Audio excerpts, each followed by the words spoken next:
On the ABC Listen app, stream a wide range of free audiobooks, like from Leanne Moriarty, James Patterson, Tim Winton, and Kate Morton.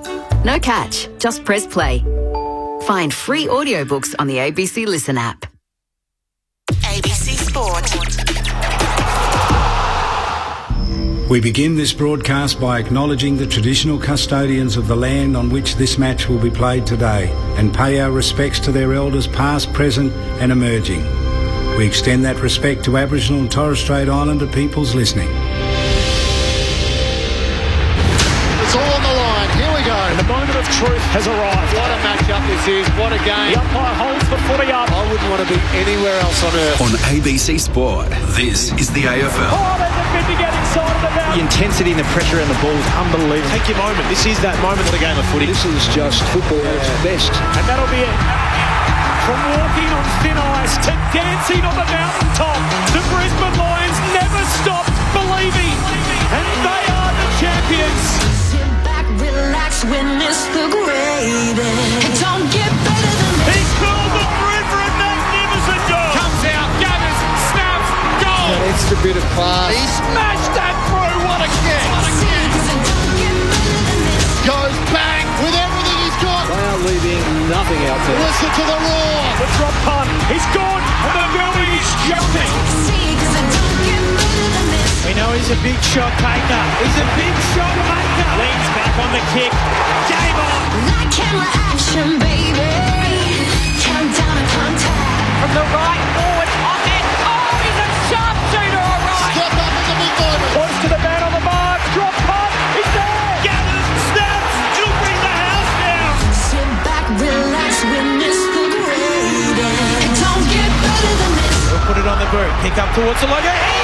Take a seat, cause it don't get better than He this. defies the laws of gravity. He runs onto it 50 from goal. He's in Dusty's pocket. He shoots. Oh, he's as bloody good as Dusty. Oh, yeah. Rose snaps goal. The drop punt. It's good. And you can hear that mighty roar. See, cause it don't get better than this. Ball's one way and the next and the snap. There's the finish. 60 out. Oh my goodness.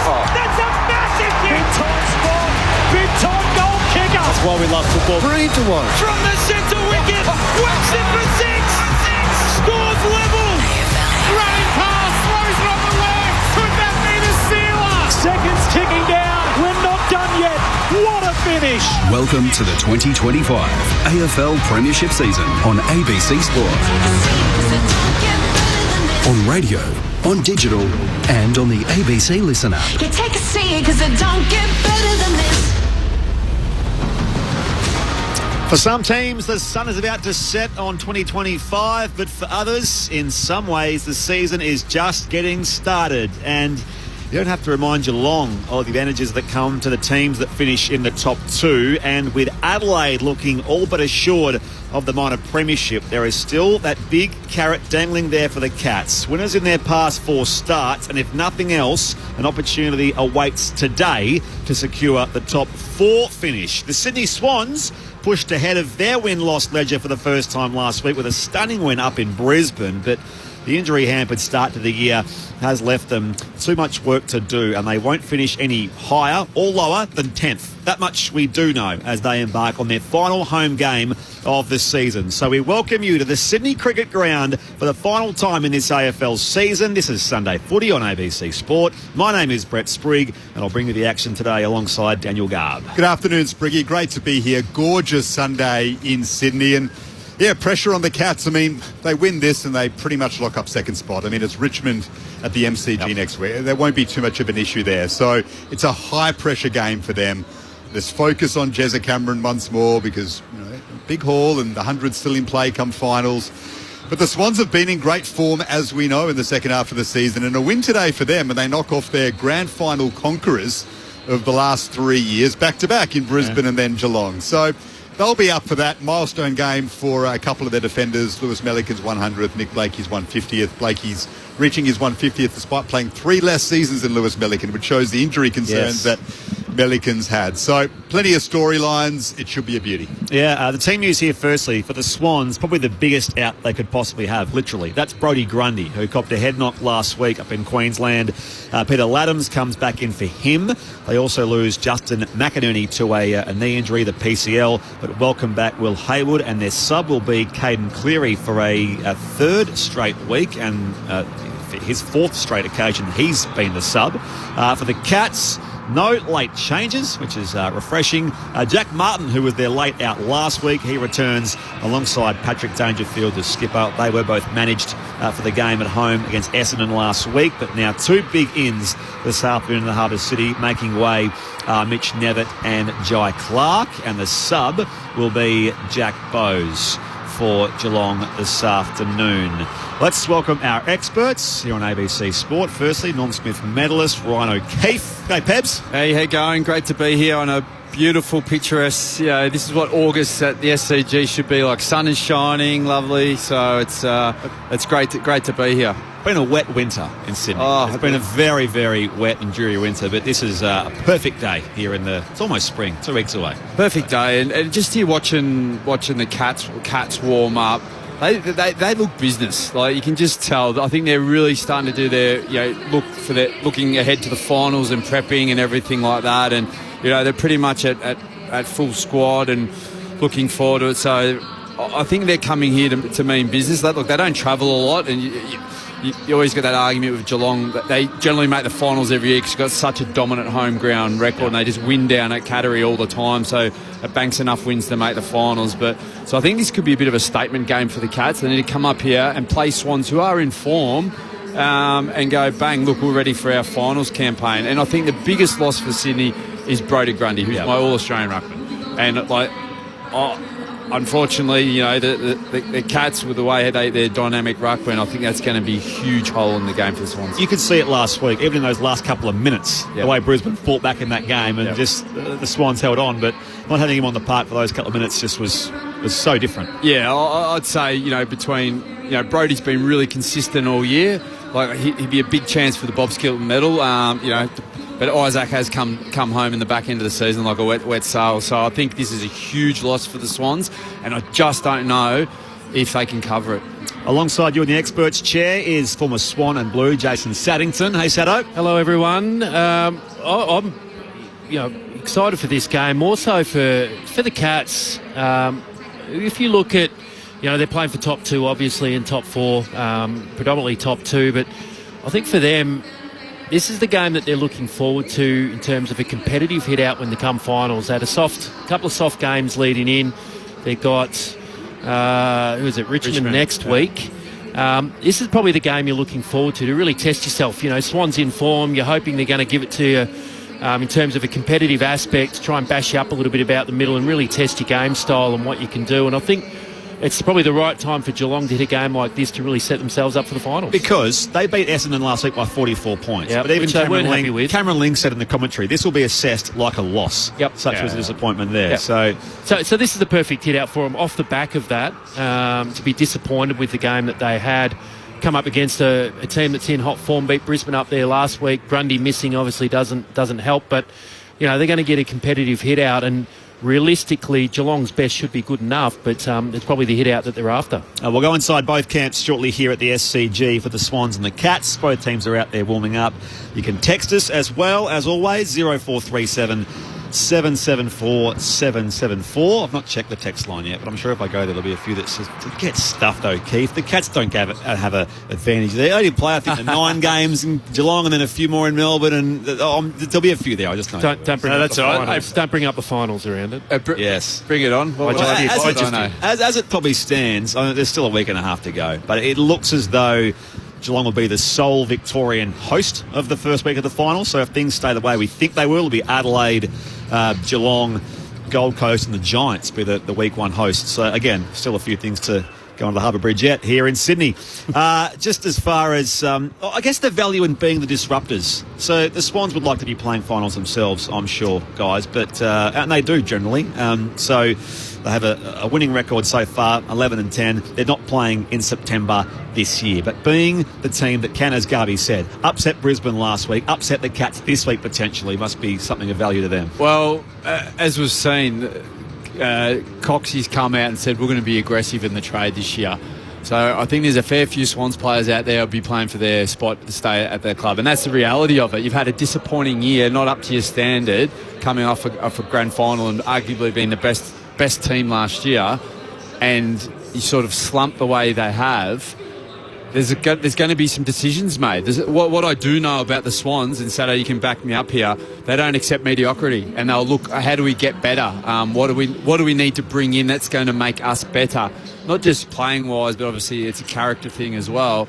So, and what can we do? And every player out there, probably bar, I'd say Isaac Heaney and Brody Grundy at the moment, could arguably be on the table.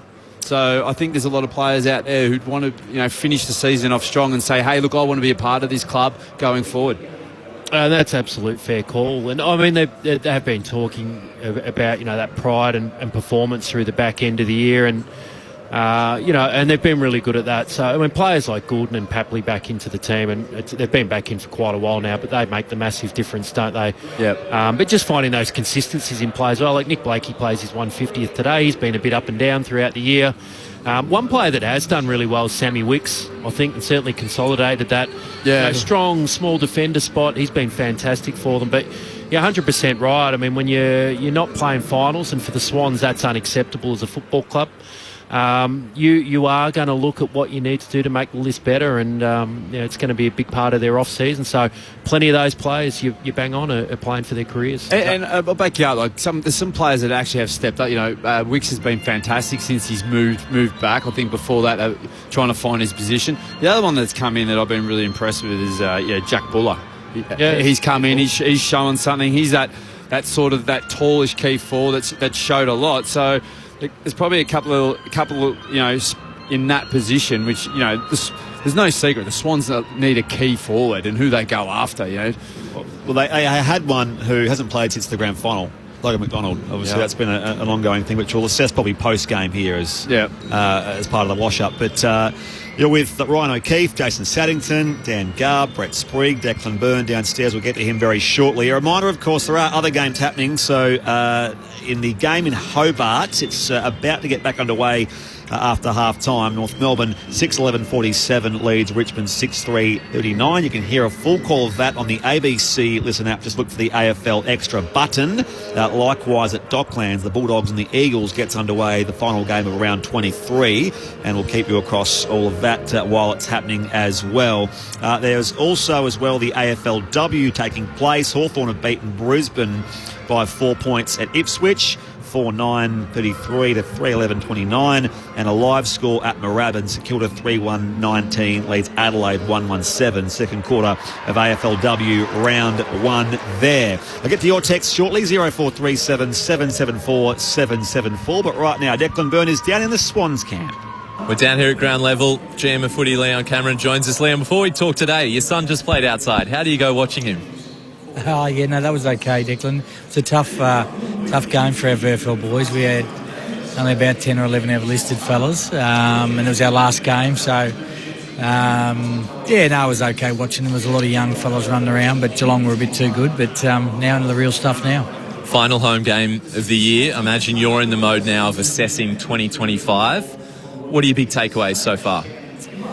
Yeah, absolutely. I mean, clearly we've got a huge game today, huge challenge against a side that's in form, and we've been in form in the back half of the year as well. So it'd be disappointed if we don't bring our lot to the game today. I mean, clearly the early part of the year was disappointing. We had some injuries, but equally we just didn't nail some opportunities that we had. And then we probably lost our way in the middle part, and then the back half has been a lot more positive. I think, probably just our scoring's dried up a little bit in the first half, but clearly we're trying to move the ball a little bit quicker now. You've seen that last week against Brisbane. We've got to be able to score off turnover. It was probably our main weapon last year, and this year we've been relying on stoppages a little bit too much. You work so closely with the coaching group as well. So about a month ago, the Swans knew they weren't making finals. Have you seen any shift in the mindset of the coaching group and how they're addressing this part of the season, which they can't make finals? Still a lot to gain, though. Yeah, it's a real delicate line because every game we should cherish. Every game is about learning and trying to win the game as well, but equally embed what you want your footy club to stand for, and we're no different. And whether we're prepping for 2026 now, we've got to have that approach, and clearly there's a pre-season in between that. But I think the coaches have been really good. Coxie's been his second half of the year's been really good. He's he's a first year coach. Although he's been here for 6 or 7 years doing a great apprenticeship under John, when you're in the box seat, it's a whole lot different. So I think the coaches have really probably challenged our group to score a little bit more, as we've seen. We've mixed up a few things. We've thrown Heaney forward a little bit more last week.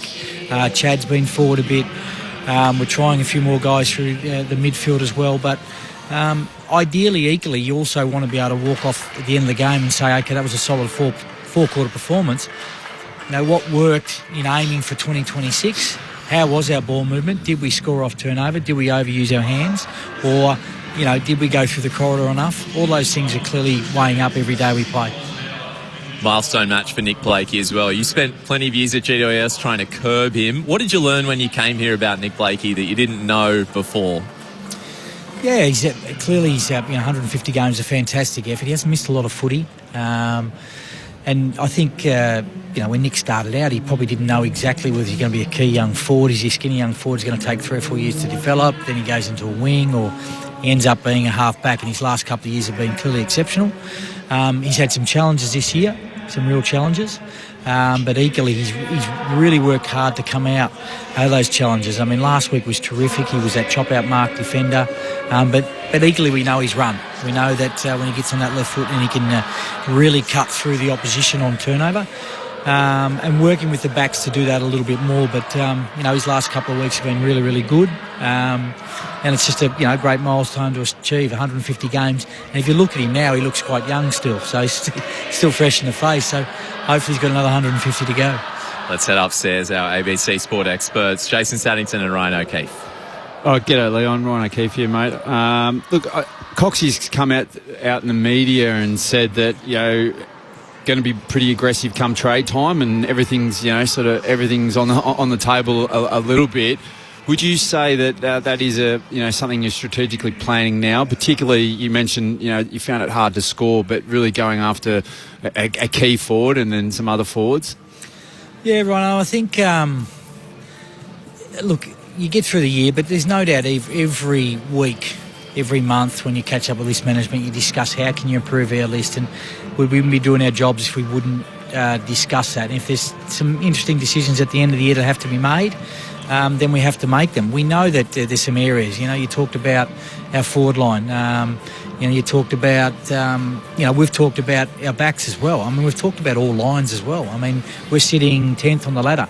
We can't just put that down to injury. It was a really good home and away season last year. Disappointing finish in the grand final. We all know that. But, this club's about playing finals every year. And when you don't play it leaves a sour taste in your mouth. So you're looking at it.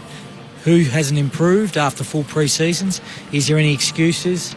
Is there some players that are paddling a little bit? Do we need to bring some kids through as well? I mean, we're starting to see Caden Cleary come through. We've got Jesse Totoli with his 3rd game as well. So, and young Will Green and Ned Bowman and Corey Warner are really good across the road here today. So we want to be able to put pressure on some of the current crop as well. But equally, you've always got to look at what's out there and what's available. So do you think you'd be more active in the trade and sacrifice a bit of the draft, or would you still, want to be, pretty aggressive in the draft? And but maybe through the academy, there's a potential of a few really good local talent coming through this draft. Would you sacrifice that to go to the trade table and be a bit more aggressive? I think, Ryan, clearly we've got a. Currently, I don't think we can move much on the ladder. So we've currently got a top 10 pick. So we probably haven't had that for a little while. the Swans. So, that's going to be a big decision to what we do with that. I mean, we know we want to add some talent. We want to bring in some young kids as well. So, we are preparing to go to the draft. Clearly there's some academy kids coming through as well. So all of those things, you've got to get that combination, that balance right. We want to be aggressive, but equally we're also mindful. We want to pick the right 18-year-old kids that want to come into our club, and we want to find the next Nick Blakey's, the next Isaac Heaney's, the next Callum Mills, these kids that are coming through as well, whether it's through the academy, whether it's through the national draft as well. We feel as though we've got a good hand, and we also, we've got to have that mix of mature age talent as well. Swans footy GM Leon Cameron with us here on ABC Sport. The Swans and the Cats coming up here very shortly. It's Brett Sprigg here, Leon. You mentioned one of those names there, Isaac Heaney. I mean, he is just in unbelievable form. I know people might roll their eyes at this sort of thing, but you've lived a life in footy in both Victoria and outside Vic, in the non-football heartland. If he was playing for a so-called big Melbourne club, how big a star would he be? Yeah, you're right, Brett. I think, talk about Isaac and probably Toby Green and these guys that probably sometimes get a little bit lost because we aren't based in Victoria. But, look, Isaac's had a really good, strong last 10 or 12 weeks. He had a really tough pre-season. The back end of the year last year, we knew he had that leg issue, which really hurt us, back in the finals. We had to rest that up. And so what he's doing at the moment is quite amazing because of the lack of pre-season he did have before Christmas and probably early January as well. So we know those players are dangerous. Those centre-forward players that can play midfield, they can win their own footy. They can win it in the air, and last week we've seen that. It was a classic Isaac game where centre forward he was really, really dangerous, and hopefully we can do that again today. I mean, we need to find some threats centre forward. We've got a few out. We've got Joel Amadi out. We've had a few boys out throughout the year, so we've trialled a few things. That's where we've probably played him forward a little bit more, but we love him on our side rather than the opposition. Something that's uncharted territory in your time at the club is no Brodie Grundy, which is big for you guys today to not have him. I mean, it's a big opportunity for Pete Adams, isn't it? Yeah, it is. And, Pete's probably sitting in Brodie's shadow at the moment. It's been tough for Pete. He's come in and out all. I think he's probably played 8 to 10 games this year, whether he's been that second ruck forward, trying to sort of probably get a little bit more ruck time. He gets a great opportunity today against Stanley, and he's actually been in really good form at VFL level, Pete, so we're actually excited to see that. We discussed young Will Green as well. He's in his second year, so we feel as though the ruck stocks in behind Brodie are really starting to improve. So I'm looking forward to that battle. You know what it's like if you wait for so long and you get that opportunity. Pete's got that today, and hopefully he can take it. Does he get a new contract, Adams? Yeah, we're working through that at the moment. So he's probably going to be trying to walk off being best on the ground, I think, today. What do you reckon? Leon, Jason Saddington, spoke about the milestone man Nick Blakey before, but the other one today, Lewis Melican, playing his 100th game. It's been a different journey for him to consolidate and get to this point. What does he mean to the club and the role that he plays down back for you guys? Never missed the back, Sado. Yep. Never missed the backs, eh? Yes, look, he's been really good. I've only been here for a short time, for a couple of years. Looking at him, every club has those players that just give everything they've got every week. He's had a really tough run, we know that, with his soft tissue injuries. He's played a lot more footy in the last 2 years, and I think the medical staff have done a great job. He's very, very popular amongst the playing group because he gives everything he's got every week, and he's had to do it the hard way. So no doubt he's looking forward to playing 100 games. I think he probably 2 years ago he probably was looking himself in the mirror thinking, how am I going to keep getting out in the park? But I think again the medical staff have done a great job, and so has Pell, and so we look forward to rising to the occasion for these two milestone guys today. And just one last question around, there's obviously been some change at the club around leadership across the past 12 months or so. I mean, obviously Coxie you spoke about earlier.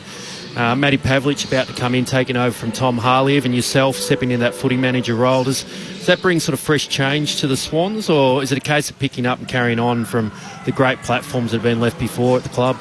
I think, a bit of both, Sado. I think clearly the platforms here that have been laid down many, many years ago to solidify, how strong, how good the club's been. And we get, like all of us, we're all custodians. We come in, we play a role, and then we move on. And I've only been here for a couple of years, as you mentioned, Coxie, and Pav will start, in a couple of weeks' time. So there is a lot of change if you actually look back at it. And even in our footy department, we've got new head doctor, new head of high performance. So it's just all happened at once in the last 12 months. So it's exciting times. But equally, there's pressure on the incoming because there's such a high bar that's been laid by the people that are leaving the club. Always appreciate your time, Leon. Best of luck today. Good on you guys. Cheers. Leon Cameron, the Swans General Manager of Football here at the Sydney Cricket Ground with the opening bounce between the Swans and the Cats about 20 minutes away. Your text welcome, 0437 774 774. By the way, in Hobart, third term underway there. North Melbourne 8:11:59 leads Richmond at 6:42. You can find a full call of that available via the ABC Listen app on the AFL Extra button. Earlier in the AFLW, Hawthorn beat Brisbane by 4 points at Michael Voss Oval, and currently at Moorabbin it's almost half-time there. St Kilda leads Adelaide by 7 points in that AFLW fixture. 0437 774 774. Oh dear, my poor Swannies. Without Grundy, I don't think we have a chance against Geelong, says Carolyn in Ballarat. Thank you, Carolyn. Go Cats. Brownie from Darwin. Please cheerio to my son Billy and his crew, listing out on a remote NT Aboriginal community providing power and solar solutions to the community. Good on you, Brownie, and Billy and the crew out there in that remote NT community. Pete in Ballarat says, big banana peel game this for Geelong. Swannies can really burst Geelong's bubble today, I reckon. Good on you, Pete. Thank you. Nice to hear from you. And as well to John from West Footscray. Thank you for your message. So there are no late changes here. And the Swans are, or the Cats are, fair dinkum, Sato and Ryan O'Keefe. Dangerfield and Martin back in this week. Their sub is Jack Bowes, while Caden Cleary is the sub for Sydney. So that game getting underway here very, very shortly. We've sent Daniel Garb down into the Geelong camp. Garby. I'm here with Cats assistant coach James Kelly. James, thanks so much for joining us on ABC Sport. What a beautiful Sunday in Sydney for a high-pressure game of football, so you can move back into second in that home final position with a win today. How are you finding it, this incredible race into September? Yeah, you spend a lot of time looking at the ladder more than other years, but I think, the credit goes to the clubs in the AFL for settling the competition the way it is. So every game's important, and particularly this time of the year. So it's exciting for everyone, even though you're in it and you really got to win, and there's a bit of nervous energy and pressure that comes with it. It's good for everyone at the end of the day. Kept winning last week against Essendon, but you weren't happy by your own admission with the performance. What's been done this week to try and get back to your absolute best? We just really focus on the things we want to focus on and the things that are going to be important the next 2 weeks and finals. We try not to look too far ahead, but there's certain aspects of everyone's game that they want to maximise in big games and in finals. So we've had that focus over the last sort of month or so, and it's the same for this week, next week, and then however many weeks we play after that. You might be sick to death about speaking of Jeremy Cameron and the potential 100, but how are you dealing with the tendency for players to maybe look at him a little too much? Does it get into their minds at all? Have you addressed that, and what do you make of it all surrounding Jezza? I think it's really exciting. Any sort of narrative around an achievement like that is awesome, and it's great that he plays for us and we get the opportunity to watch him play every week and watch him train. And we haven't directly addressed it in amongst the playing group. But, I think for me, and I think Scotty said this as well, is the main point is we're happy for you to look for Jez and all that sort of stuff, but let's play the game first and let's not be disrespectful to the opposition. So I think as long as it sits within those boundaries, it's fine. Round one, we were saying look for Jeremy, 15 metre kick inside 50, and I think that remains the same regardless of how many goals he's kicked. One player who doesn't get as many headlines is Mark Blitzavs, but he passes a mark today, so he goes to game number 291, outright third for the most games played by a rookie. He goes past the Swans coach Dean Cox, in fact. He's such a unique footballer. And does he get celebrated enough for the way in which he plays the game in so many different roles? It's a big mark to reach. I think maybe not publicly, like in the media and things like that, but certainly internally, and I know around the league he's really highly rated, and that's the biggest compliment you can get. Obviously his athleticism is really well publicised, but his attention to detail and his preparation and his intellect are the two things that really go underrated unless you spend time with him and you coach him and you play with him and you listen to the way he talks about footy, it's something that's always really underrated. It's an amazing achievement from... I remember when he first came to the club and he could barely hit hit the ball with his foot, but to where he is now, he's one of our most important players and a real gentleman around the club. And just finally, the Swans are in really good form. We know about their midfield and how strong it is. Have you got plans, maybe specific tagging plans for a couple of their superstars today? Yeah, I mean, I think we'd be silly just to let them go and play their own way and do whatever they want. And I think every team would be saying that about those guys. And, we'll certainly have plans in place. And, Mark O'Connor, O'Sheen Mullen, Tom Atkins, Tom Stewart, all those sort of guys will play their roles in amongst our team defence. James Kelly, thanks so much. Good luck today. Thank you. Cats assistant James Pops Kelly, there with their own Daniel Garb on the Geelong boundary line in the pocket there at the northern end of the Sydney Cricket Ground. The umpires are out there. The team's not too far away. Your texts are always welcome, 0437 774 774. So, Jason Saddington, Ryan O'Keefe, that's what's at stake here for the Cats. I mentioned they were disappointed last week in winning by 44 points against Essendon, but here they can consolidate their spot in the 4, potentially, of course, top 2 as well, which is very important. Of course, if they lose today, Adelaide tonight will be anointed minor premiers. That's as simple as that. And this is probably the tightest top 8 I've seen in a long time. It could be even in history. When even like the top 4, really, maybe only one team's really sort of cemented that. It's every win's is critical. So Geelong, this is not we're just going to try a few things and sharpen our axe ready for the finals.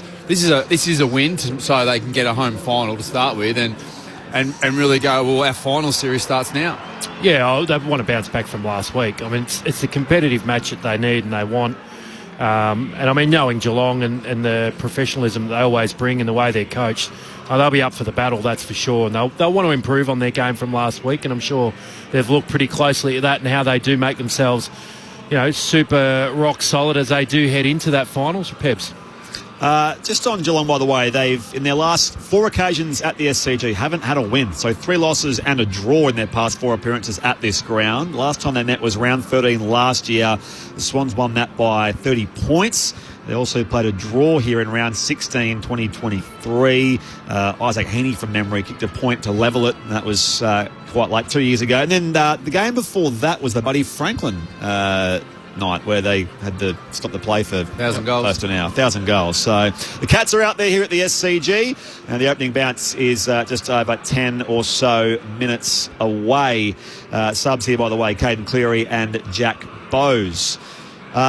One other point on the Cats, and they have a lot of guys who win the footy, of course. A lot of guys that are in form, Ryan O'Keefe, Bailey Smith and Max Holmes and the like.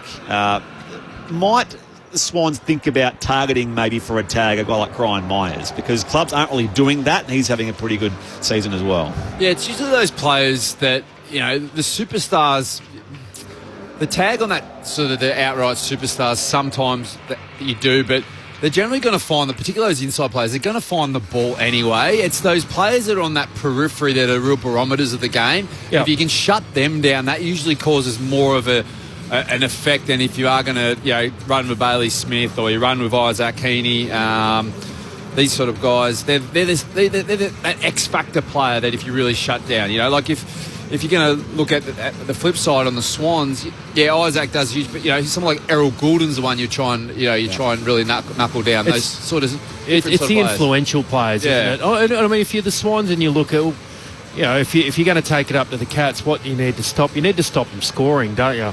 And it's not Jeremy Cameron. I mean, he's obviously the goal kicker for them, but it's their avenue to goal, I reckon. And Myers is one of those that really sets them up through that front half of the ground. And Brett Close is another one who I think is highly underrated. That's just had a fantastic year in terms of score assists and score involvements. Yep. He's high. So you look at it, does Jordan go to a Myers? Does Sam Wicks go to a Brad Close? So they're the matchups you go with to try and quell the influence of players that set up the goals for Geelong. You mentioned Jeremy Cameron as Garby rejoins us as well. I mean, I feel like because of last week, there was a sense that he'd fill his boots against the Bombers. He kicked 4 goals, 5. Yeah. Shannon Neal kicked 3 goals in that first term. I feel like in some ways he's still 21 goals shy of that, 3 figures, but the pressure is kind of off because it now appears less likely, not to give up on it, but I feel like, didn't kick 10 goals last week. Maybe he's further away and the expectation is now lower on Jeremy Cameron to get that rare milestone with, 2 games and maybe 3 finals left. They've got Richmond next week. He can still kick 10 against them. He kicks 4 or 5 today. Was it 83, 84? Kicks another 7 or so. The equations aren't quite there. I think finals, it's still a big show. It could be grand final, though. He could honestly kick 100 on grand final day, which would be very, very unique. I still think it's in play. I think us and the public are talking this up more than what he'd be thinking about. Definitely him. He would be talking about it. No, they'd be just like, let's go. Like, I think, we saw in that interview with James Kelly about, first, we've got to win the game and play footy. He's just been the beneficiary of, as Sato said, they're a really good avenue to goal. And he just finishes and he works so hard for a key forward and puts himself in that position. So, look, I think it would be what it would be, and their main aspect today is let's win and win comfortably the way we want to play. There were times last week, because they were playing Essendon and they were always going to win, even though they didn't play well, where Sean Mannering on one occasion, he could have strolled through and kicked the goal, but he went short to Jezza. Today is different, though, because the Swans are a far tougher opposition. Against Richmond next week, when they've got it on their own terms, maybe it becomes a bit like that a little bit more. But today, they've just got to try and beat Sydney. They can't worry about that stuff, as you say, Ryan, and that's not going to be easy. And that's probably what they were doing last week. It's not the way we play. We're looking for Jerry to try, we can cash in here. Because the scoreboard was looking after itself. Yeah, and openly they've come out, we don't want to play that ever again, and they're really disappointed. So I reckon during the week it would have been, hey, that's it. That horse is bolted. We're not doing that anymore. Let's play, and we'll see what happens. And I think all that plays into it's not going to happen. That's just the way I feel right now, but who cares what I think? 0437 774 774 in Hobart. North Melbourne leads Richmond by now 28 points. The Kangas 11-11, 77 to 7-7, 49. And we're kicking a bag there. Paul Curtis has got 3. Harry Sheasel 2 goals, 2, and 37 disposals for Sheasel. He is going bananas. 2.5 quarters. That is unbelievable. The 50 is on for Harry. And we'll keep you across the Bulldogs and the Eagles at Docklands, and that starts about an hour and a half from now. The pressure game for these two sides. As you heard, the Swans are now out there on the SCG. Their pressure has been fantastic across these last 8 or 9 weeks when their form line has swung since that midway point of the season. But, of course, Geelong has Tom Atkins, who's broken the record for most tackles in a home and away season. He may well be on for the most tackles in an overall season. Scott Selwood holds that record. He's about 20 or more tackles away from that, Tom Atkins, but it does speak to the pressure that exists on both of these sides at either end. Well, finals football and finals team build their game off pressure and contest and not letting the opposition do what they want to do. And as I said, Geelong, we've already spoken about it, but players like Atkins, they're going to come and show why they're in the team and why they're playing good footy. They're going to apply a hell of a lot of pressure because they want to bounce back from their supposed not good game last week. They're just full of unheralded players, I reckon, the Cats.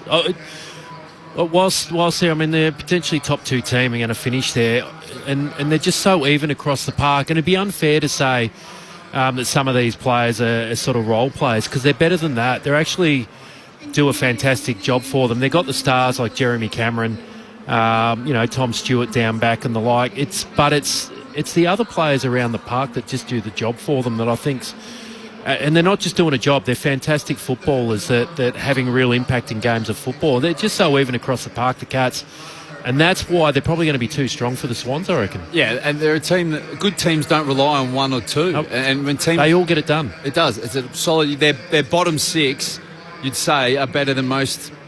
Well, definitely better than I think the Swans' bottom 6 at the moment. But better than most teams' bottom 6. But the other one for Geelong too is look, their list is so healthy.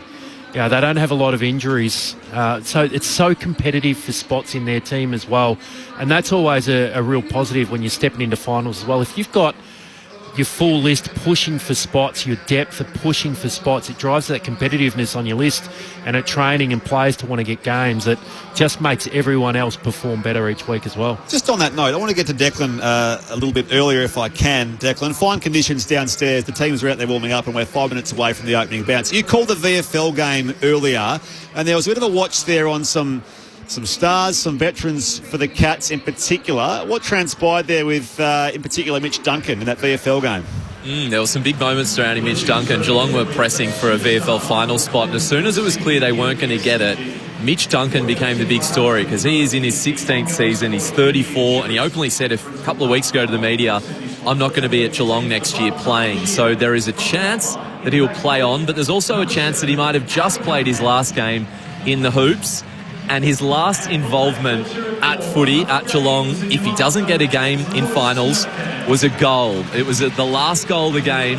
You could tell this game meant more than just a random VFL game because his whole family were there.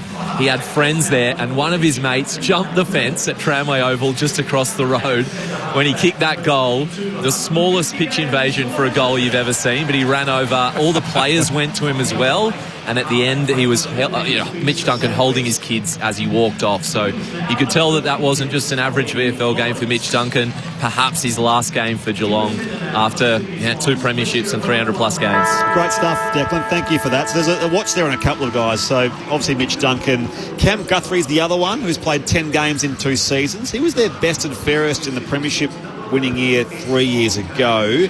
Well, I think it's more likely he gets a deal beyond this year, so into next year. Jed Buse was actually held over from the VFL, so he's an emergency today. Also has a questionable future there at the club. His dad also played for, and Jed Buse, a good player in his own right, and had a pretty good career. But on a few of those veteran names, Sato and Ryan, an emotional day it sounds like for Mitch Duncan across the road there in the VFL. On to this game again, because the opening bounce is upon us very shortly. How big a loss is Brodie Grundy for the Swans? Because I think from memory, this is his first game he's missed since he's been at the Swans. As I said earlier, he's probably the most influential player for the whole season, most consistent for the whole season, and this is huge. And this is where I just think the Swans can't cover him. I just don't think the back, Ladham's coming in and McLean pinch hitting. Like, Grundy's been that good. I said I've got him as my All-Australian ruckman. So this loss is massive for the Swans. And it's not just the ruck work aspect with Grundy, is it? I mean, Ladhams to be able to ruck, that's fine, but it's what Brodie Grundy does in terms of possessions that he wins around the ground. But his clearance work, he's like a midfielder for them that just gets the ball out of the middle of the ground. And the physicality of him as well. He's got this grunt about him, and he works hard, and he gets around the ground. And when they traded him, I reckon that was the trade of the last few years. Definitely Brodie Grundy trade. He's been a fantastic player and massive loss. The players don't care about this, Garvey, but if he misses the last couple of games, does that open the door for Isaac Heaney to be the BNF winner here? If he wasn't already, it's probably a race in too. It's going to be incredibly close count this year between those two. Dean Cox spoke passionately about Isaac Heaney's season during the week because for whatever reason, he hasn't been spoken about in the terms that he was from last year. And Dean Cox said it's simply because of our ladder position. He said by every single stat, not only has he been just as good as last year, he's been as good as any player in the competition this year. I mean, 35 goals from Heaney is extraordinary. He's kicked 5 goals in 3 of the Swans' last 8 games, predominantly as a midfielder. He maybe spends 25% of the game up forward. It's an absurd return. And a lot of people had left him out of their All-Australian teams, and these stats are coming to the fore and they're going, hang on, Heaney needs to be there on a half-forward flank or interchange, wherever. But he's been as good as last year where he won the club champion and finished right up there in the Brownlow. Well, and it's been a tough year for him. The role he's played, he's had to carry this football team. Yeah. He and Grundy have carried this football team throughout this season off their own backs. And we've seen it with Isaac Heaney through games of football. He's just the one he's had to win the ball in the middle of the ground. He's had to kick goals. He's had to take marks. He's shouldered a lot of the form for this football club this year. I tell you what, I agree. Like, Isaac's second half of the season's been as good as anyone. I would have said Brodie's been consistent from the get-go. And I tell you, the one player that's made the difference, and Isaac has gone to another level since Errol Goulden's come back. I reckon that's just taken that, as you mentioned, Sato, just taken a little bit of that load and that pressure off to say, hey, and Errol's come in and basically, look, all right, we've got another one that can help carry us team over there. I think that's been the biggest injection, and probably arguably, I think when Errol's come in, that's been the change of the Swans. just quickly in Hobart, North Melbourne, 13-13-91 to 7-7-49 Richmond. Harry Sheasels up to 40 disposals now to go with his 2 goals. 2. That's late in the third term. You can hear a full call of that on the ABC Listen app via the AFL Extra button. The toss won here by Callum Mills. So the Swans will kick to the Randwick end to start. Declan Byrne, conditions downstairs. Oh, it is a peachy day here in Sydney, 17 degrees. The sun's still over probably 2/3 of the SCG. I can see half a cloud above me, so a brilliant way to end the season here in Sydney for the Swans. The crowd is building slowly. Can't imagine it'll be as full as can be with the Swans out of finals, but they're building, I reckon, 3/4 full, and Callum Mills has won the toss. They will head to the Randwick end.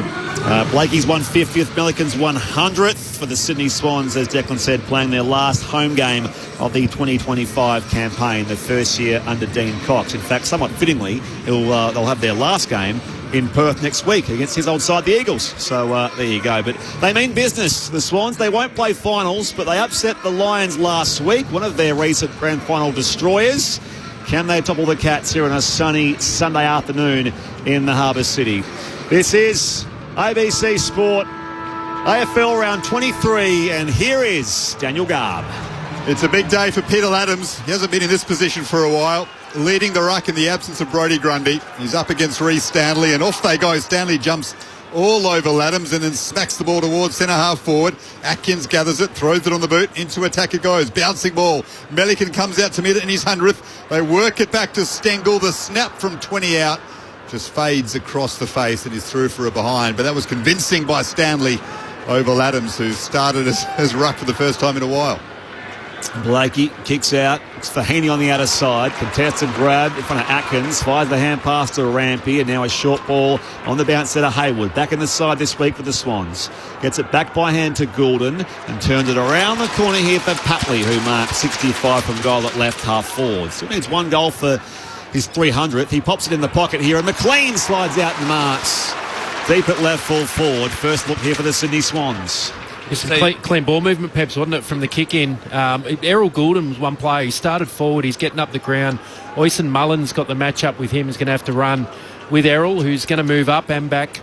And you can see Atkins has gone to Heaney. They've obviously gone, we're going to put a lot of effort into him. But, yeah, very impressive ball movement. Hayden McLean returned to the side last week. He snapped on that set shot, and it just carries the line. Sydney has the first here on this Sunday afternoon in the Harbour City. 1 straight 6 for Swans. The Cats are 1 behind. 90 seconds played first term. Sunday footy on ABC Sport. Your experts are Ryan O'Keefe and Jason Saddington. It's only early, obviously it's 90 seconds in, but you can see both teams, the intensity and the way the level this game's going to be played, and that's a good start. A real confidence booster for McLean. I think he's a bit of a confidence player, particularly with his goal kicking. So hopefully, as we said, a few players want to put their hand up in the last couple of games to say, hey, I want to be around here next year. It's aggressive from the aggressive from the kick in too from the Swans. You sound aggressive, Shadow. Just have a moment. Oh well, the kick to Heaney was still a 1-on-1, but then Rampy ran hard forward, expecting Heaney to win that, and that's how they were able to get the handball out. Hayden McLean maintains his average as Jason Saddington clears his throat. 97 goals in 97 games now for the big Swans forward. The first this afternoon as Stanley pokes it forward from the bounce. Dangerfield comes out to meet it, barrel-chested. His disposal wasn't convincing, though, so Warner got hands to it. Ball spills free. Florent picks it up in the middle of the ground. The 1-2 with Papley. Under pressure straight away, though. And the Cats win it back in an important area. Tracking it back is Mullen. Overran it, though, with that job on Goulden today. And Errol, opposed to Mullen, darts in, wins the football. Mullen wraps him up. We'll have a ball up at centre-half forward for the Swans, who are 1 straight 6, Cats 1 behind. Yeah, there's a couple of opportunities there. The Swans should have kicked it. Warner should have kicked it. Florence should have kicked it. Just get it forward. Warner hacks it out of the air. Ladhams toes it forward as well now for the Swans, but they rebound the Cats through Henry. The on-defensive 50. It bounced out there for McCartan. It was his milestone game last week. His 150th. In front of the members stand, off a couple of steps and thumps it to a pack at half forward. At the drop there, Patley. Atkins wrapped up down there. This time by, is it the Tolley? Getting up there, Buller who blew the tackle. So it's going to be a ball up at right half forward. And City's attacking, and they lead by 5 points. McCartan's got the match-up on Cameron, as you would expect. Ladhams tries to paddle it to himself, but Stanley again just soccers it forward, as does Manor. Kicked it straight into Jeremy Cameron, though, on the wing. Errol gets hands to it.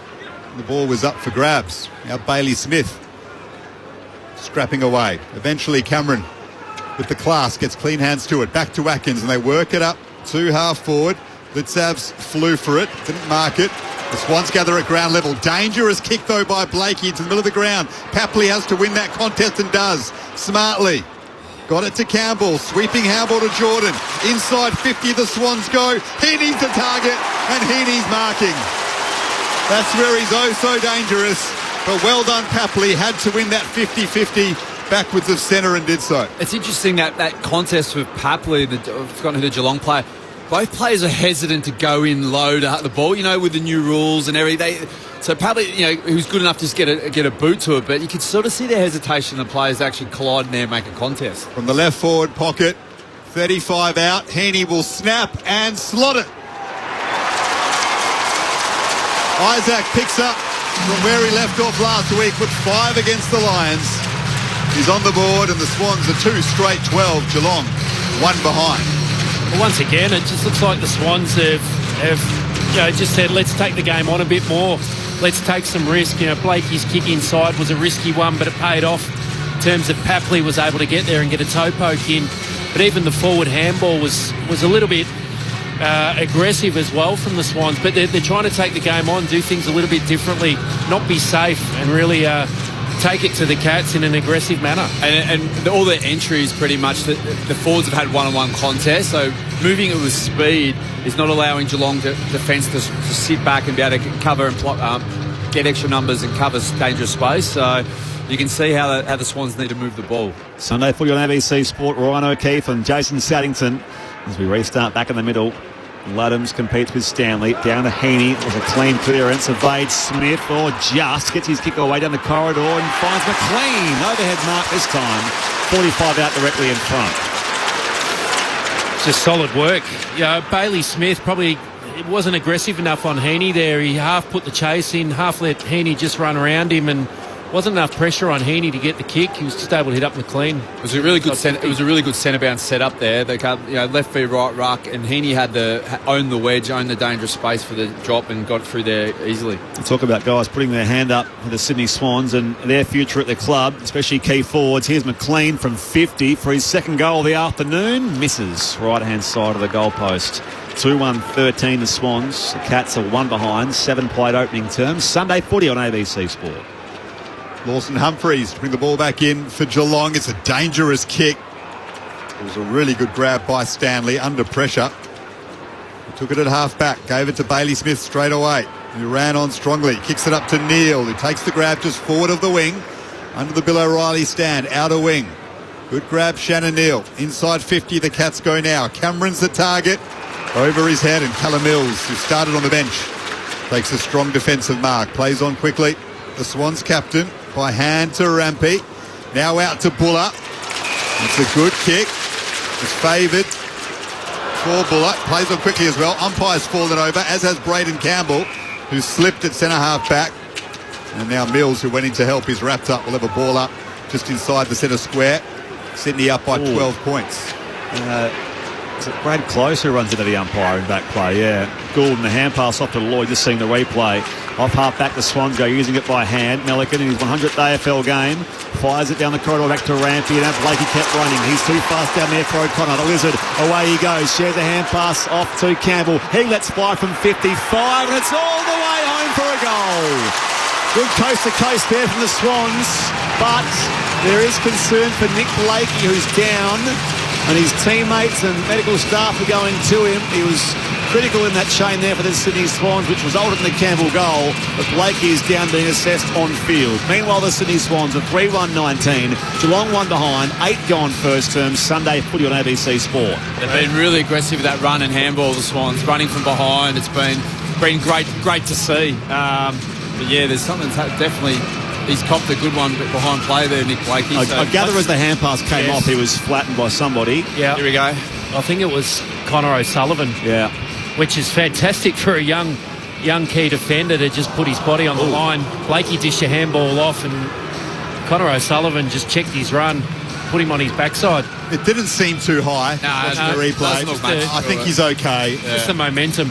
Yeah, no, he didn't get the head. Blakey's okay. Understandable that the Swans players would fly the flag, but I don't think there'll be too much of a story there. But who knows? Because they're really trying to eradicate the bump out of the game. So if a player comes off hurt and you choose to bump someone, you've got a duty of care as a player. So I reckon that will be looked at, even though it doesn't look like much. More importantly for Geelong, they trail by 3 goals with a top 2 spot there for the taking. Great start, Swans. Heaney at the centre of it, wins another clearance. Inside 50 it goes. And the mark is taken there by O'Sullivan. He gets a few boos from the Swans faithful. Not sure he did too much wrong as he goes out wide to Smith, then up forward looking for Cameron. Dempsey's there, throws it on the boot. Into attack it goes. Bouncing ball now. Jezza with the handball. Gave it up to Goulden though. And sends it up to the wing, and Rowbottom is marked opposed to Smith, and the Swans are on here in a big way. On the outer wing, eastern side of the SCG. He slows the play down. A lot of he finds Sheldrick out there on the outer side. They've just been too quick and sharp, the Swans. As soon as they're winning the ball off half-back, they're really on the move. Their half-backs are getting moving. Even their half-forwards are getting the space out the back. They're just looking to go really fast. But if it gets held up, they're happy to play the game. kick mark game. Yeah, they know Geelong get numbers back. 3-goal lead early. Rampy goes inside 50. Launching Laddams. He's paid the grab. 30 out directly in front here for the Swans.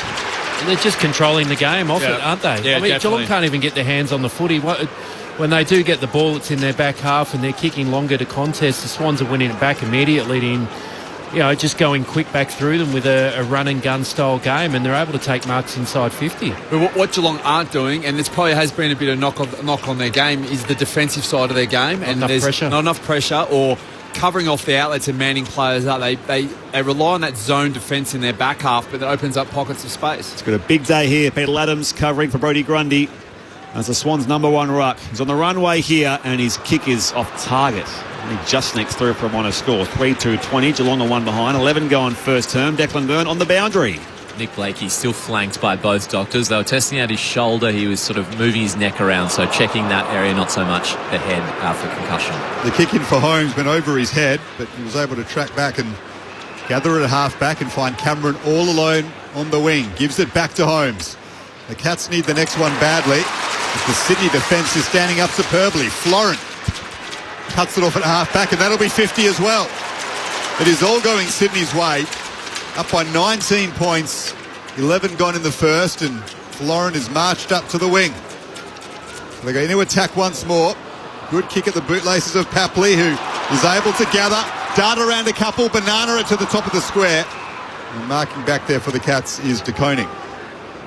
Uses it quickly. Dicey kick. Myers beaten in the contest by Wicks. Hand pass off to Hayward. Overrun there. Manor in there as well. Wicks wins it back now for the Swans. Hayward turns him inside out. Back to Papley. And now Sheldrick off a step inside 50. Too deep for Heaney. De Koning says thank you very much. Intercepts at fullback for Geelong. Sydney leads here by 19 points. 12 gone first term. Sunday footy on ABC Sport. Stewart with a high ball. Doesn't really help anyone. From his side, Dempsey made a nice contest. Eventually worked it out to Manor. Up the wing looking for Neil. Melican right there with him. And he knocks it over the boundary line. We'll have a throw in on the outer wing.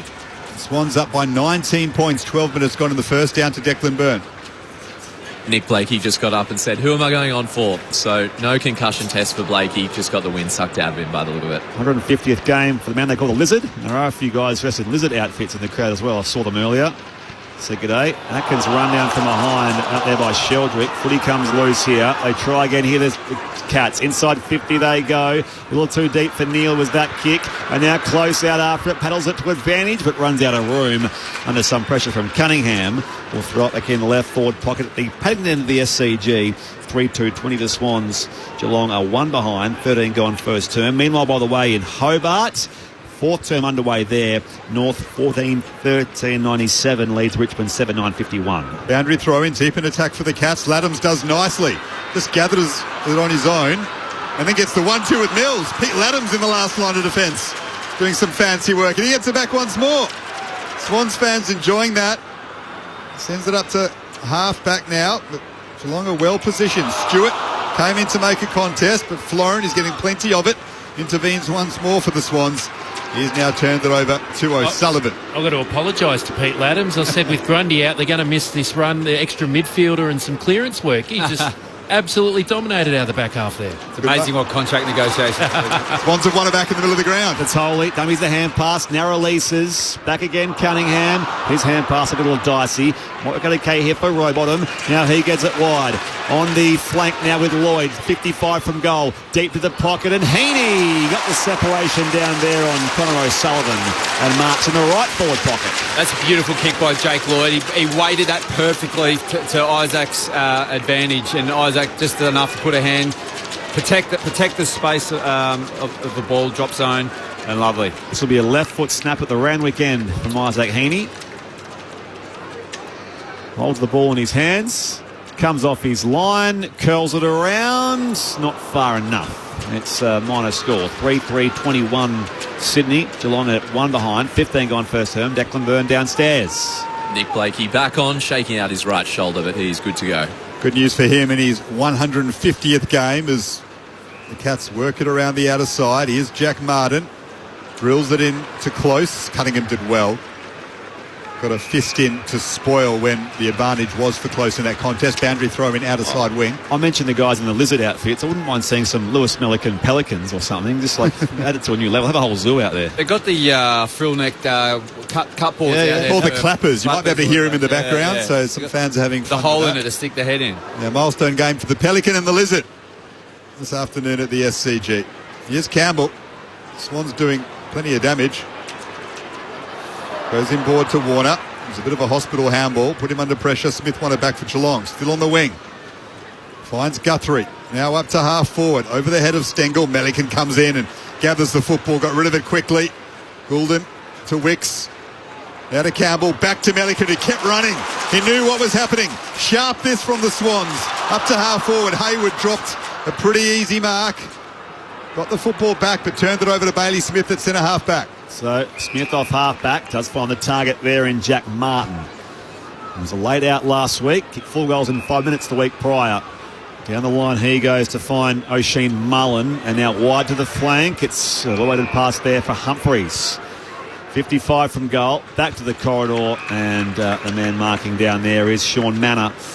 He's 45 out, slight angle left of centre. It was the first passage of play. The Cats been able to get a bit of a kick game going, wasn't it, Pebs? Their foot skills have actually been pretty poor through the first 15 minutes. Their kicking efficiencies have been pretty low. That passage of play, they were able to hit their targets and work their way through for the first time in the game. I'd say that's come off the back of the Swans' defence. The defence is actually pressing and trying to intercept, so they're doing really, really well in that defensive aspect of Swans. Inside 50s were 9-4 before that chain. Manor from 52, the set shot comes back, might just carry the line. Up there was McLean in defence, but it's gone. Well, he's claiming touched. What's the umpire's soft signal here? Well, check this upstairs. He should have touched it, McLean. He had the running jump. I think he was pretty confident, and the on-field call is behind. He might be trying to... soft call's goal. Might be trying to con the coach that he touched it, because they should have got it. I reckon he's missed that, and the soft call was actually goal, according to the big screen. But it just grazed that one finger. That's where you got to come from behind the line, though. Exactly. You know, one-on-one basics is you start from behind the line and you jump to try and do that. So that's a if it gets as a goal, that's just an absolute critical area. You shouldn't have it. It's like catching in the outfield in cricket. Make sure you're back on the rope. Yep. Score review, and it will be behind. So there you go. It was touched by McLean, and it will be 2 behind Geelong. The Swans are 3-3-21, 17 gone first term. I'm sure McLean would have been adamant with the coach as well. So I got touched it, coach. Honestly, I did. 19 points, Swans up by. Ugly kick from Mills, but it fell into Sheldrick's lap at half-back. His kick is pretty poor. It might just stay in the field of play. It does. Florent gathered it in between the interchange benches and goes inboard to Rowbottom. Just scans his options, James Rowbottom. Calls for a lead to come to him. Sends it to the pocket. Flying was McLean. Ball stays in play. Tatoli gathers it. Back to Florent, who's been so busy early on. Back to Tatoli, 49 out, decides to look for Lloyd, went over his head and His opposing number 44 has marked it in Tom Stewart. Ball is swung wide to Dempsey, who marks in that right back pocket. By the way, we called the game here a fortnight ago against Swans v Essendon. A couple of things were supposed to happen then, didn't happen. That was Totoli's debut, and we were sort of... Garvey was hyping up, his debut goal and celebration with Errol Goulden. They were planning. Never happened. Didn't happen last week either. So he's still goalless, Totoli, in game number 3. And also Tom Patley's 300th, which has still gone begging. So he's on 299. Still got Warwick Capper ahead of him. To be the 12th Swan of all time to make it 300 goals. Geelong threw the ball wide here to the wing. It's marked by Jack Henry. Down the line he goes. Humphreys in some space. Kicks inside 50 and leading up and marking Shannon Neal. Just inside 50. 45 from goal. 45-degree angle. He's a really good duo with Jeremy Cameron, and he's such a big lump of a lad and strong and a good presence that, I reckon that's another reason why Jeremy Cameron's been able to have the season he's had this year off the back of Neil being supportive. This bloke kicked 3 in the first quarter last week down at Geelong against the Bombers. Shannon Neal on the approach from 52. Good looking set shot on its way. That's beautiful. There's his first and Geelong's first of the afternoon. Shannon Neal on the board. They're 1-2-8. The Cats, the Swans are 3-3-21. 19 and a half played first term. Sunday footy on ABC Sport. Your experts are Jason Saddington and Ryan O'Keefe. Nothing more uplifting for a team when your big key forward comes out, goes bang, goes outside 50 and slots it like it's Shallen Pease. That was unbelievable. Well, he's kicked 38 for the year now. That's a pretty good return from your other tall forward, isn't it? You'd be pumped with that. I mean, they've got such a dynamic forward. Obviously, Jeremy Cameron gets all the credit, but they've got the smalls to get the job done. But Shannon Neal's gone unnoticed as well throughout the year. I think it was 203 centimetres. A great big target to have. You can see goals. You can see how, maybe the top 2 teams have got one of those big giant forwards. Adelaide with Theorop, be able to just go bang and creates everyone else around them the ability to kick goals as well. Well, he's covered for the departure of Tom Hawkins superbly. Shannon Neal. As Mullen wins it in the middle of the SCG, pumps the Cats back into attack. Jack Martin comes out to meet it, breaks a couple of tackles. Goulden almost trapped his handball, and then Stanley stops Goulden in his tracks in the middle of the ground. We'll have a ball up. Swans up by 13 points. Sunday footy on ABC Sport. Umpire throws it up quickly. Laddams gets hands to it, kicks it forward. Here's Mullen, who's got the job on Goulden and wins a free kick. So he had front position there on Errol, who brought him to ground, and the Irishman will take it on the wing. Hand pass off here again to Jack Martin, and Bailey Smith runs back in some space and marks just forward of the wing on the eastern side. That's the Bondi side of the ground. He wouldn't mind Bondi, Bailey Smith, I reckon. Goes inside 50. Kick was too deep there for the target. They're coming it though. Martin overruns the ball. Rampy mops up in defence, and now Wicks just thumps it and clears the area. Goulden contested grab, not paid. Picked up by Bailey Smith. Gives the kick wide of Blitzars. Picked up by Close. Hand pass wide here to Stengel. He tries to book around one. Wrapped up by Rowbottom. Ball comes loose back to Humphreys. He can snap quickly and misses to the left-hand side. 1-3-9 the Cats. The Swans are 3-3-21. Meanwhile, North leads Richmond by 47 points. Harry Sheasel, 43 disposals, still with 14 minutes game time left. He'll get the 50, I think. He will emulate what Bailey Dale did early on in the season. 49, he had Bailey Dale, so he went close. I think Sheasel will break through that barrier. It's pretty rare. Warner marks it, a centre-half back, then kicks straight into a Cat, and they've won it back. Here's Atkins. He'll chip it over the top. Bad mistake, Sydney. Strolling through is Jack Martin.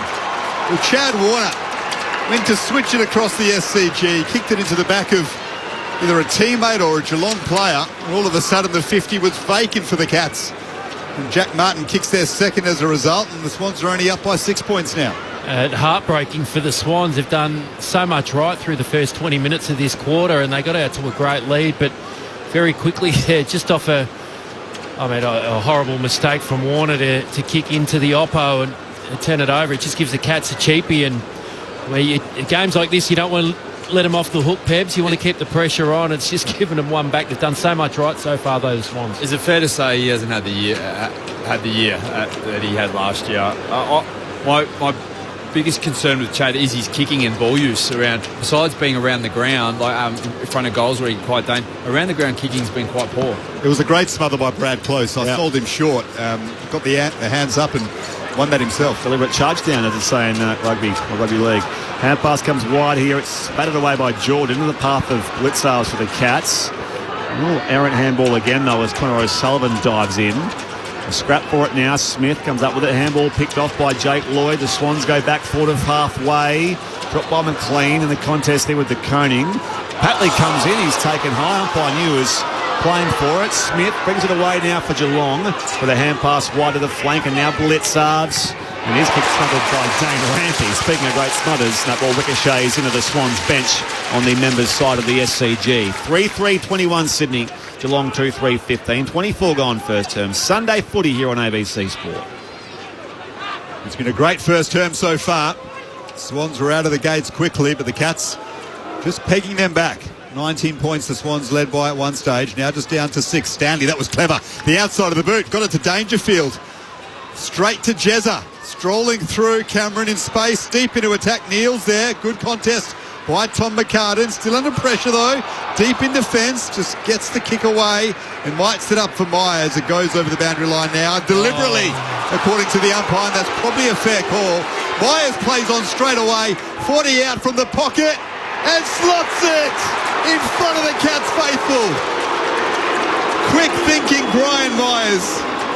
Swans fans don't like the call from the umpire to ping McCartan for insufficient intent, but Myers just ran away with it. Had a lot to do, but made sure he did. You think that was a fair call, Garby? I thought that was unlucky on McCartan. He was under enormous pressure. He was being tackled. And Campbell was there, almost touched it. Let's go back to the rule. It is called insufficient intent. You try and keep it in. Well, that's what they say. Okay, let's get rid of that rule and say last touch then.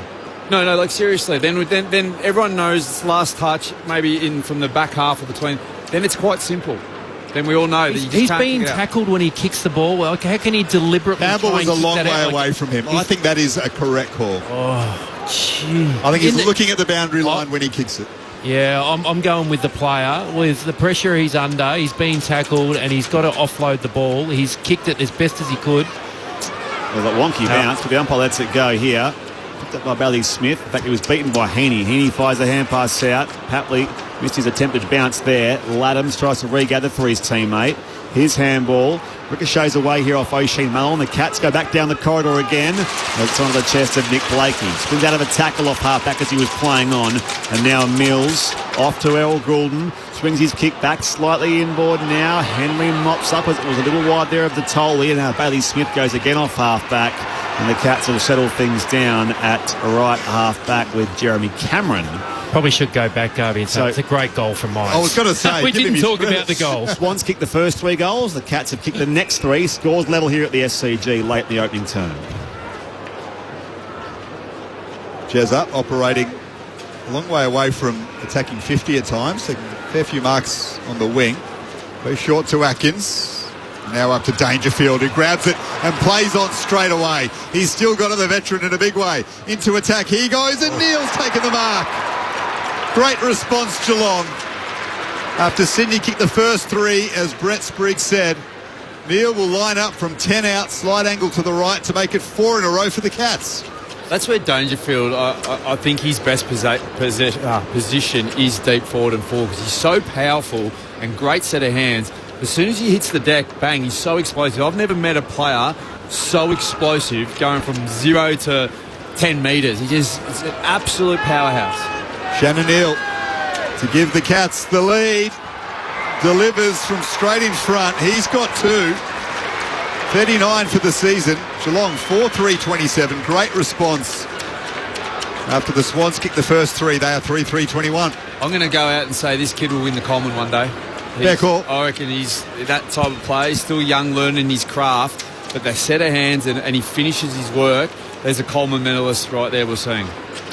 It's just the power of Geelong as well, the scoring power, isn't it? I mean, they're just able to score so easily when they want to. You know, they struggle to get their actual footy in their hands through the first 15 minutes, but once they have now, they've started to control the game. They're able to kick their way through. They're able to go a bit quicker themselves. You know, Dangerfield off that play to get it in, and when you've got a target like Neal, as you mentioned, he just marked the ball so well. Sydney kicked the first 3 goals of the game, led by 19 points. The Cats with the next 4. Lead by 6 points at this current stage. Restart in the middle. Stanley rises above Laddams. Warner had a hold of the jumper there of Max Holmes. Little rundown tackle there, Smith. And it will be coming back here for a high tackle, in fact, as Sheldrick gets up on the outer side. In fact, it's Jordan, it is, who gets up to take his kick. Goes long down the line. Big pack inside 50 for Sydney. It's Holy swooping through. Hand pass off to Haywood. Runs straight into oncoming traffic. And the umpire says we'll ball it up. 20 out from Sydney's goal. Randwick end.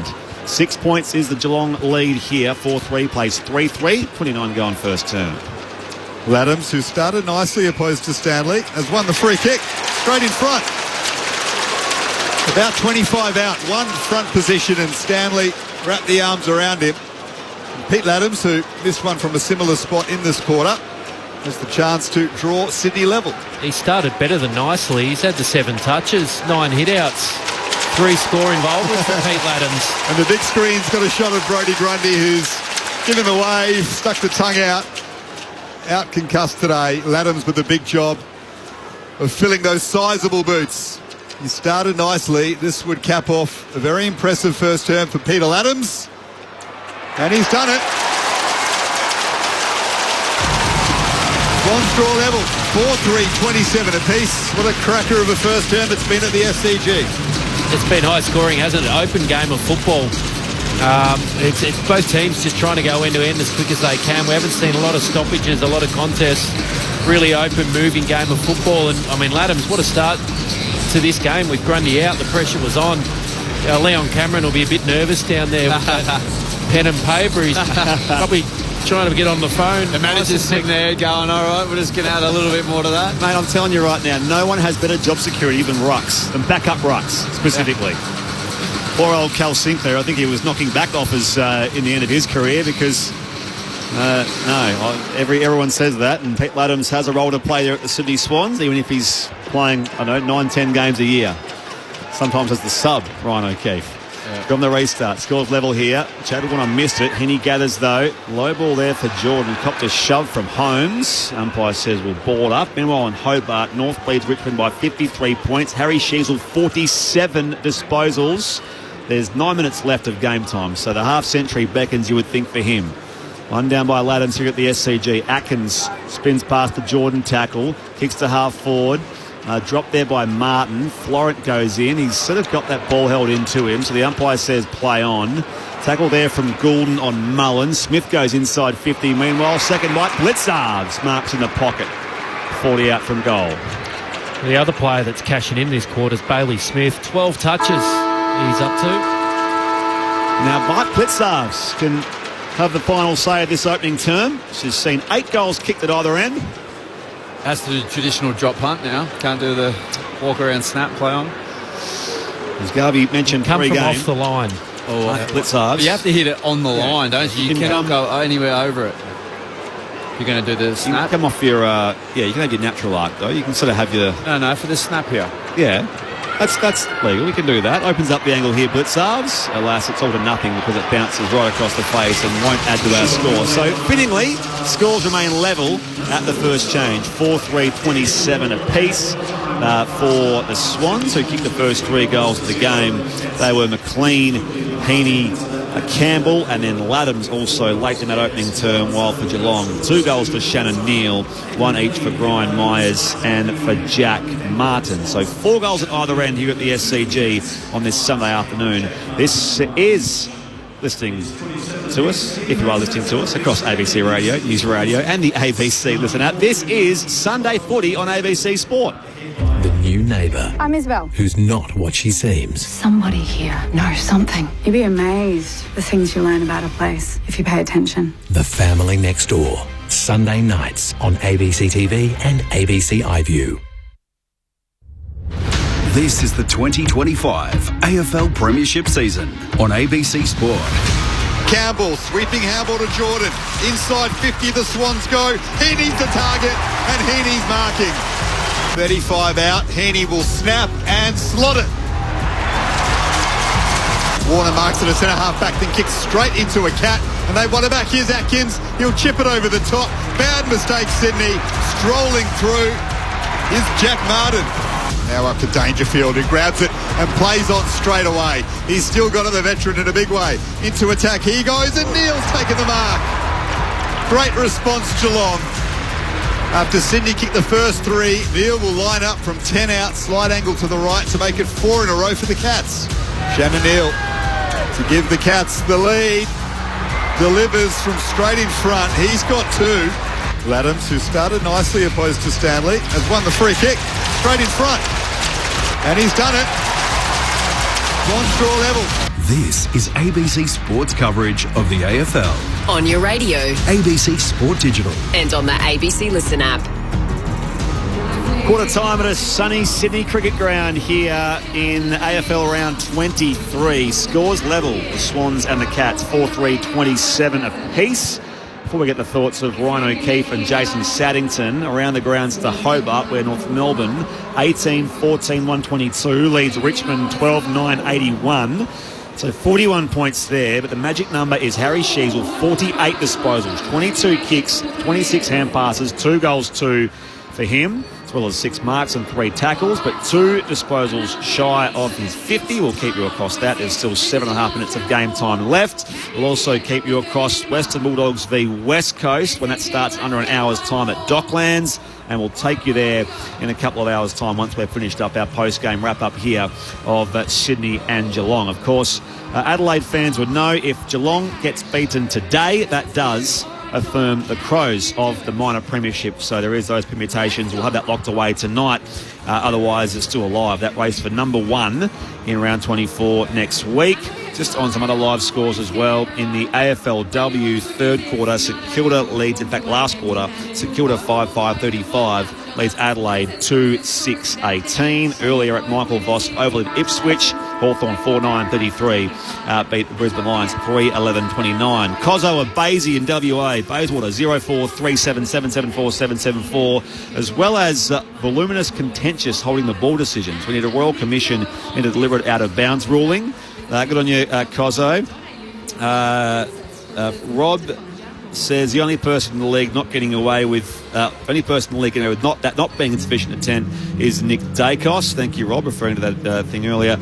Thanks for the call, guys. Insufficient intent. I feel like it's pretty straightforward. The player hasn't tried hard enough to keep the ball in play. It's not deliberate. It's insufficient intent. I don't really understand why people get so about it, says Ben in Brisbane.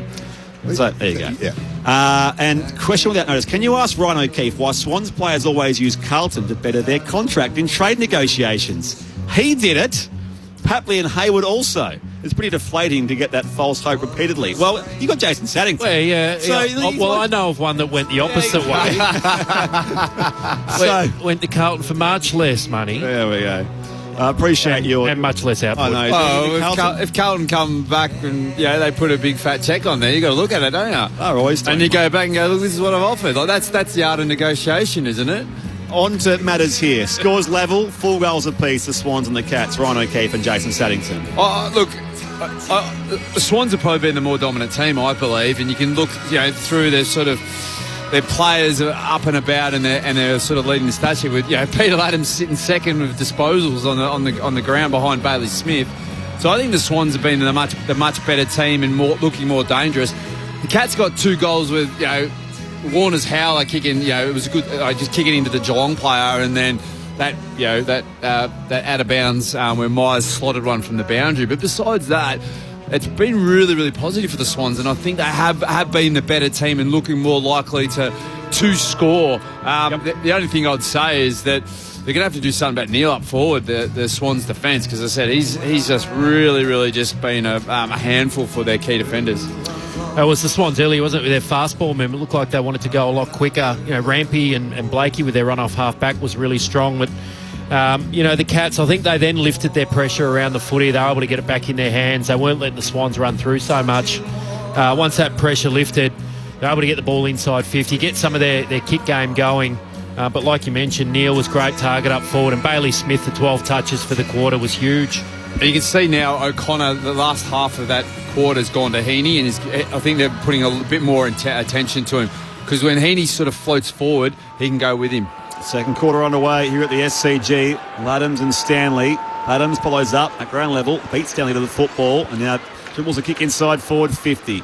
Had to beat the football though to Koning, shares it with Smith, and the Karate Kid headband. Back here again as it comes off half back and fell there, and the Henny tackle was to Koning. Ball comes there to Goulden. He's wrapped up, and it's going to be a free kick for a high tackle in front of the old grandstands. So Goulden from left half forward goes over the through the fingertips of Bailey Smith, who put his hand up there, and now it's come to ground level, wrapped up or balled up just inside 50 for the Swans at the Paddington end of the ground. Scores level still, no change to our quarter time score. Umpire throws it up. Laddams and Stanley wrestle away. Laddams wins the tap, bounces away from Sheldrick. Papley slips over at half forward, so the Cats can rebound. Here's Mullen. Well done by Warner though to get across and spoil it at half forward. Down to Declan Byrne. Just quickly on James Jordan again, the Padlock's doing it. So a month ago, Geelong came here and Max Holmes had a quiet day. Giants put a lot of attention into him. He averages 27 touches, 3 to quarter time for Max Holmes. Boundary throw in. Left half forward for the Swans. Laddams works his way to the front. Clean tap down to Wicks. Throws it on the boot. Skews out towards centre half forward. Errol's there doing the roving. Did well to find Heaney. And now it falls away of Wicks, who soccers it a couple of times inside 50. Jordan gathers it. Now Papley snaps it over his shoulder. It'll sit up nicely for Buller. That was hard work from the Swans. They just kept moving it forward, surging the footy. Eventually Buller's taken the mark and he'll snap from 20 out, left forward pocket. A couple of really strong contests there. Wicks doubled twice, went in there and actually got a couple of toe pokes, but got first to the ball. And that attack by McLean. He went through, used his physicality and made a real contest that's made this goal, this shot on goal available. He's been one of the finds of the Swans' second half of the season, Jack Buller. And he's on the board here at the SCG. Swans get the lead back. They are 5-3-33. The Cats 4-3-27. And Jason Saddington, they did that the hard way, Sydney. They did. They had to scrap their way forward through the contest. But like you both mentioned and Peb's mentioned, just a couple of big contests. Wicks to just get a toe poke in there, and you bang on.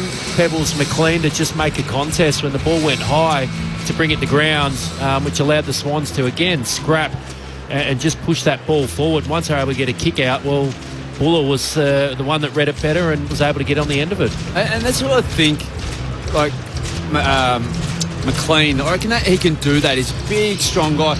If he can be really physical up forward and just bust a few packs and crash through and just be a real physical presence, and so the smalls and everyone can feed off around him, I reckon that's a really valuable role that he can actually really do, and then pinch hit as that second ruck.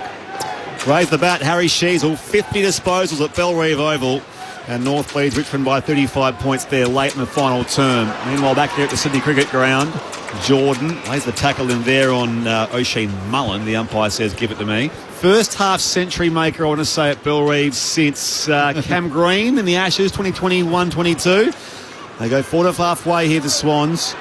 Ball up, off here to Koning. Shares it again now, wide to Henry. Sweeping ball wide again by hand to Tom Stewart. It's been quiet in the game so far. To the outer side now is Stengel. Taps it to advantage. Manor spins out of the Lloyd tackle. Footy comes loose. Mopped up by Wicks of the Swans. Puts him towards half forward. Reaching for it now, McLean. Goes wide inside 50. Papley. Oh, kick was smothered. And that was charged down there by Stewart. Picked up by Chad Warner. He tumbles his kick towards the goal square. It bounced away from 1-2. Now mopped up by Humphreys. Geelong tries to get off full back. Humphreys exits defensive 50, but it's all Sydney. Mills gathers it. Handball to Blakey. Left it behind. Put in a strong contest, and Atkins is held up. Lever. Ball up just inside 50 for the Swans. Just quickly, Harry Sheasel's got the all-time record in his sights. That's Tom Mitchell with 54 disposals in a game. There's still time for him to break it. 2 minutes left, I reckon, of game time.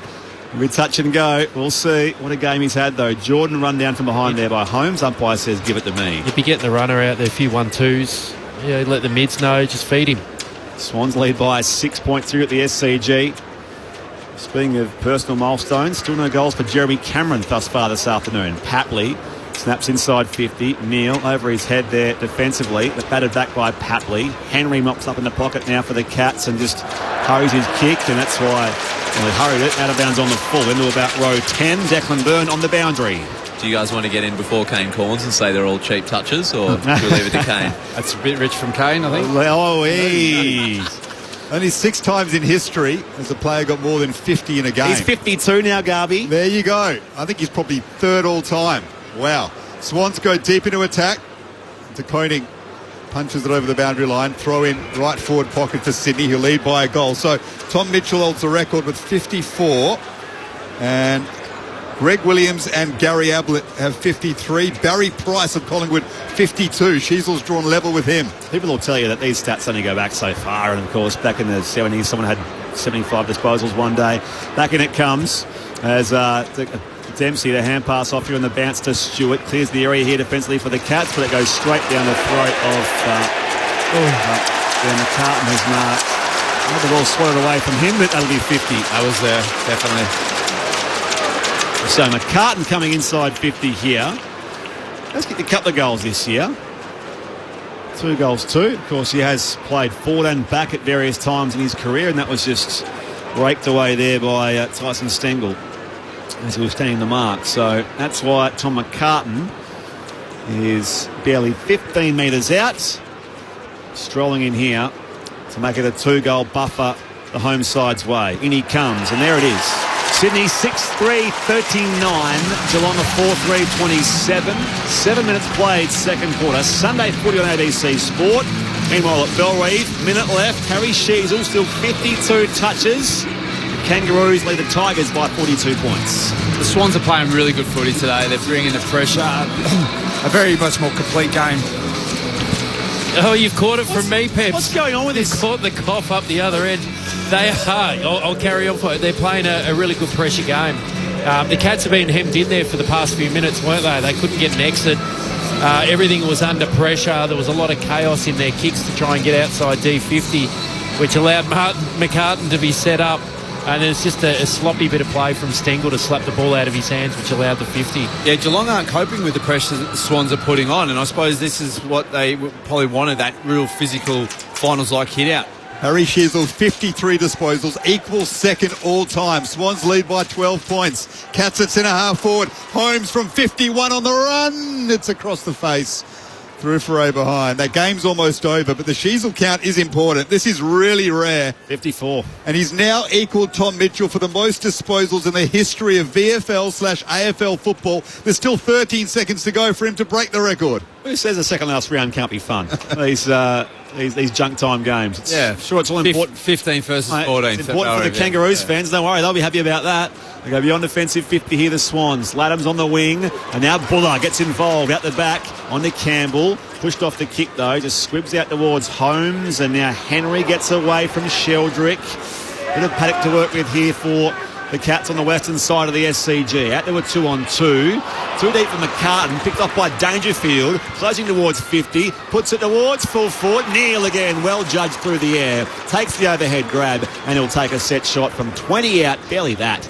On that tough angle right-hand side. Nothing much the Lizard could do there. Lovely way to kick by Dangerfield. That's a critical turnover there by Campbell. If we had an opportunity to get a deep inside 50, fluff the kick, and then Geelong without a counterpunch. Shannon Neal on the approach here from the right forward pocket. Meanwhile, it's just seconds away from full time at Bellreeve Oval in Hobart.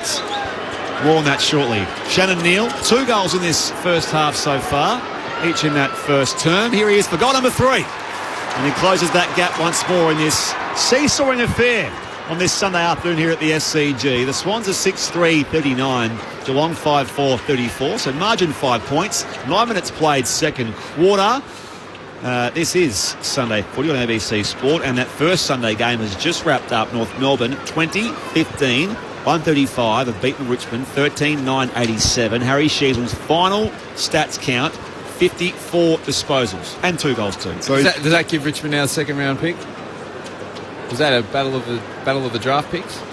No, it does make a difference because Richmond actually acquired North Melbourne's pick with a trade last year. Whitlock. So they had North Melbourne's first round anyway, so it makes no difference. But Harry Sheasel has just drawn level with Tom Mitchell on the most disposals ever in a game, 54. Mitchell did it in 2018. It's just like when Mark Taylor declared on the same score as Madden all those years ago in Pakistan. Swans lead by 5 points. We should put our attention back on this game, but what an effort by Harry Sheasel in Tasmania. Laddams wins it in the middle of the ground. Bouncing ball at half forward for the Swans. Slipping over is Guthrie. Papley gathers it. Looks for Goulden. Mullen doing a decent job on him. Goulden tackles the Irishman. We'll have a ball up right half forward for Sydney, who are 6-3-39. Geelong 5-4-34. 10 minutes gone in the second term. Back in it comes. Scrapping for it now, Jordan. Brought to ground there by Bailey Smith. Ball comes loose there. Heaney bounced off Manor and also Holmes. Sees it out of bounds once again between wing and half forward for the Swans. That Northern or heading into the SCG. Beautiful day for footy. Good crowd in as well. The last home game for the Swans of this 2025 campaign. The first year under Dean Cox. It's tossed back in. Sheldrick off here again to Lloyd. Jake Lloyd goes deep inside 50, fighting across O'Connor. Couldn't control the grab. Heaney out after it now in the pockets. Out of bounds for a throw-in at right full forward for the home side. They lead by 5 points here. 11 goal in second quarter. Here on ABC Sport. Repeating in Hobart. North Melbourne beat Richmond by a total of 48 points. Swans by 5. Laddams and Blitzav's doing the right work, and it's a strong tackle on Papley by Mark O'Connor. 11 minutes gone in the second term.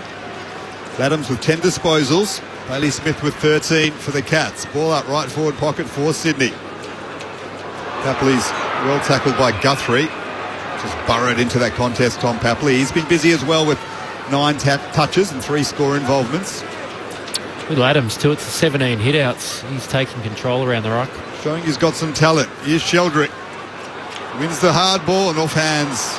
Through for a rush behind for Sydney. They're up by a goal now. Yeah, I think people have always felt that Laddams could play. He just had to get the silly stuff out of his game, the suspensions and the free kicks he gives away and so on. It seems for a lot of ruckmen, you've got to be the number one ruckman. If you're that second ruck, you just can't get into the game. Maybe this is sort of the mentality he needs to take forward. Sydney by 6 points here. 12 gone second quarter. Sunday footy on ABC Sport. Ryan O'Keefe, Jason Saddington, Daniel Gale, Declan Byrne, myself, Brett Sprigg. Here they are inside forward 50. Mark O'Connor, the Irishman, wide to the outer side. Dempsey, separation there on Melican. Plays on quickly now. Down the line, Laddams up in front there of Stanley. Stanley's second bite, not paid. Off here to Holmes running by. Goes inside 50. Neil, barely a lead there. He was standing still. The kick found him. And he'll mark 45 out. Go back. At left half forward. And he may well fancy him. So he kicked one pretty similar angle, didn't he, in the first term? He's a beautiful kick of the ball. Like, this is well in his wheelhouse here. If you've kicked 3, you're going to go back, aren't you? Why would you look to pass it off? I don't think he did. I think he thought, no, I'll pretend. Yeah. Shannon Neal, 3 first half goals so far. He connects from 50. It's on its way. It looks pretty good. Number 4. Scores level again. 6-4-40 apiece here at the Sydney Cricket Ground. 14 gone second term. Sunday footy on ABC Sport with Jason Saddington and Ryan O'Keefe. When you got a shoe like that, why would you pass it? He's a beautiful kick of the ball. As I said, he's only going to get better as a player, and that's a super exciting thing for the Geelong faithful. So I think you mentioned it at quarter time, Pebs, the matchup. That's the worry for the Swans. McCartan's doing the job on Cameron at the moment. Jeremy Cameron's struggling for influence, but Shannon Neal's the one that's doing all the damage up forward. Malikan's in his 100th has had Neal, but do you look to a Rampy, a player that's done it before? Well, I think Ramps is... McCartan's gone up there. With Blitzabs down there, they've got 3 talls, and this seems to be the model now for forward lines. Swans don't have that other key defender to be able to chop out. Scores level, 6-4-40 apiece. Swans win it in the middle of the ground. Papley to Wicks, who was running off half back to Tolley, kept his feet on the wing crucially. Got it back to Cunningham. Now they've turned it over. Close. Taps it forward. Now Dempsey to Blitzabs. They're inside 50. Back to Close. Hemmed up on the boundary. His kick is marked by Blakey deep in defence. So Neal with 4 goals as Blakey's kick is in danger of being intercepted by the Cats at centre half forward. Blitzabs does that. Ball spills free and Sheldrick will gather it.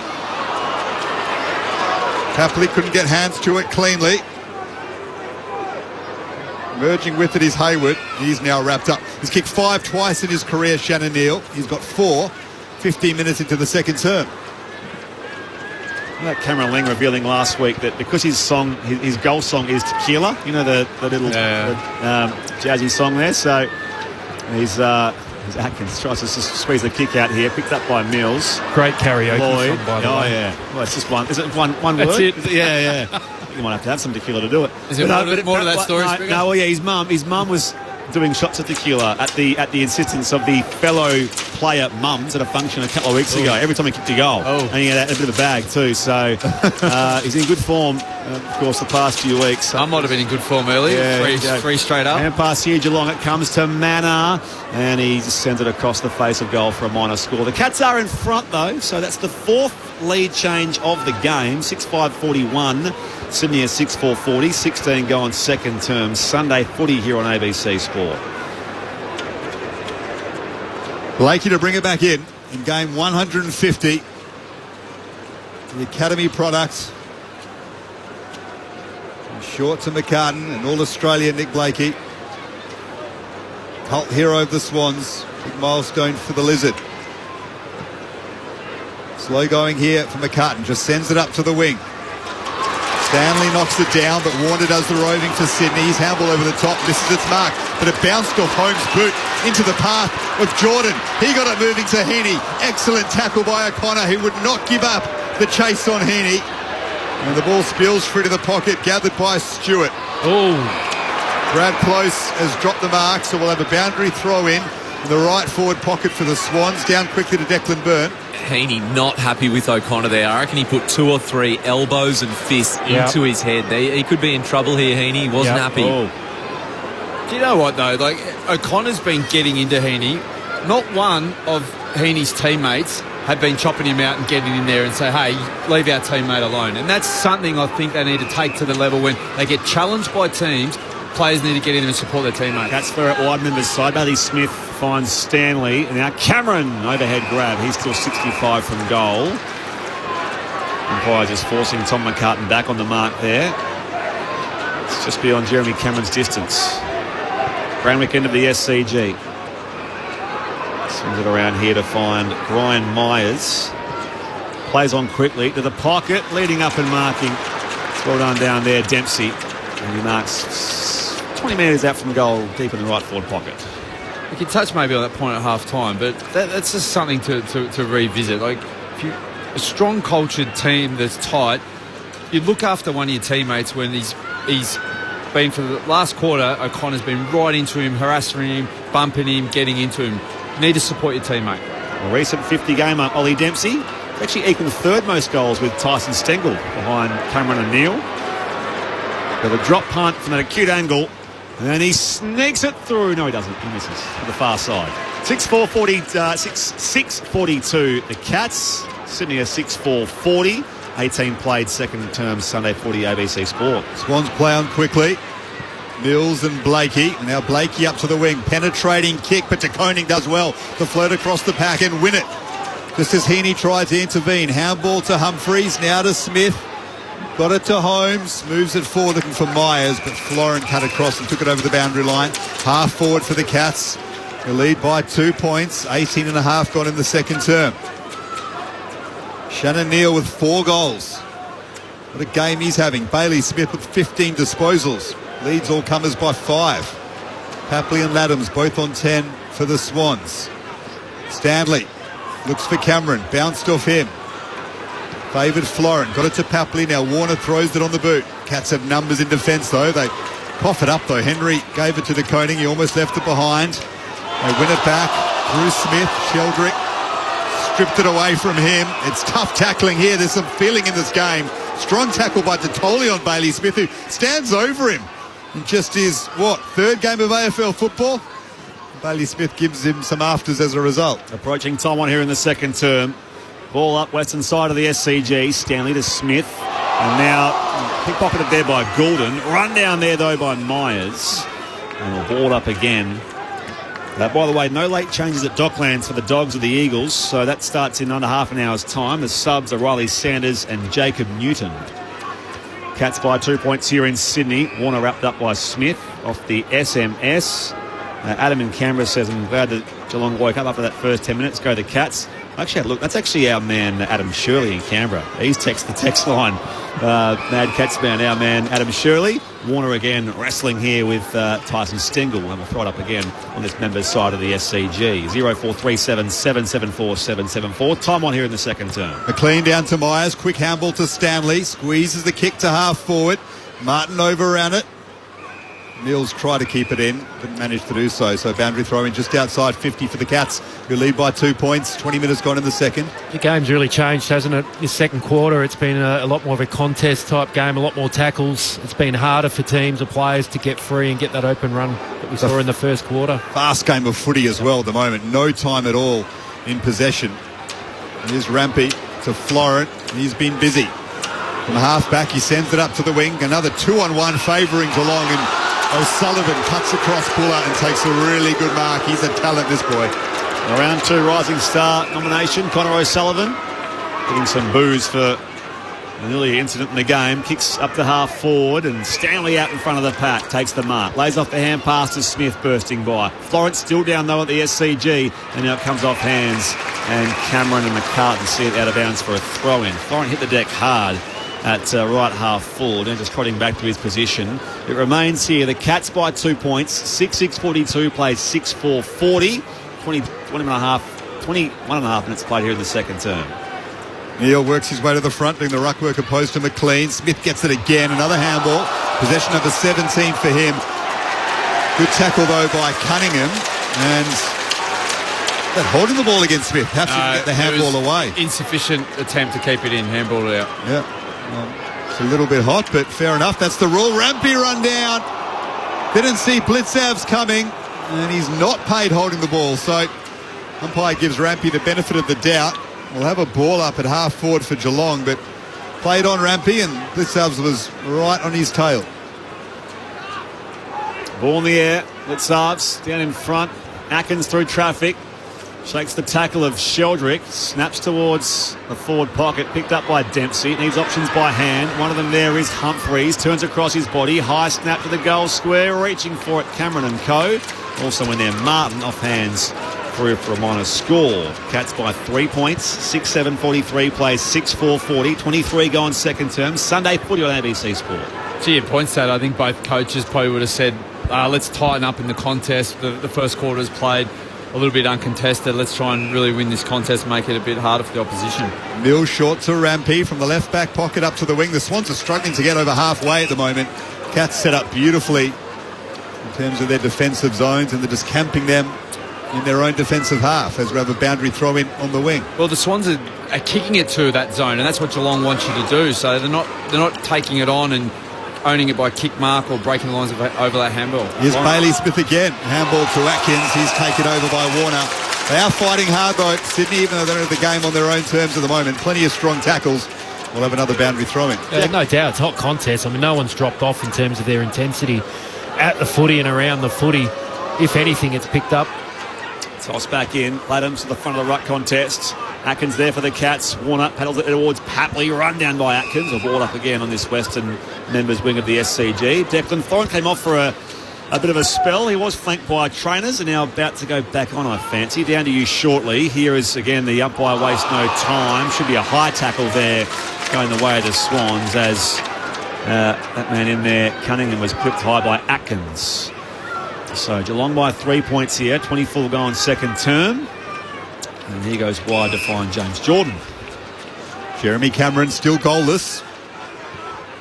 Stuck on 79. Shannon Neal has 4 for the Cats as Sydney switches it across. Defensive 50. Jordan to Cunningham. And now Mills.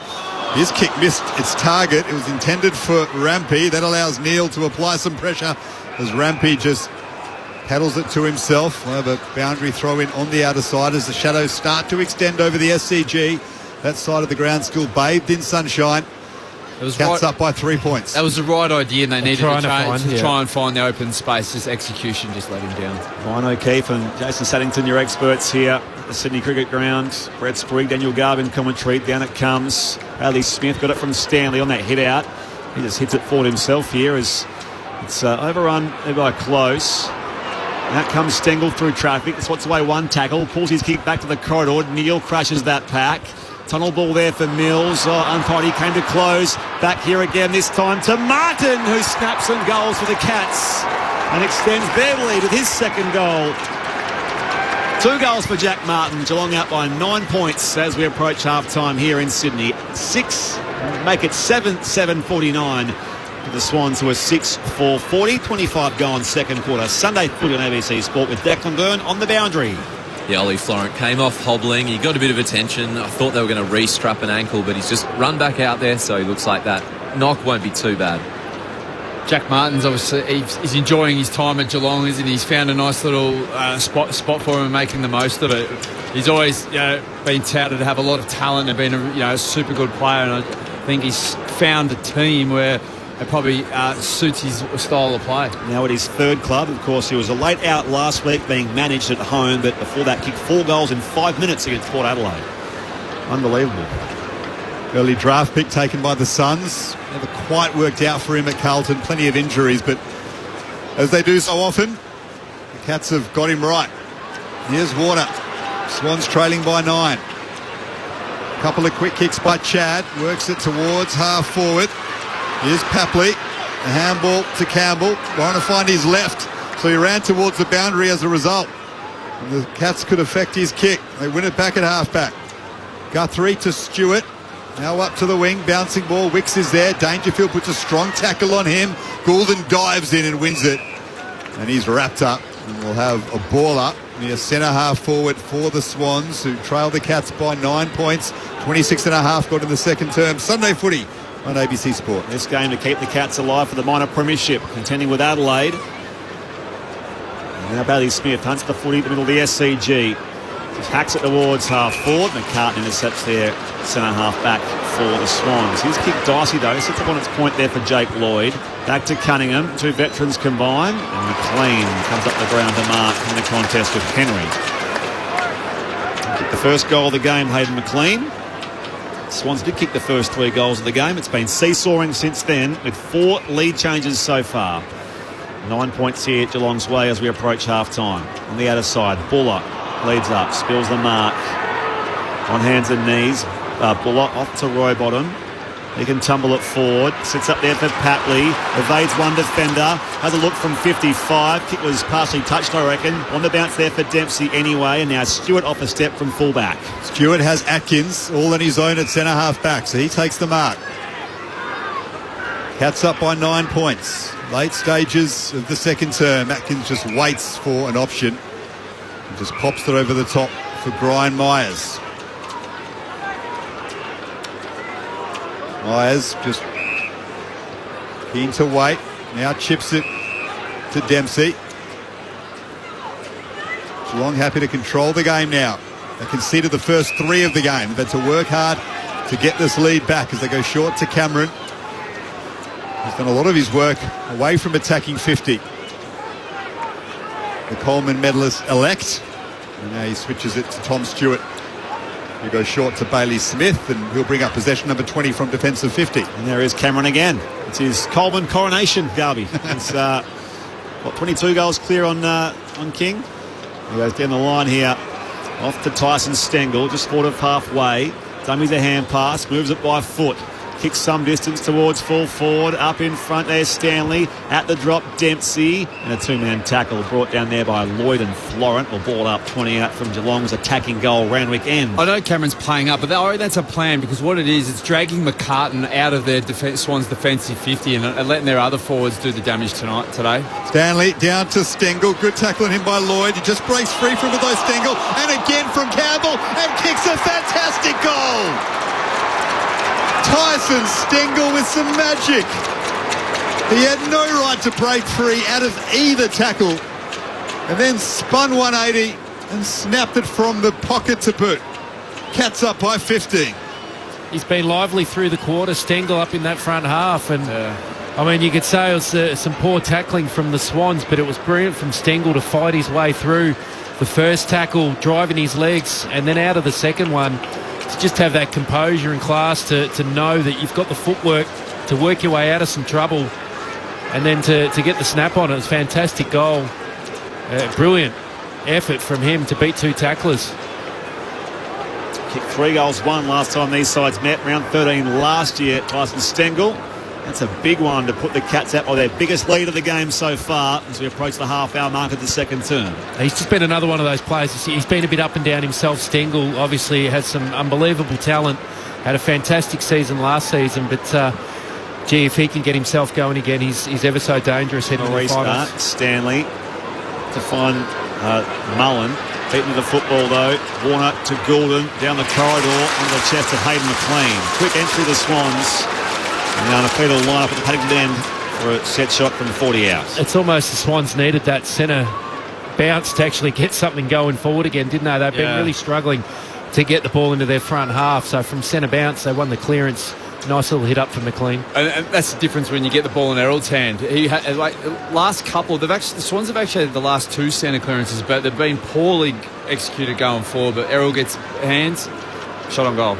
Came back into the side last week against Brisbane. Hayden McLean lets fly from 45, and there it is for goal number 2. And they close the gap before half-time. Geelong who lead by 9 points here. McLean kicks his second. Geelong 8-7-55, Sydney 7-4-46. 31 minutes gone here in this second term. Sunday footy on ABC Sports. He's been a good target for them today through this first half. McLean, he's marked the ball well. He's presented. And he's presented, that's right. He's had a couple of hit-ups now. You mentioned Goulden was the one that was able to get his hands on it and use it so well. He's been a little bit quiet though. Errol was only had the 10 touches. Normally you see stronger influence from him, so definitely a player that the Swans need to keep going through this second half. Normally he does. It's normally his strongest half of footy, but if they're to continue to push Geelong, Goulden, someone's got to keep his hands on it through the second half. Cats up by 9 points. Late stages of the second term. Adams and Stanley. Stanley wins it cleanly, but then Adams gets hands on it and breaks away from Holmes. The handball to Warner, chips it barely 15, looking for Papley. It suits Papley anyway. He picks it up, gets it to McLean. Excellent pressure applied by Bailey Smith. Strong tackle to go with his 20 disposals. He impacted the McLean kick, which therefore went out of bounds on the full. Cats lead by 9. Chad Warner kick. That's the 5th time Chad Warner's got the ball. Centre clearance, could penetrate it or even have a shot on goal, and he's done these little dinky kicks that have turned over. They've been horrible all game. Kick in taken by Mullen beyond defensive 50. Off hands, Mills, the captain. Blakey's kick smothered. Tracked there by Myers. Geelong back on the attack. Dangerfield marks on the outer wing. Comes back infield now. His kick bounced off the back heel of Melican. Swans win the footy back now. Awkward hand pass. It is down there though for Natoli in his 3rd game. Little 1-2 with Hayward. It was awkward coming back to him, and now he has to get the football again off that man in Sullivan, who's run down on the point of the square. So left half forward now for the Swans, who trail by 9 points, 33 gone second term. Stanley just slaps it away, but it sits up nicely for Blakey. Tries to squeeze a kick for the lead of McLean. Bounced off his chest. Cats clear the area, and Dempsey takes a nice mark. Read it best, opposed to Campbell. Handball quickly to Holmes, who was running past. He drives it into attack, 2-on-1 against Dangerfield. Melican wins it as a result. Knocks it forward. Jordan's there. The bounce favours Holmes though. Dribbles one into the pocket off the legs of Cameron and then off hands. We'll have a boundary throw in right forward pocket for Geelong, who lead by 9 points. 33.5 got in the second term. Another entry there by Blake. They're afraid to go long or go direct Swans. I don't know whether it is they don't have confidence in their forwards, but they've got to get it in deeper entries. Cuts by 9. Dempsey burst through a pack. Was felled by Heaney. Got him front on. Umpire says, give it to me. Interestingly, that last one where Blakey didn't go long, the long option was Goulden v Mullins. So Errol Goulden's trying to take Mullins forward to try and break a bit of this tag as well. But it's a one-on-one contest, and it's deep. Blakey clears, intercepted though here by the Cats, and Henry, his kick goes very wide and long, out of bounds on the full. 8-7 plays 7-4. Geelong leads by 9 points as we approach the half-time siren. That's Henry, 2 kicks, 2 on the full in the row at the moment. The Swans led by 19 points at one stage. Scores will level at quarter time. Cats up by 9 now as we get close to the main break. Blakey in his 150th up to the wing. McLean with a strong contest brings it down. Campbell's kick is smothered. Ball stays in play. Henry then taps it towards the boundary. We'll have another throw in next to the Swans bench. Papley with 14 disposals leads their possession count. Bailey Smith with 20. Somebody could figure very prominently in Brownlow medal night. Bailey Smith gets up by 9. Can they work it quickly with time ticking down? Manor does that into attack. Dangerfield almost took the mark and then ran into some trouble. Ball spills free. Had a chance there, Dangerfield, to take that mark and have a shot on the siren. But the Cats will be happy with their position after conceding the first 3 goals of the game.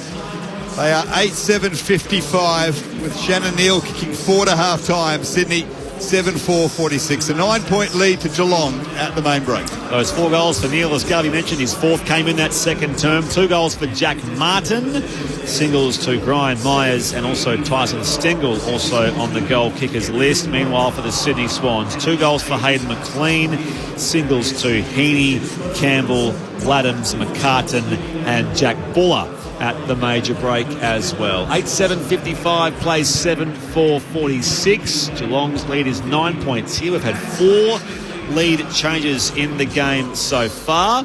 And of course, repeating earlier in Hobart, North Melbourne beat Richmond by 48 disposals. Harry Sheasel, 54 disposals and 15 score involvements, 2 goals to himself. We'll get some reaction from that game very, very shortly. In the meantime, your experts here at the SCG are Ryan O'Keefe and Jason Saddington. Well, that quarter was much more of a pressure game, as we sort of spoke about Saturday during that quarter, that I reckon both coaches would have said, hey, we're allowing too much easy ball. It was a bit of a shootout. Let's really tighten up, the contest and around the ground, and that's what it was. Both teams are playing a very high level of football, and you can say that's a finals-like sort of game at the moment. And when that pressure goes up, that's when you've got to start, sometimes just not trying to be too cute. And I mentioned about Warner, and there's a couple of times when the Swans try to be too cute with their possession, they turn it over. They're so dangerous when they're actually just doing, hitting the targets, changing the lanes, going a little bit more direct. And I just think that they had a few opportunities out of centre bounce. I reckon had 3 or 4 opportunities where they could have had a lot deeper entries. Have a stoppage in your forward pocket. Then you can defend and set up behind it. When you're doing these little dinky kicks and turning over at the source, it's particularly on the SCG, it goes back really, really quickly. And that's what I'll just say for the Swans. They're playing really, really good footy, but they could probably let's take away that cuteness, and can we just get a little bit deeper, or give our forwards more of an opportunity, because it looks pretty one-on-one there, particularly when you mention where Errol Goulden's gone forward. It is still a one-on-one contest. Let's get it to him and give ourselves an opportunity, or we can even lock it in there. Look, back in your key players, don't you? I mean, whilst Errol's not big, you're happy to go to him one-on-one, surely. And it probably was a difference through that quarter. Just the time in the front half, Geelong just spent a bit more time with the ball up their end of the ground, didn't they? Yeah. But it was a very tight contest through the quarter. I mean, the tackle count went through the roof. It was only 25 tackles through the first quarter. There was 45 that quarter. And the contested footy got real hot. But Geelong just had a bit more time in that front half. Stengel was able to get free, kick a goal. A couple of goals, Neil was able to still be dominant up forward. Jeremy Cameron trying to get in the game, starting to come up the ground a bit more to get some touches. McCartan's trying to drop off, but you're right, it sort of drags him out a little bit. I think it's a play. Let's drag Tom out there. And there's a bit of that going on, isn't it? Like Isaac Heaney's been run with pretty closely from O'Connor and has got frustrated. Yep. So the Swans are trying to free him up. Errol Goulden's been run with by Mullins. They're trying to free him up. So there's a bit of cat and mouse going on both ways, I think, in terms of what coaches are trying to do to free up some of their players. And another player, Sam Wicks has done a job on Brad Close. He's only had 4 touches and little involvement as a key player for the Cats up forward. So there's a bit of cat and mouse going on. There's some key matchups that are going to have some influence. It got real tight in the contest that quarter, but we've got a good game of footy on our hands. And I'd say with Geelong, they have confidence to go. They've had deep entries. You're back here in Neil and Blitzavs, who's down there, and when Cameron. But what it has brought Stengel and these guys in, because it's a contest around ground. They can go to work as well. That's what I think the Swans can do that. Like, McLean's been super. I reckon he's been presenting well. He's been a physical presence. play him out of the goal square and let's go a little bit deeper if I'm the Swans with ball in hand, because that's what Geelong's been able to do and been able to do it successful. And Chad Warner kicked the ball long. Gee, you got passionate about that there, Pep. So I could really feel the venom in your You're voice. Not the first person to raise it, obviously. Well, he's a very, very good player, and around the contest, and he's as good as it gets winning the ball, and he's so powerful to get. Say he's almost like similar to Dangerfield. Dangerfield, he gets it, even though he's not a great kick day, he gets it and he gets distance in his kick, and if he's going to turn it over, it's 60 metres down the ground and it gives your team time to defend behind it. Chad could do that. He bursts through. He's better off that last one having a shot on goal, because that's why I reckon when he gets his possessions in the front half and bursts towards goals and it just pins the ears back and has a shot, he's super. But when he starts to be too cute with his... He's not an Errol Goulden foot skills, and that's just not his game. So I just think for him, he wins the ball and he's a super contest player, but his disposal rule lets him down. The impassioned voice there of Ryan O'Keefe, Norm Smith medalist, alongside former Swan and Blue Jason Saddington here on ABC Sport. Half-time at the SCG, Geelong leads Sydney by 9 points, 0437 774 774. A high team, Fran in Melbourne, enjoying the call. Swans have been sending a message that they're coming. Congrats to North Melbourne with the win. Yeah, North earlier winners by 48 points over Richmond. We'll get some reaction from that game at Bellray very, very shortly. Also, Laurel in Rushworth says, can Razor Ray please make a comeback? That's no slot on Declan Byrne, who does the job for us here on the boundary in Sydney. Razor Ray does do the boundary on Saturday afternoons in Melbourne and Victoria, and he's actually back umpiring in the AFLW. So he's retired from the men's footy, still umpires AFLW, and speaking of which, actually, he's just gone full-time at Moorabbin. The Saints beat Adelaide by 22 points there. Freo leads Port in the second term at Alberton in South Australia. The Pies will beat the Demons this week, meaning if the Hawks beat the Lions, the Pies and Cats will play in the qualifying final at the MCG, says Stuart and Buninyong. I would back the Pies to win that game by a mile. On you, Stuart. Yeah, those all permutations are all falling in place, aren't they, with the last home and away round to come next week. 0437 774 774. I mentioned earlier, North beat Richmond by 48 points. Some reaction coming up from that game. Underway shortly at Docklands, the Bulldogs and the Eagles. You can hear a full call of that on the ABC Listen app. Just look for the AFL Extra button and we'll get you there for the rest of that call once we're done here at the Sydney Cricket Ground, where Geelong leads the Swans by 9 points. And right now it's time for ABC News.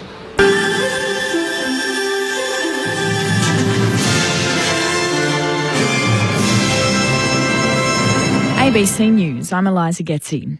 A one-day general strike is set to go ahead in Israel later today to protest against the government's plan to take control of Gaza City. The families of hostages say a takeover could put the lives of the remaining hostages held by Hamas at risk. This man, attending a protest in Tel Aviv, says the strike is part of national demonstrations against the Netanyahu government plan. Going to be civilian strike, and lots of private companies, lots of people are taking day off to participate in the strike tomorrow. We are all going to participate in all kinds of demonstrations all around the country. Meanwhile, a severely emaciated young Palestinian woman has died in Italy, where she's been receiving hospital treatment. She was flown to Italy 2 days ago under an Italian government scheme to help Palestinians from Gaza with severe health problems from lack of food. A hospital in the city of Pisa says she died from a cardiac arrest while being treated for weight and muscle loss. Ukrainian President Volodymyr Zelensky has cast doubt on prospects of a deal coming to fruition to end the war with Russia, saying its leader Vladimir Putin is complicating peace efforts. More from the BBC's Steve Rosenberg. In Russia, pro-Kremlin media have been hailing the Alaska summit as a diplomatic victory for President Putin, suggesting that President Trump had been persuaded not to insist on a Russian ceasefire in Ukraine, but instead to focus on securing a peace agreement. And if a peace deal between Russia and Ukraine cannot be reached, Russia's leadership won't be too upset, wrote the pro-government news outlet Moskovsky Komsomolets, adding Putin has been banking on the Russian army and continues to do so.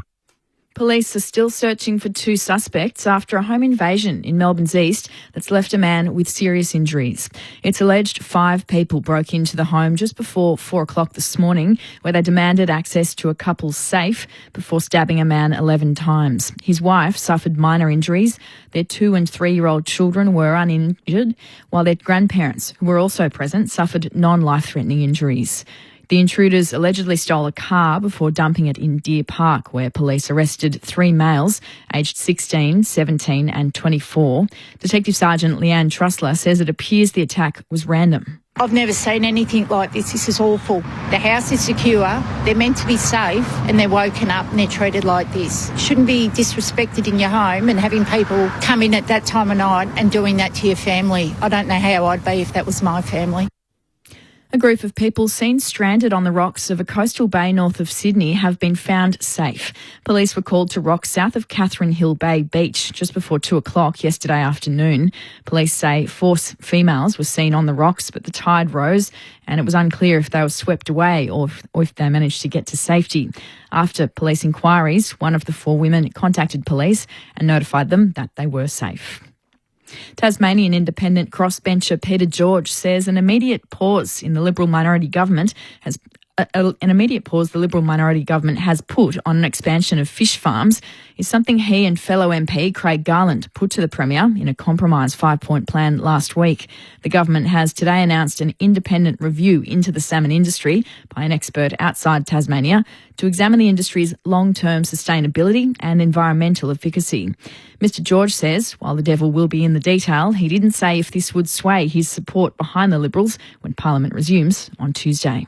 But it is only a win in the sense that it is actually a proper compromise in which nobody should lose anything, but we actually get this industry under control. However, it does require a great leap of faith that Liberals will institute a proper inquiry. Mr George says he's had no response to the 5-point plan, also put to Labor leader Dean Winter. To sport now, and in rugby league, Brisbane Broncos superstar Payne Haas has defected from Australia, pledging his allegiance to Samoa. Kira Jones has more. Haas was born in Newcastle but is of Samoan, Swiss and Filipino descent. The 25-year-old Broncos and New South Wales origin prop has represented Australia in 4 tests. His defection to the Pacific nation is a major blow for the Kangaroos ahead of next year's Rugby League World Cup, hosted by Australia and Papua New Guinea. Haas says he wants to honour his family's heritage. I'm grateful I was able to put on the green and gold jersey. I think the time is right now to represent my family. He's set to make his debut for Samoa at the Pacific Championships. ABC News. There are 3 warning levels across Australia: advice, watch and act, and emergency. To learn more, go to the ABC Emergency website and stay listening to your emergency broadcaster, ABC Radio. This is the 2025 AFL Premiership season on ABC Sport. Off here, the Holmes running by, goes inside 50. Neal, barely a lead there. He was standing still. The kick found him, and he'll mark 45 outs. 3 first half goals so far. He connects from 50. It's on its way. It looks pretty good. Number 4. Tunnel ball there for Mills. Untidy came to close. Back here again, this time to Martin, who snaps some goals for the Cats and extends their lead with his second goal. Stanley down to Stengel. Good tackle on him by Lloyd. He just breaks free from it though, Stengel. And again from Campbell. And kicks a fantastic goal. Tyson Stengel with some magic. Warner to Goulden down the corridor on the chest of Hayden McLean. Quick entry to the Swans. Now the Peter line up at Paddington for a set shot from 40 out. It's almost the Swans needed that centre bounce to actually get something going forward again, didn't they? They've been really struggling. Hayden McLean lets fly from 45, and there it is for goal number 2. And they close the gap before half-time. This is ABC Sports coverage of the AFL. On your radio. ABC Sport Digital. And on the ABC Listen app. A hot first half in fine, pleasant conditions here in Sydney, where Geelong leads the Swans 8-7-55 to 7-4-46. Of course, the incentive for Chris Scott's men is to stay alive in the hunt for the minor premiership and indeed consolidate a potential place in that top two, certainly at the very least top four, and of course heavily favoured to win their remaining game against Richmond at the MCG next Saturday. Speaking of Richmond, they were beaten by North Melbourne 135 to 13-9-87. Imagine a world in which Paul Curtis kicks 5 goals, Luke Davies-Uniacke has 40 disposals, a goal and 9 marks, and neither of those players are best of field. That's because Harry Sheezel set a new mark for the most disposals in VFL AFL history. We're following this with interest from our post here at the SCG, and here's how it happened at Bellerive. Sheezel, ground level, had it, lost it, got it again. There's another. 53. Can he get another on the end of this? Powell, is he going to look after him? He wants him. He gets him. A little one inside 50. And that is the equal record disposals in a game for Harry Sheezel. He's sitting on 54. So there you go, the Harry Sheezel equaling the Tom Mitchell record there, Garby. That's fantastic. Incredible mark. I mean, when you consider how many games of footy have been played, and we talk about possessions all the time, it's the number one stat in the game that we speak about, probably along with goals, but it gets mentioned more than any other. To draw level all time in the history of VFL AFL football is something that I think we should probably celebrate a bit. I mean, it doesn't mean that you've had the most incredible game of footy ever, but it's just a very hard thing to achieve, clearly. North Melbourne's 5th win of the year moves them above their opponents today, Richmond, and afterwards, the man who kicked those 5 goals, Paul Curtis, spoke with Andrew Cooling. Well, Paul, a pretty dominant victory there in the end. It was tight in the first half. What was the message at half-time that enabled you to turn things around and really dominate in that manner in the second half? It was just like, I feel like it was a lot of momentum, really. Like, we obviously have a game plan that we stick to. And I was really just momentum and just energy and effort. Harry Sheezel equaling the record for most disposals in the history of an AFL game. Was that a bit of a focus for the boys in the last 10 minutes? It seemed like you're trying to feed him the ball a bit there. Well, I actually don't know too much what the midfielders were thinking, but he just gets in the right spots at the right time, and we just give it to him. He's a great ball user, so if he's there, we just give it. And your own game, a great performance from yourself, kicking 5 goals up there. You must be happy with how you played out there today. A couple of wonderful goals in there. That one from the pocket in particular was a brilliant snap. Yeah. It's a bit of luck in the end, but I was just happy to get onto a few of them. But it all stems from the midfield and their energy and their poise coming into the forward line. A pretty good vibe and feeling in the rooms here post-game. How have you found the season and coming towards the end of it now? What's your overall assessment on another year for the Kangaroos? Look, it's been a tough year for all of us, and we go out each week and we try our hardest. But to finally get a win and all the work paying off, it's just super nice and super special. And one more game before the end of the season. I'll no doubt be looking to string together a couple of wins. How important are these kind of late games in the season? Obviously, you haven't got finals to play for, but in terms of building for the future. Yeah. It's massive. Like these 2 games just go into next year's start and next year's pre-season. So just being able to stick to it and hopefully get another win next week.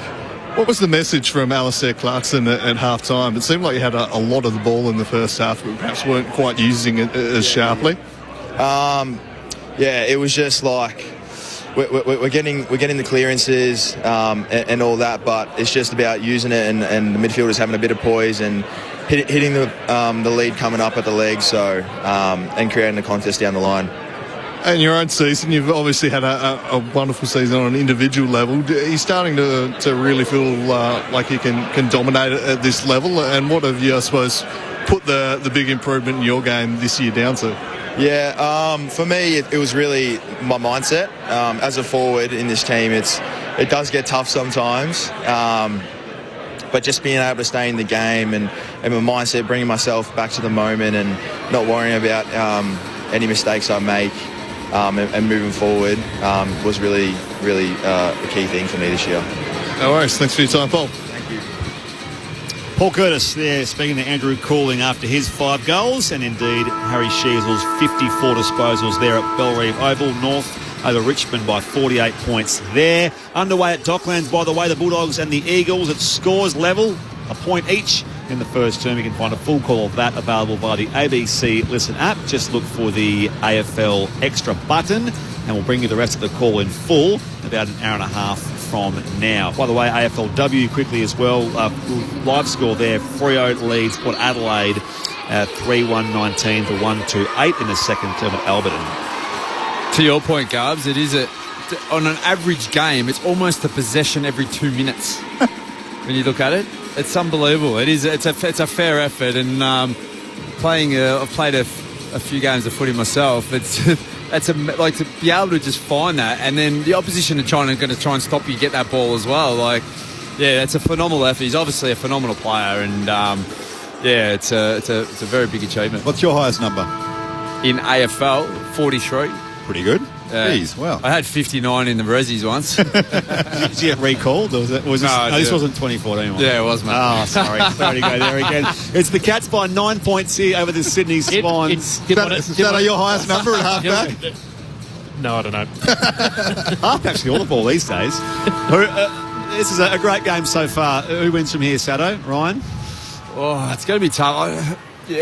Look, I just think Geelong, just the way they're playing at the moment, their key forwards. Here's Dan Garb. That's up by 9 points. Someone look up Jason Saddington's highest disposal total, please. 33. Yeah, you did know it. Here's Dangerfield in the middle of the ground. Couldn't get hands to it. Papley tries to knock it forward. Stewart on the scene. They work it out to Bailey Smith on his left. The kick into the pocket. Bounces off the chest of Jack Martin. Has time there to gather. And then finds Stengel in some space. Just inside 50. Cats up by 9, and Stengel, not sure if he's got the distance from here, kicked a brilliant goal in the pocket in the second term. He'll strike this from just outside 50, right next to the boundary line. This is a tough kick. It's Neil kicked one from here in the first quarter, didn't he? Yeah. Straight through. Neil's a big, thumping, beautiful kick. I'm not sure if this is in the kit bag. He needs a few to run around, Stengel. Break a couple of tackles. Yep. Tyson Stengel deliberately into his stride. A few little hops. Gives it a fair roost. Oh. Looking really good. Tyson Stengel, if you do not mind, he's got 2, and he's kicked 2 absolute beauties. A complete contrast of one another. One that standard forward pocket goal, dancing around a couple of would-be tacklers. This one striking it from outside 50 when many thought, including myself, that he wouldn't have the distance. Cats up by 15 points. I've got a big piece of humble pie I'm just chewing on right now. Beautiful. Wow. They 2 kick from that pocket. Well, it's the pocket to kick goals from. It's usually down the other end when you come out from the race here and you have about 1,000 shots before and after training. But that's the start that the Cats wanted. So let's see how the Swans reply from this. And as we said, it's been a pretty tight contest. And the Swans have had their opportunities. And I think if you look at their midfield, they're throwing Papley in the centre bounce now. They start back in the middle. Stanley follows up at ground level here on Laddams. Gets some separation in there as well. The kick high inside 50. Back in the hole, Mills. Into the back of Stengel. Umpire says we'll ball it up there. I can't find a tally here for Jason Saddington above 25. Sorry. Oh, no, I knew you'll put some mayo on that. Every player knows exactly what the highest possession 15 goals points. is. Maybe the champion stats something about that far. Goes beyond off half back. It's marked by Stanley. Cats back on the attack again. It was probably 98, 99. We'll pump it deep inside 50 for Geelong. Blakey's there. Couldn't take the mark. They're in trouble now, Sydney. Goulden did well to find Florent. Could have got rid of it. And now they've coughed it up. Inside defensive 50. Lloyd, though, was able to just win the ball back. They work it into the middle of the ground. Risky there, Sydney. Exiting defensive 50. A couple of dangerous 50-50 handballs as Heaney goes short to Lloyd. Geelong up by 15. Lloyd puts Sydney into attack. McLean the target, off hands. Back there is Jack Henry. Finds Stewart in the left back pocket. Looping handball. Strong tackle by Goulden on the cat down there in Mullen. That's his direct opponent. Ball up, right half forward for Sydney. I like that about Sydney. They went deep entry. McLean has a contest and they're able to now defend behind it. Ball in the air. Adams and Stanley. They've missed Atkins and Warner. Heaney goes after it as well. Head over the football, Smith. Umpire says ball up again at right half forward for the Swans. 61 plays 46. Geelong's equal game high lead here, 15 points. Ball in the air again. Stanley. Warner there to it though for the Swans, and again Atkins goes with him. Ball goes out of bounds for a throw in right on the junction of 50. No change to our sub situation here. Caden Cleary for the Swans, Jack Bowes for the Cats. Get to Declan Byrne very shortly. Sam Darcy with 2 quick goals for the Bulldogs. They're up by 12 points. Early stages of their clash with West Coast at Docklands. Laddams wins it down. Heaney back to Wicks. And now Errol Goulden just centres this. Wow. And puts Florent under a whole lot of pressure. Dempsey flew across in the middle of the SCG. Fortuitously it bounced the way of Mills. And he hits up Buller. Well, fortune favours the brave, as they say. It did for Sydney there. And Buller will strike this slightly better than a 45-degree angle from outside 50 down to Declan Byrne quickly. A hilarious sight. Errol Goulden kicked that right in front of me. As soon as he kicked it, he put both his hands on his head and watched it the whole way as it nearly got intercepted. But it has paid off. It was very, very brave. It's a great contest there by McCartan, but that could have been a lot of trouble. So Jack Buller to bring the margin back to 9 points for his second goal of the afternoon. From 48 metres, pulls it to the left. Through for a behind. So Cats up by 14 now. 5 minutes gone in the third term. Sunday footy on ABC Sport. You get the sense that the Swans in particular need to have a good third term, because otherwise Geelong will learn from maybe last week and put this game to bed. Still in the hunt for the minor premiership, Geelong, in that race with Adelaide. The Crows rightly favoured to see it through though. Florent dumped there by Dangerfield. Ball comes loose. They both follow up here as Geelong skipper's wrapped up in turn by Florent. Umpire lets them play. Dempsey was ragdolled there by Wicks, holding the ball. Having a good year, Sam Wicks. For Manly Warringah. Goes back. Oh, untidy kick though. That's a mile and a half as he was trying to find Mills. Onto it though, Stengel for the Cats. Follows up to half forward. Pops it inside 50. All on his own there. Sean Manor marks in the forward pocket. 40 out. Plays onto the corridor. No, he's off. Slipped over though. Umpire says let's go. Off the outside of the boot. Sean Manor, it'll work out okay. It's more than okay. After he lost his footing, his best option was to go all the way himself in that vacant goal square. And it is through for a goal. Sean Manor on the board. And the Cats extend to a 20-point break. 10-7-67 to the Swans, to a 7-5-47. 6.5 played third quarter. Sunday footy on ABC Sport. No, you can't do much as a defender when you do a howler of a turnover like that. I was about to praise the Swans before about going deep entry. The game was getting played in their half because it was easy to defend behind it. But when you turn over like that, giving away territory, and you can't do anything about that. That was always going to be the result. Yeah, I mean, it wasn't the best hit from Sammy Wicks, hitting inside. Just an easy turnover for the Cats. And I mean, Sean Manor himself nearly coughed up what should have been an easier goal or easier shot on goal. He played himself on, but was good enough to work his way out of it and banana it through. Beautiful goal, Manor. Cats up by 20 now as Blitzabs is tackled by Sheldrick right next to the centre circles. Big 5 minutes for the Swans if they want to stay in the game. Umpire throws it up. Laddams taps it to himself, but Holmes, who is slowly working his way into the game, impacted the contest. And Sheldrick wins it. Rowbottom coughs it up though. Another handball that's gone astray from Sydney. Holmes to Smith. Goulden on hands and knees wins it back. Back edge of the square. They work it to Rampy, Sydney. And they kick to centre half forward. Heaney with a big fly. Brought it down. Couldn't take the mark. Henry was caught high by Rowbottom.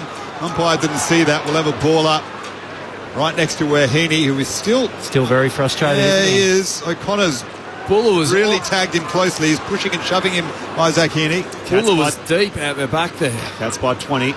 Sheldrick hands to it now for the Swans. Works it back here. Lloyd stabs it inside 50. On the half volley there for Heaney. Dumped by Smith in the tackle. Comes to Rowbottom. He can tumble it towards full forward. But Dempsey that with a fly. That was nice work. Came third man in.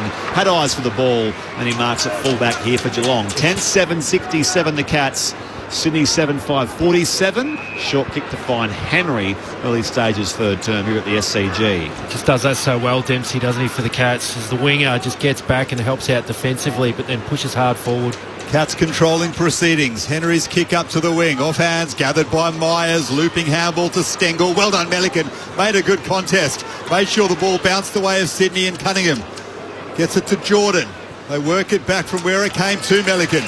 In game 100, marks and plays on. Short to Lloyd. Swans need the next badly. 9 minutes gone in the third term. Cats have broken this out to a 20-point lead. Here's Jake Lloyd. Being held up. So just sends it to the 50. Bounces away from Rowbottom. He knocks it forward for Detoli. Humphreys gathers. Keeps the ball in play. Loops it over the top. Cats still have the football to Koning, to Henry. Tries to clear the area, but only as far as Lloyd.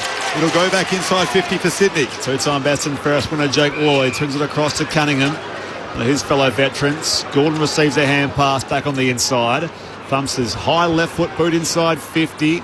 Spoil down there from Dempsey on Buller. Dempsey tries again.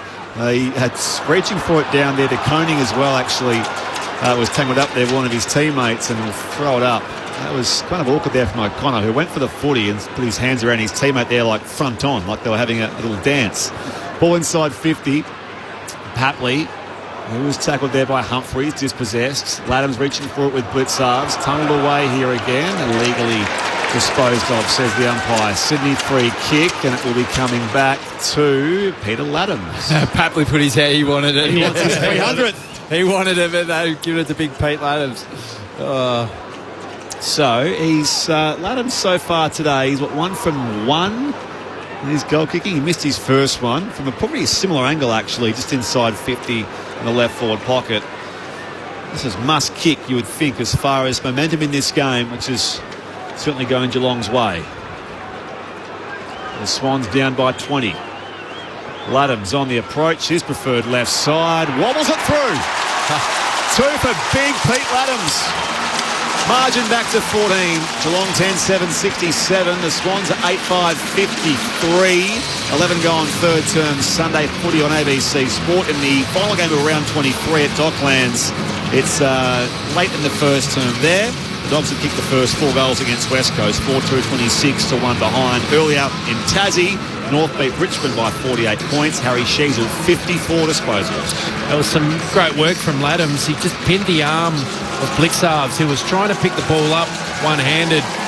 Because Laddams had his other arm pinned, he just had to flick it, which allowed for the throw call from the umpire.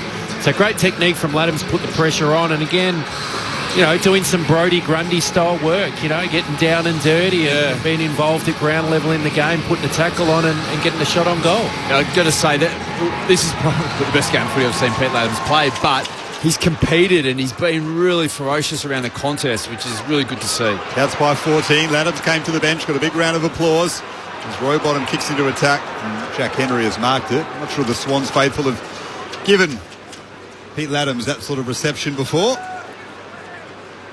That's a dangerous kick by Henry. Oh, no, Ryan hasn't given it. So You got to have reason to do it, don't you? You do, but Grundy's out.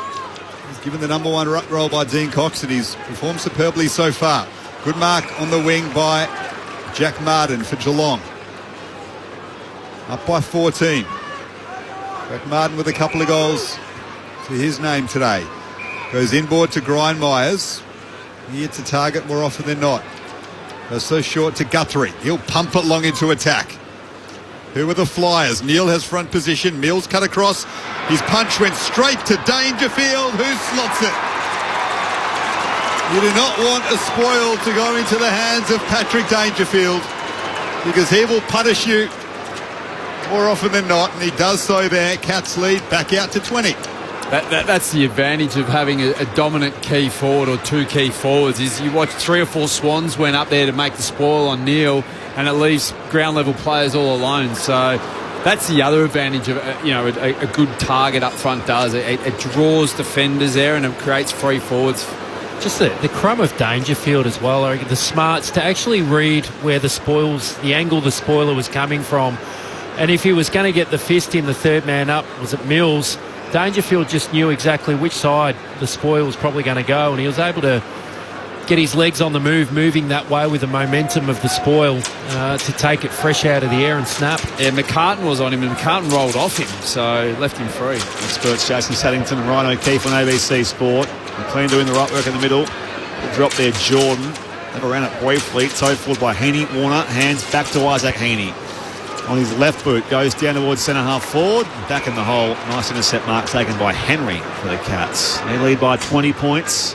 14 gone third turn. They really go quickly. O'Connor reaching for it. Warner provides some pressure. Run down from behind by Lloyd. Atkins bursting by, receives a hand pass. Flares his kick wide to Holmes, who marked 60 out.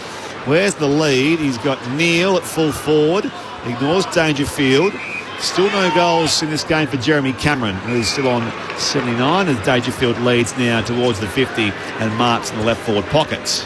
Well, Paddy Dangerfield, surely he's watched Shannon Neal and Tyson Stenkle kick the goal from here, Pebbles. Yeah. They're 2 from 2 from this spot. I think Dangerfield, he's certainly got the leg to be able to carry and do it. He's either on or off by a mile. What are you thinking? In? Yeah, I think as everyone's kicking today, I think that's the spot.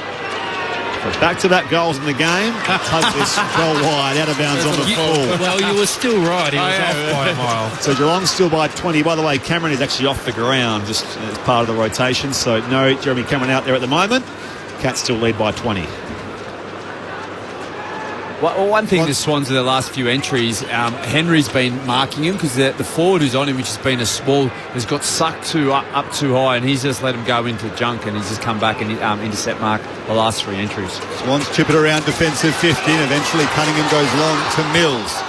Marks it just back of the wing, now up to half forward. To Koninger's front position, did well to bring the ball down and then bounce off a couple of Sydney players.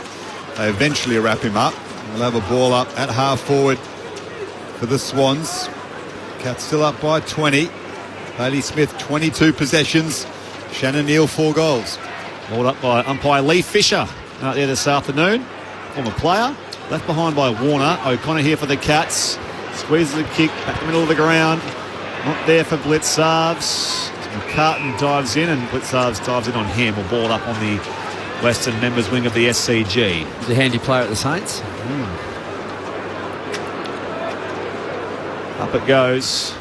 Geelong control the game here in this third quarter. Free kick for a block going the way of the Cats and Reece Stanley, who's also contractless actually for next year, Reece Stanley. He's 34 in the top dozen oldest players in the comp. Premiership player of 3 years ago. Still with some uncertainty on next year. Kick goes inside 50. It was too deep for Neal. Knocked up down there by Florent defence. The Swans off half back with Warner. Screwed it there on the Atkins tackle. He tackles Atkins in turn. It comes to Dangerfield. And he can just... The tightly working away towards Dempsey on the burst from 40. Dempsey eyes the sticks and has a nice finish as well. What a goal from Ollie Dempsey. It just underlines Geelong's control of this game. They find a new level. And they lead by 26 points, a new game-high lead. 12-7-79 leads the Swans 8-5-53. 17 minutes played third quarter. Sunday footy here on ABC Sport. He just plays that wing role really well, Dempsey, doesn't he? He holds his width, he runs his lanes, and he's got some speed, but the running ability you mentioned before, Sato, he's really good at getting right back and helping the defence, but then pushing forward and being dangerous. He's a super wingman. Down to Declan Byrne. Hayden Cleary has been subbed into the game. Jesse Detoli is out. Tactical sub. Yeah, no goals for Jesse. Just give us this. Look, if they lose the game, fair enough. They're being outplayed by a better team. Give me the Tom Patley 300th and the Jesse Detoli first goal. It's not going to happen now. Might have to carry over to next season. Yeah. Be a big talking point leading to next season. I know. There'll be a chance against West Coast if he does play next week to Tolley. That's 3 games now without his first major. Cats up by 26 points. Here's Wicks. Goes backwards and finds Tom McCartan. So Geelong needing to win this to go back into second spot and keep their minor premiership hopes alive. They play Richmond at the MCG next week. That's just about a lock for them. So this is such an important game. This lead is handy. Swans, though, moving to the middle of the ground. Mills, now Cunningham. Long ball to the top of the square. Once more, the Cats' defence is set up nicely. And Guthrie cuts across and marks it. It's just the wrong side of Hayward. He's kicked it to the Guthrie side rather than the Hayward side.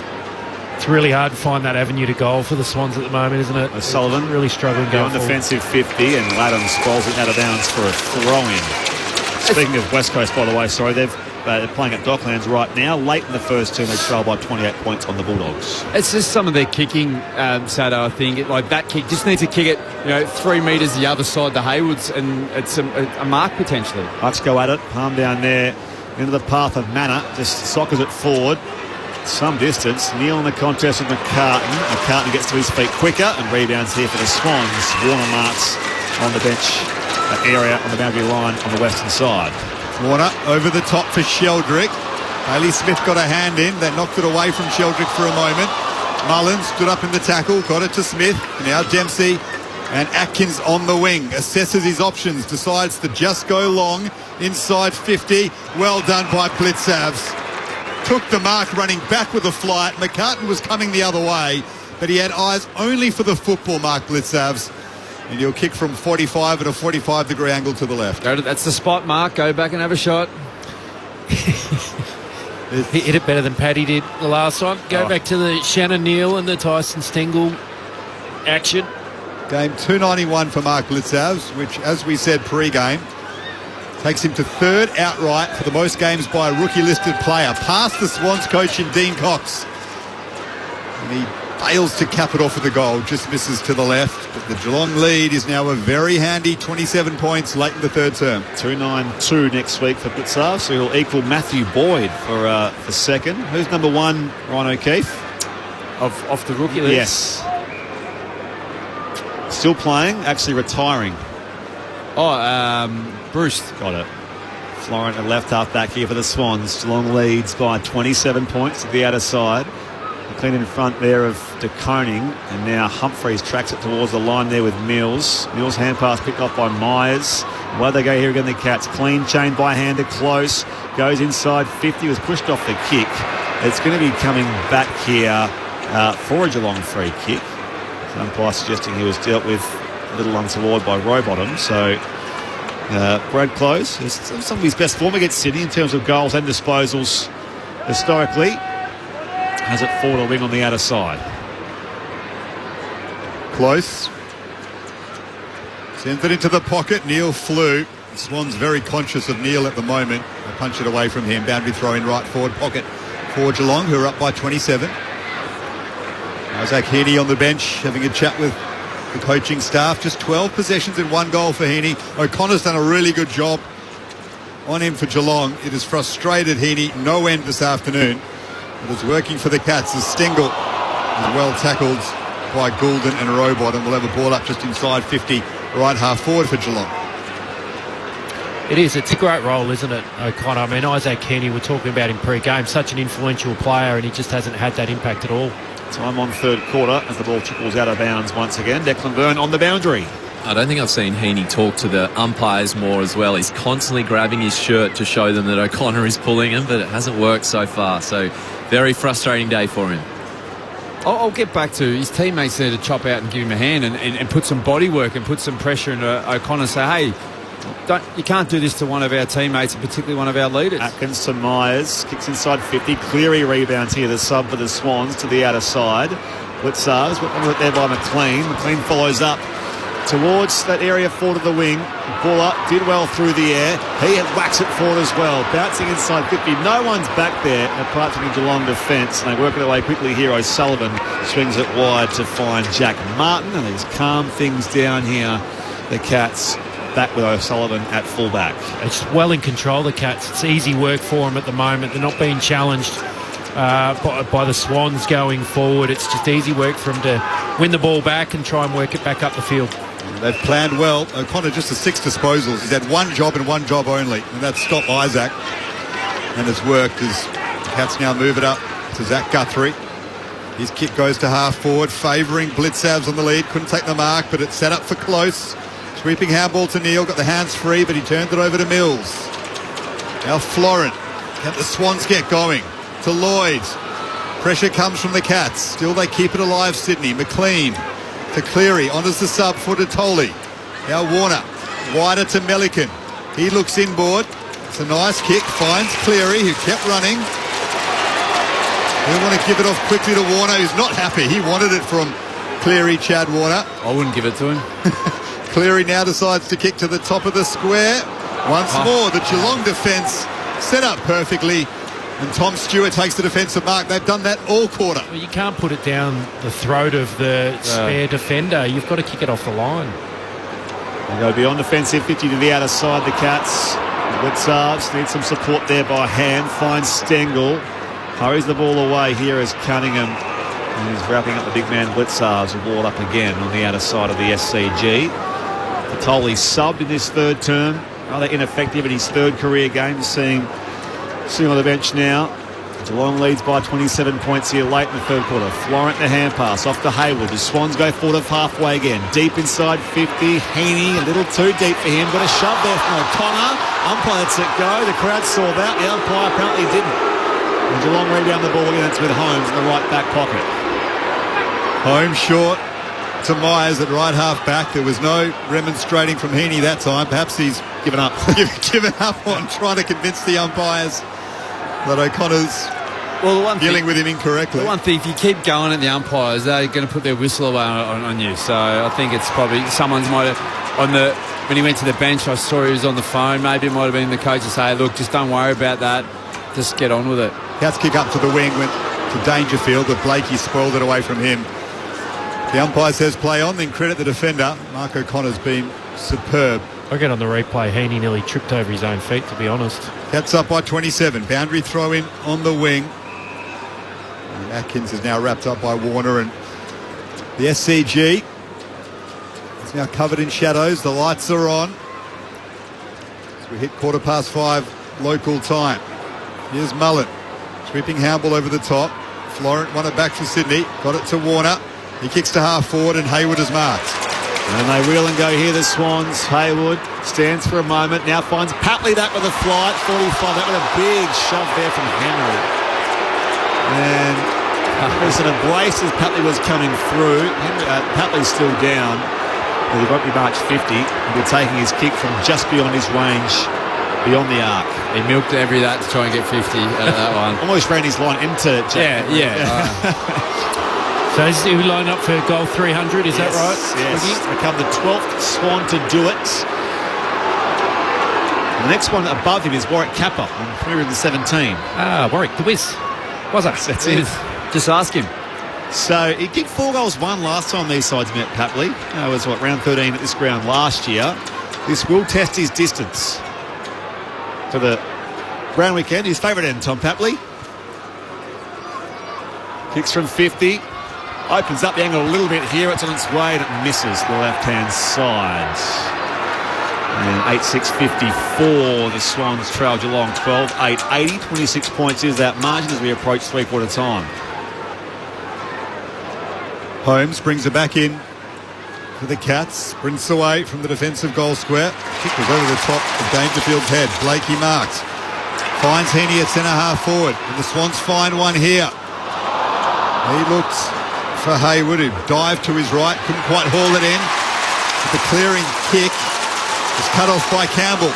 Time ticking down. Swans need one badly. Campbell has a roost on him with that left boot. Decides to spot it up instead, but guess what? The Cats defence have cut it off once more. It's Stewart. Well, Campbell might as well shoot for goal there. Yeah. It was 4-on-1 against the Swans forward Buller deep in attack. I don't know what the plan was if he wasn't having a shot for goal. Exactly. Just the entries at the moment are really letting them down. Tom Stewart, 5-time All-Australian after he was drafted at 23. Dangerfield up in front of the pack and takes the mark at right half back. It's 356 game this afternoon. Dangerfield, 202nd game as a Cat. The captain. And that out of side, off hands and over for a throw-in. just forward of halfway at Geelong's attacking end. They lead 12-8-80 to 8-6-54. Meanwhile, at Docklands, second term underway there. The Bulldogs 4-5-29. West Coast one behind. That full call available on the ABC Listen app. Just look for the AFL extra button. Cats up by 26, getting close to three-quarter time. Stanley knocks it forward at half forward for Geelong, but Swans win it back. They find Goulden, throws it on the boot once more. It's Geelong defence, which is set up superbly. Intercepts. It's Jack Henry this time.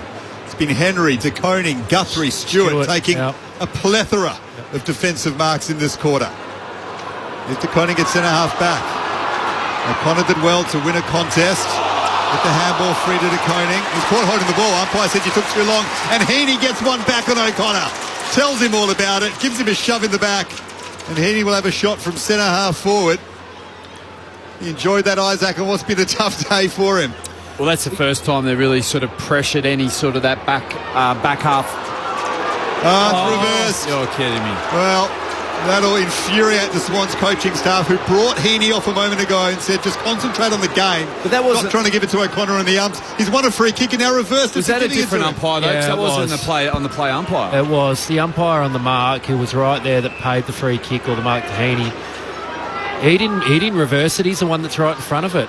Oh, Cats at left half back with Stewart, thumps it down the line, and that will be three-quarter time. Not the most enthralling quarter of this game so far, in which Geelong did push their claims further to lead now by 26 points at the final change. 12-8-80. The Swans are 8-6-54. So far, goal kickers are 4 to Shannon Neal, 2 each for Tyson Stengel and Jack Martin. Singles to Sean Manor, Ollie Dempsey, Brian Myers and Patrick Dangerfield. Meanwhile, for the Sydney Swans, 2 goals each for Peter Adams and Hayden McLean. Singles to Heaney and McCartan, as well as Jack Buller. So 4 goals to 1 in that third term Geelong's way. And the Swans also made their sub. Jesse Detoli, tactical, out of the game. In comes Caden Cleary as the sub for the 4th occasion in a row for him. On ABC Radio, News Radio and the ABC Listen app, this is Sunday Footy on ABC Sport. You meet the most interesting people on Sunday morning. I tell you what, I'd kill for some clean air and a good coffee over here. And there's no generic latte over here. Come home straight away, please. Join the rest of Australia right here on Sunday morning. Australia All Over on ABC Radio. This is the 2025 AFL Premiership season on ABC Sport. Bounced off the chest of Jack Martin, has time there to gather, and then finds Stengel in some space, just inside 50. Gives it a fair roost. Looking really good. Tyson Stengel, if you do not mind. He's got 2. Stengel for the Cats, follows up to half forward, pops it inside 50, all on his own there. Sean Manor marks in the forward pocket, 40 out. Plays onto the corner, no, he's off, slipped over though. Umpire says, let's go. Off the outside of the boot, Sean Manor, it'll work out okay. It's more than okay. Neil has front position, Mills cut across. His punch went straight to Dangerfield, who slots it. You do not want a spoil to go into the hands of Patrick Dangerfield, because he will punish you. It comes to Dangerfield, and he can just tightly working away towards Dempsey on the burst from 40. Dempsey eyes the sticks and has a nice finish as well. What a goal from Ollie Dempsey. It just underlines Geelong's control of this game. They find a new level. This is ABC Sports coverage of the AFL. On your radio. ABC Sport Digital. And on the ABC Listen app.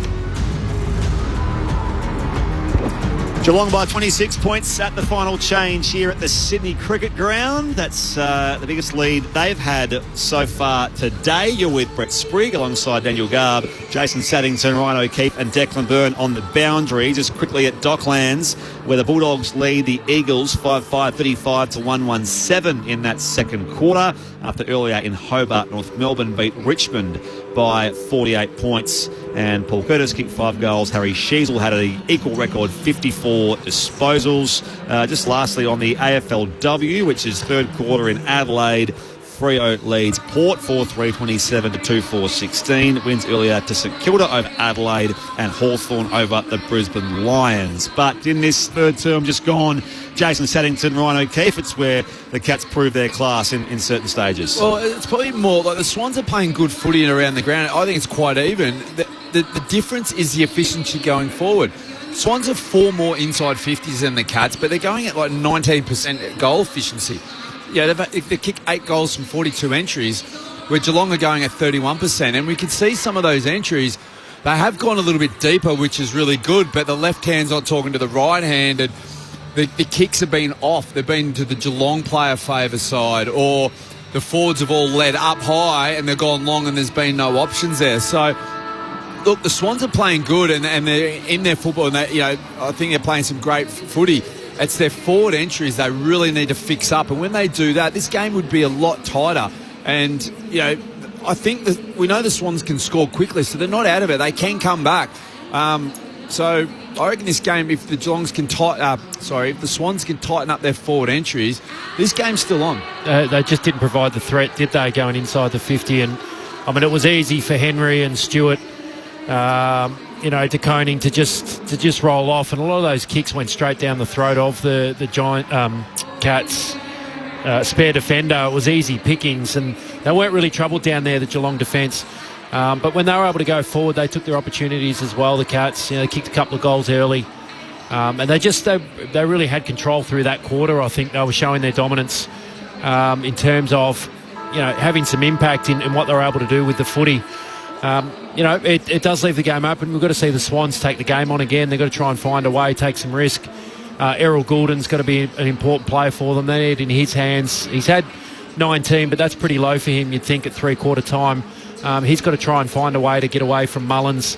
And the other one that's got to find a way into this game's Isaac Heaney, who's probably the talking point of the game so far for me, is the fact that he's frustrated out there with the tag from Mark O'Connor. He's playing midfield, he's going forward, but he's still finding no space. And he's quite irate out there at present. We saw right on the bell, he had the free kick turned over, paid against him for his push on O'Connor in retaliation, and he's heavily frustrated, Isaac Heaney. But if the Swans are going to come back into the game and challenge the Cats, he's someone's got to find a way through it. And it can be a very lonely place out there when you're getting tagged, and someone's pure job is not to worry about play the game, but play you. And he feels like, and I can see it, he's not getting any help from his teammates. I'll keep banging on about it. Yep. But you see the good teams, the solid teams at them. If one of their teammates is getting tagged, they're out helping him, giving him a chop out. So that's what I'd love to see for the Swans. Someone else get into O'Connor and help Heaney out. And that's how you can make a statement to actually change the course of the game and change the momentum. Into the final turn we go. The Cats by 26 points. And that first in a clearance, socketed forward by Atkins of Geelong. It's come off the shins of Stengel. One back there by Blakey. It is possessed though by Manor. Warner tries hard here for the home side. Atkins tackles him. The ball comes loose into Cleary, who's wrapped up by Dempsey. Umpire says, give it to me. Front point of the square. Which favours Geelong's attacking end. Sean Manor out of a pack. Just snaps inside 50. Dropped there by Neil. Dangerfield bursts by. Hand pass off to Stengel, who runs in. Open goal and thumps through his third. What a way for the Cats to start this final term. To now lead by 32 points. 13,886 to 8,654. The Cats staying alive in the race for the minor premiership. That's the power of Patrick Dangerfield. I don't think I've seen a player that can hit the ground ball or pick up a ground ball with so much speed and power than Patrick Dangerfield. It's unbelievable what he can do, and that caused that goal. John Longmire on the big screen here, so a little smirk on his face. He wouldn't be enjoying this, with John Blakey next to him. Of course. So there we go. So Nick playing his 150th today. You just saw a few Swans players' heads drop after that goal. Yeah. Look in the middle of the ground, you just thought, well, that's not what they needed. First of the last to go the way of the Cats. They started 32-point lead. They started the third quarter the same too, didn't they, the Cats? They got that quick early goal. It just sort of changes the momentum of the game real quick. One team has something to play for here, Geelong. The Swans don't really, apart from pride and building momentum for next year. And you can have a big impact, it's fair to say. Atkins gets it back from Dempsey. Back to Atkins. Cats inside 50 again. Neil the target, brought it down. Could be another one here for Geelong. Jezza hasn't got one here today. Tapped it to himself, couldn't gather it. Could Cameron. And the Swans can mop up through McCartan. Bounced off the chest of Stewart to try to take the intercept mark at half forward. Papley did the roving. Got it to Heaney, and now Goulden. Blakey does the running. Sweeping handball to Cleary, the sub. Couldn't quite control it. And now left it behind. O'Connor's well tackled by Goulden. And we'll have a ball up just behind centre half forward for the Swans. Cats up by 32 points. 2 minutes gone in the last term. Unofficial light takes over here at the SCG. Ball's one down here as Blakey run down from behind by Atkins. Ball up again. Earlier in that play, you called it, Garby. It's probably the other talking point in the game so far. Jeremy Cameron, no goals. Absolutely. That means Jazza 100 is probably out of here. They could kick 12 against Richmond next week. Adams. You said 10 earlier. Here goes Lloyd from 50 for the Swans. Through a cover. No, he misses right-hand side. Geelong leads by 31 points here at the Sydney Cricket Ground. 3.5 gone. Final terms Sunday footy on ABC Sport.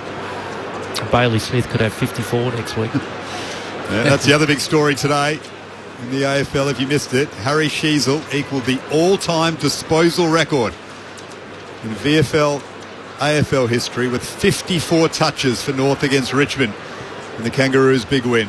An amazing achievement. Up to the wing it goes. The kick in from Holmes. Martin's there. He's caught high by Lloyd. They want to play on from the wing. Cats up by 31. Goes to Bailey Smith. His 25th touch of the game. Gets it back from Manor. Possession number 26 from Smith is to the top of the square for Geelong. They fly. It sits up for Dempsey. Plenty of time. Has an option to handball it. Now he chooses to. Back to Blitzabs. 35 out on the snap. And just misses near side. They almost had too much time there, Geelong. Too many options. Didn't know what to do with it. Their lead's out to 32 points. What record would you have? Most possessions in a game or most goals in a game? Most goals. That's not getting beat anytime soon. Was it 18? Fred Fanning, 18. I think goals. Corner and a corridor. Hand pass off here to Cleary. Back to the Chad. On the bounce now. Inside 50. And Papley marks 45 out directly in front. That's better. Beautiful Chad. Just took the easy option, and now they have a shot on goal. Papley spent a lot more time in the midfield today, hasn't he? Which takes away from their goal kicking ability in that front half. He's probably still their most dangerous forward. Someone they need in that part of the ground. Him and Heaney, they've got to throw them both mid and forward. It's been a few weeks coming. Tom Papley also missed some footy this year as well. Kicks from 52. It's all the way high and long, and goal number 300 for their forward dynamo. He becomes the 12th player in red and white to do it. A milestone for Tom Papley, his 300th career goal. And I guess most importantly here, he cuts the gap back to 26 points in Geelong's favour. 4.5 played final terms. Sunday footy on ABC Sport. Ryan O'Keefe, Jason Saddington. You've been waiting a few weeks for that one, Springer. I thought it was going to be a bit of a bigger celebration by you all about on that. So. Not even that much either, right? But look, that's a great, 300 goals in a career is a great achievement. So it's just a little bit of testament to Tom and the ability to be able to do that, particularly as a small forward. It can be the hardest position on the ground to make an impact on the game, and to kick 300 goals, it's a great effort. He's probably had one of his better games today too. I know he's missed the first part of the year with injury. He's struggled a little bit, but he's been pretty good today. Yeah, 18 disposals, just his 6th goal of the season. He's only played 10 games. As the Cats win it out of the middle. Smith kicks it long. Melican's there, bounces off his chest, couldn't take the diving mark. Shannon Neal with 4 goals to his name, wins it. Looks for Manor. Rampy puts a strong tackle on him. And he's caught hot in the ball. Tried to take on the tackler according to the umpire. Rampy wins the free kick inside defensive 50 for Sydney. As soon as you put that arm up and defend, you've got to get rid of the ball. Cats up by 26 points. Swans still in this. Swans chip it around with Florence. Some big MRO users just come through, by the way. Ollie Wines offered 3 matches for his bump that concussed Cooper Lord. He'll miss the Travis Boak farewell for Port Adelaide next week.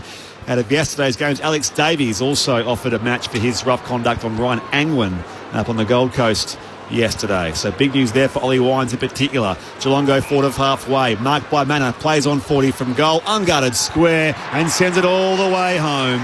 A second goal in this second half for Sean Manor. And it's looking all too easy now for the Cats.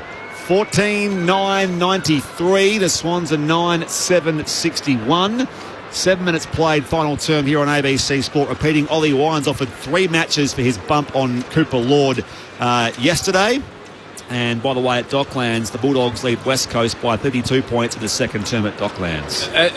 As we spoke about before with the bump, I think O'Sullivan did, if you choose to bump a player, you're taking your own sort of chances of getting suspended up in the air, because if you bump and you hurt someone, that's it. You're out now. So everyone should know that.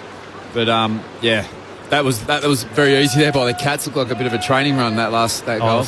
Parting of the seas in terms of any pressure, wasn't it? It was easy work for the Cats. Yeah, a few of the Swans, unfortunately, it looks like they've given up any hope of salvaging something here. Bailey Smith with another possession, the clearance, bouncing ball to half forward, close is there, wins it clear of Cunningham, and then wins a free kick. Plays on now, chips it, looking for Dangerfield, finds him on the lead. Well, the intensity's gone right out of Sydney's game, and Dangerfield will strike this from the 50 on a 45-degree angle to the left, looking for his second. On the flip side of that, Cats are smelling blood. Their intensity's gone up, hasn't it? You know, they're on the move. They're looking sharper than ever. You see Dangerfield's no one's chasing Dangerfield down once it gets going. Rampy had no hope when the ball's put out front like that. As I said, Danger's as quick out of that first 10 metres as anyone. Yeah, the body language for the Swans isn't great. A lot of hands on hips here. Dangerfield gets into his stride. He just misses that near side. But the lead is 33 points. 8 minutes into the last term. Geelong cruising at the SCG. Blakey, game 150. I'm sure they'll have to play 150 more. He's still at 2031 his deal, so 6 more years on his current contracts. Haywood receives a hand pass from Sheldrick. Spun full 360 there by Dempsey. And now Campbell works it forward. Cleary the sub. Missed its target there by Handballer. Bump there from Humphreys. Geelong win it back only briefly before he steps out of bounds for a throw-in. Declan Byrne on the boundary. Yeah, the throw-in coming right in front of the Geelong interchange bench. Jack Bowes still with the sub-vest on. Do they think tactically and think finals ahead? Maybe Jezza or Dangerfield has a rest. No movement yet, though. That call will be coming soon, you dare say, as Stanley looks for O'Connor. Smith there again. 28 disposals for Bailey Smith as the ball goes over the boundary line for a throw-in between the interchange benches. Danger missed last week, so he's had a bit of a spell. You're probably Jeremy Cameron, wouldn't you? Yeah. I mean, he hasn't had a lot of the ball today. They want to keep things just alive, though, for the 100, you'd imagine. He's kicking 14 next week. Cats up by 33. Smith tracks it back with Cleary on the wing. Cleary almost ran into the legs of the Koning. We'll have another boundary throw in just at half forward for Sydney. It's only been goalless once this year, Jeremy Cameron. That was against Gold Coast round 13. So I want to say that was probably Mac Andrew, his opponent that day. And who was it? Sorry, Collins. Sam Collins, maybe? Yeah, possibly. Anyway, didn't kick a goal that day. As it comes down here, Gordon is dumped out of bounds by O'Shea Mullen. But he may well be subbed. And yeah, still on 79 goals. Declan Byrne, down to you. Yeah, when they played GWS, he had that groin complaint, which he's played through. He hasn't missed a game, but maybe that adds to it. So 11 goals against North a couple of weeks ago. Big jazz up. Ball dispute here on the wing as the Swan skipper Mills wrapped up by Dempsey. Ball up again. The Swans to farewell their home ground. This is their final home appearance this year. So the crowd have certainly rocked up. They trail by 33 points. Here's Cleary trying to win it for Sydney, and then Heaney throws O'Connor into the ground. That's a free kick against for sure. He dumped his head into the turf. That's more frustration from Isaac Heaney as O'Connor plays on quickly to Holmes. Into attack they go. Flying across is Melican in his 100th, spiking that over the boundary. Cats up by 33 points. Boundary throw in right forward pocket for Geelong. Hats off to the Cats coaching staff, to be honest. I mean, the Swans' most 3 influential players, Grundy's not playing, so you didn't have to worry about that one. Heaney and Goulden are the other two, and their jobs at Mullen and O'Connor have been outstanding. And it just cements their spot in the team. Like the team that potentially could play in the grand final, they're just going, hey, look, I belong here. I can do a job when you need me to. Cementing their spot in the top 2 for now, Geelong. So just that one game to come against Richmond next week. Of course, I don't expect North to beat Adelaide next week, so you'd think the Crows are minor premiers regardless. And a win here does keep Geelong alive in that little race as well. And down it comes here. Dangerfield palmed it away here towards Stengel. Head over it now again, Dangerfield. Underground hand pass Dempsey. Walks here on the inside of Lloyd. Hand pass over his shoulder as McCartan goes to clear. His kick rolls towards half-back now for the Swans. De Koning did well. Cleary back here towards Papley. Keeps it alive.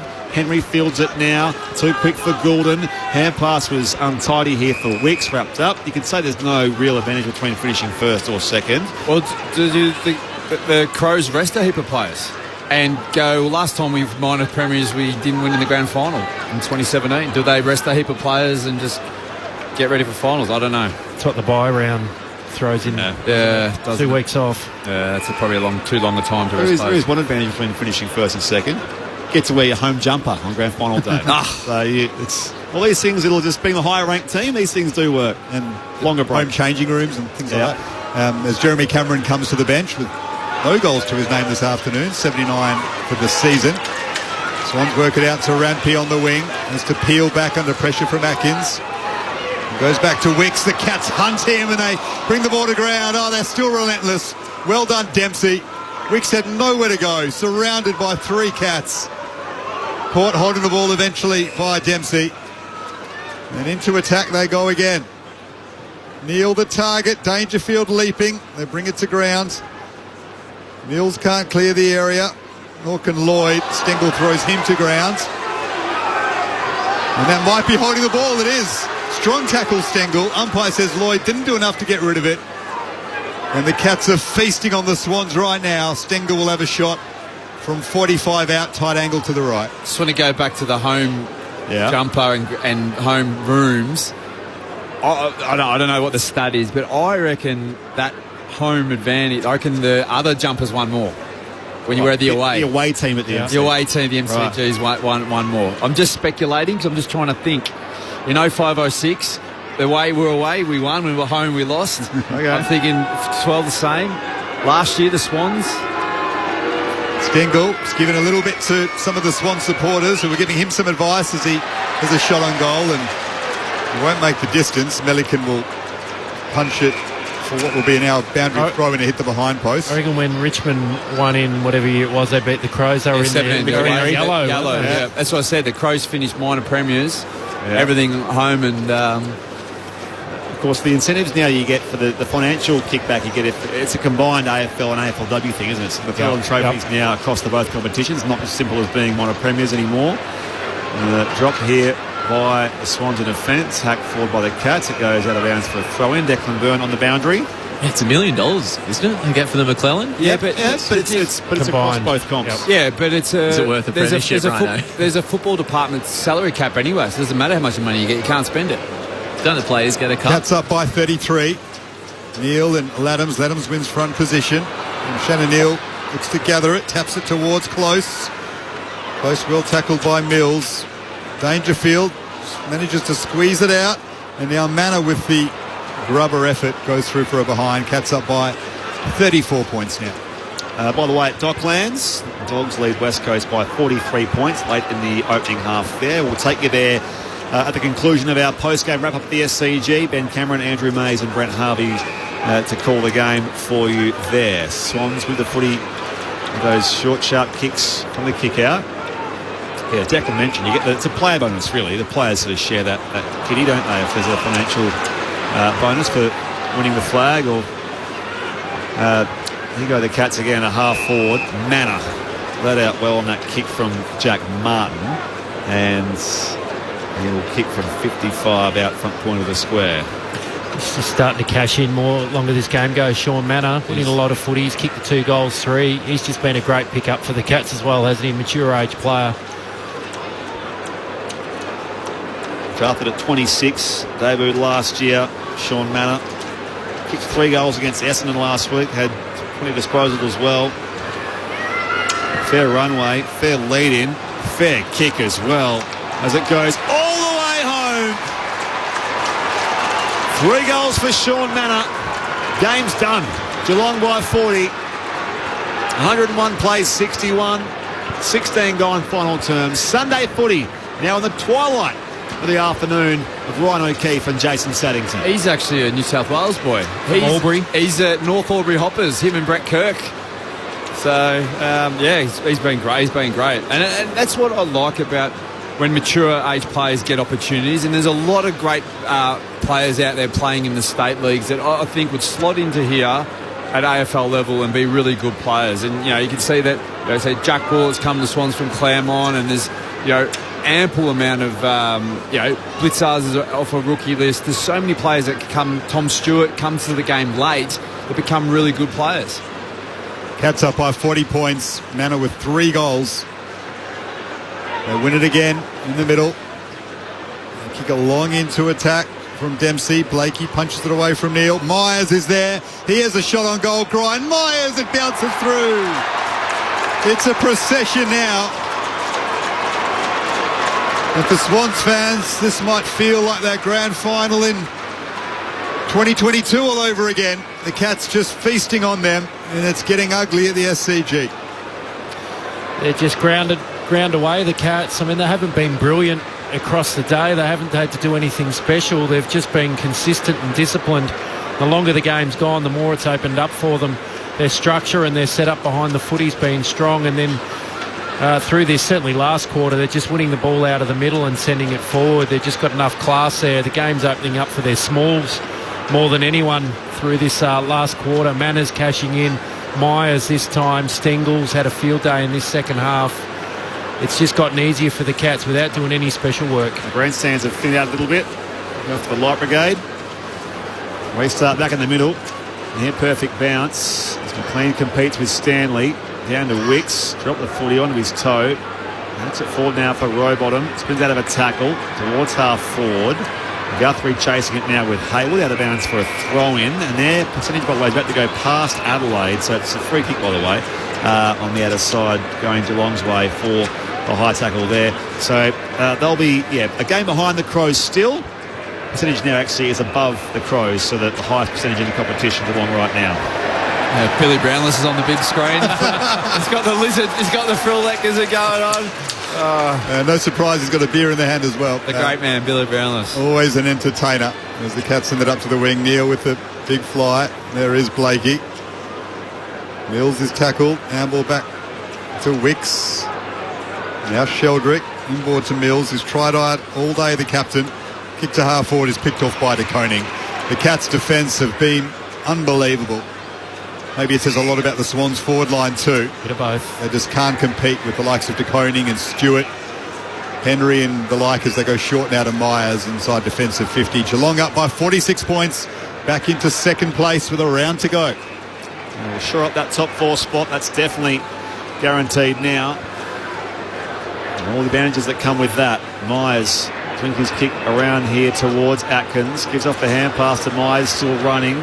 And now his target inside 50. He does find the chest of Humphreys. What a kick.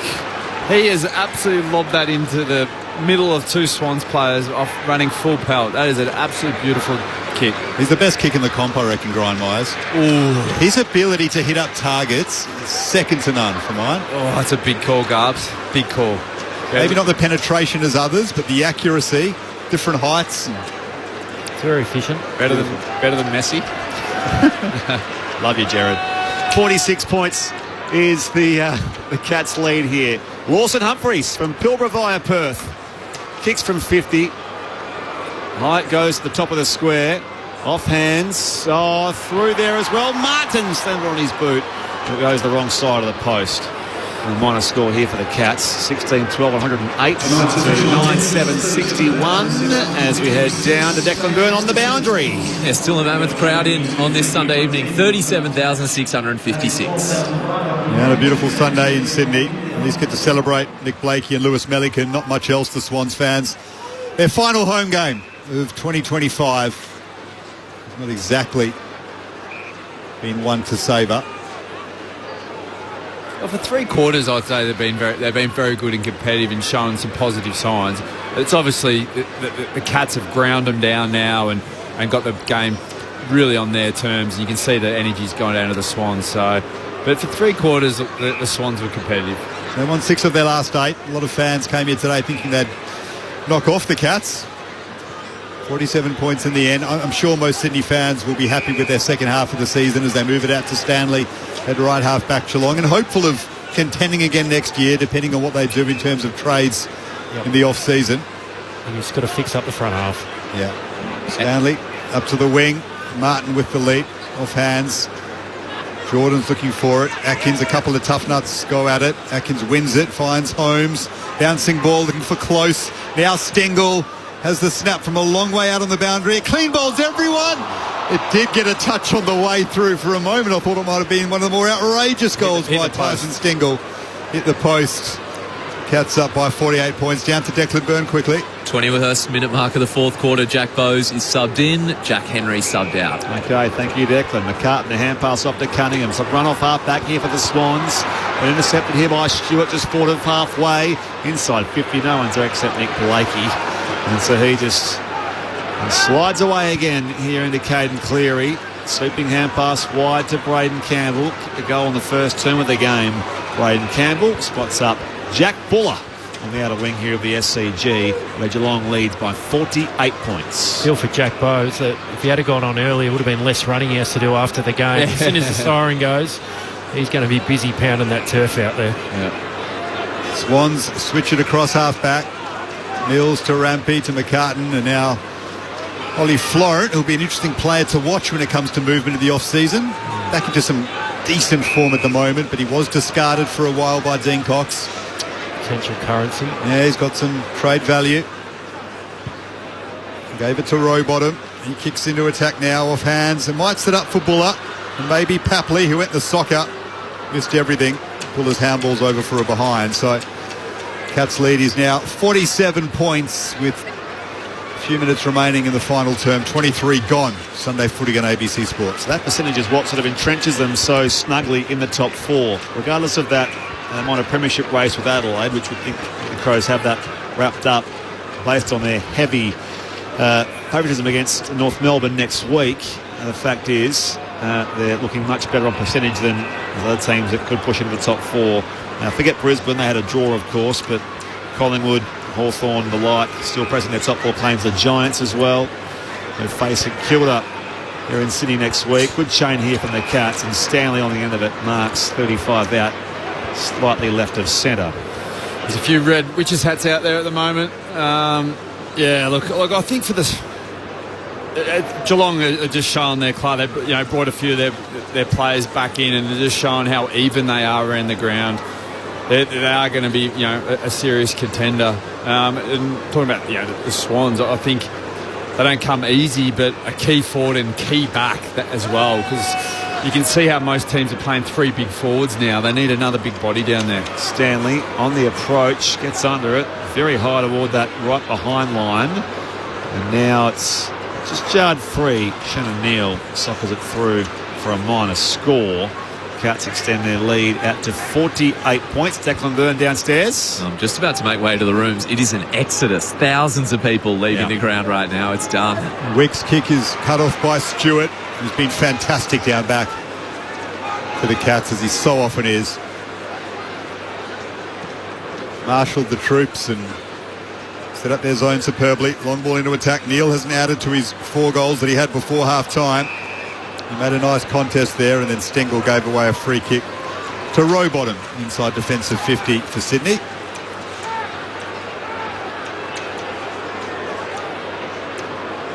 Rowbottom's kick goes out to the wing. McLean taps it down to Sheldrick and then wins the free kick, Hayden McLean. And advantage is paid here the Swans way. Hatley marks on that outer point of the square. Assesses the options. It's going to be 50 here as well, as there was an overstep. A very slight one from O'Sullivan, but it's going to be bringing Papley within range. Just on how things stand. So half-time at Dockland, the Dogs lead West Coast by that massive 56-point margin. That means the Bulldogs have replaced Gold Coast in the 8. So Gold Coast out of the 8 as of tonight and for the rest of the week, of course. They do have the other game in hand. So 2 games they should win. Gold Coast against Port and Essendon, as Patley thumps to his second and closes the margin here ever so slightly back to 42 points. But Gold Coast should win those remaining games. They have, of course, Port Adelaide will be without Ollie Wines, offered a 3-match ban for his bump on Carlton's Cooper Lord out of that game yesterday. On ABC Sport with Ryan O'Keefe and Jason Saddington. Was that rule going to be assessed? Is that the talk about it? I mean, Gabe, I think you've mentioned about it before. About Greg Swan says he wants to have a good look at it. Yeah, okay. Because I was just trying to see. I don't think the young fella even moved really off the mark, and it's such a harsh penalty. Well, Papley looks like he's about to play on, so then O'Sullivan naturally moves forward, and now he's stepped off the mark. I mean, there's that one, and then when someone runs past within 5 metres or so and they say they're encroaching and they're not really impacting play at all, and then the 50 is just too severe a penalty, isn't it? It's very technical, isn't it? Yeah. Cats up by 42 points as Papley adds another to the board. Sheldrick to Warner in the middle of the ground. Not many people left in the SCG. He's kicked to centre half forward. There's a free kick here going Geelong's way. O'Connor and Heaney still at it. Put Heaney on his backside. And that one time it goes to Mullen, who's done the job on Errol Goulden with a fair bit of success today. Goulden frustrated as well. The double tag by Chris Scott has worked superbly. Here's Rowbottom spinning out of trouble and gives it up to Mullen, who's tackled by Goulden. So, as you said, Jason Saddington, Mullen on Goulden, O'Connor on Heaney, and they've kept the two Swan superstars pretty quiet. I mean, Goulden's had 22, but he hasn't damaged you. That's quiet for Goulden. Cats by 42. And pass comes from Sheldrick to Laddams to Heaney. Rowbottom is low on the tackle there of Bowes, and the umpire will say it will be holding the ball. So he was all over the Rowbottom sort of duck there, I suppose. Bowes, the former son from up in Cairns, goes inside 50. Out the drop there. Hummers there for the Cats. Stengel brought around by Mills, knocked up by Wicks, and now Rampy for the Sydney Swans. Turns blind, right-hand side of the ground. Bailey Smith parks himself under it. Second bot, though, Mark paid to Rowbottom. And the Swans will have it at right half back. Geelong leads by 42 points.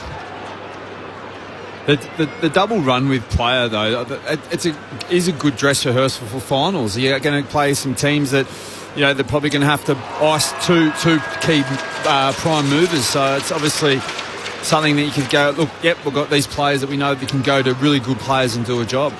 Wicks went to half forward and McLean took a really strong contested mark. Over to Lloyd, who switches it now to McCartan. Cats up by 42 points. 28 and a half got in the last. Geelong have done it comfortably. And unless there's a miracle of epic proportions next week when they take on Richmond at the MCG, they will have a home qualifying final. Are the Swans trying to save the game or something? Like, Cats will be going, oh, this is great. Lloyd to half forward, and guess what? Tom Stewart's there. In fact, he had so much time he dropped the mark, but still spun away from Papley and gave it to Zach Guthrie. Off half back they go here, the Cats. Marking in some space is Stanley. Was it slightly inboard now to find Zach Guthrie. It's now dark overhead here at the SCG. We began in bright sunshine and dry conditions, pleasant conditions on this Sunday afternoon. It's been an exhilarating first half and a much more clinical second half for Geelong as Blakey intercepts there at half back. On to Goulden. Seconds tick down. Goulden swings the kick wide to Hayward. Not been his best game today. Hayward chased there by Humphreys. Back at half forward now. Cameron from 52 now for Geelong. Bounces across the face right on the full-time siren. No goals for him, but a most important and impressive win for the Cats, who all but secure their place in the top four. They win by 43 points. We are Geelong, the greatest team of all. We are Geelong. We're always on the ball. We play the game as it should be played, at home or far away.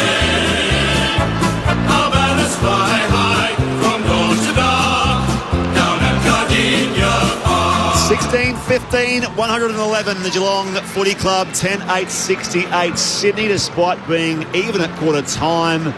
Geelong kicked away ever so slightly, led by 9 points at the major break. There were 4 lead changes in that first half, but since then, Geelong by 26 points at three-quarter time and 43 points the final margin here at the Sydney Cricket Ground for the last time this year.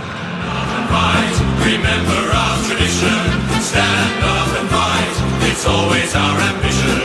Throughout the game to fight with all our might, because we're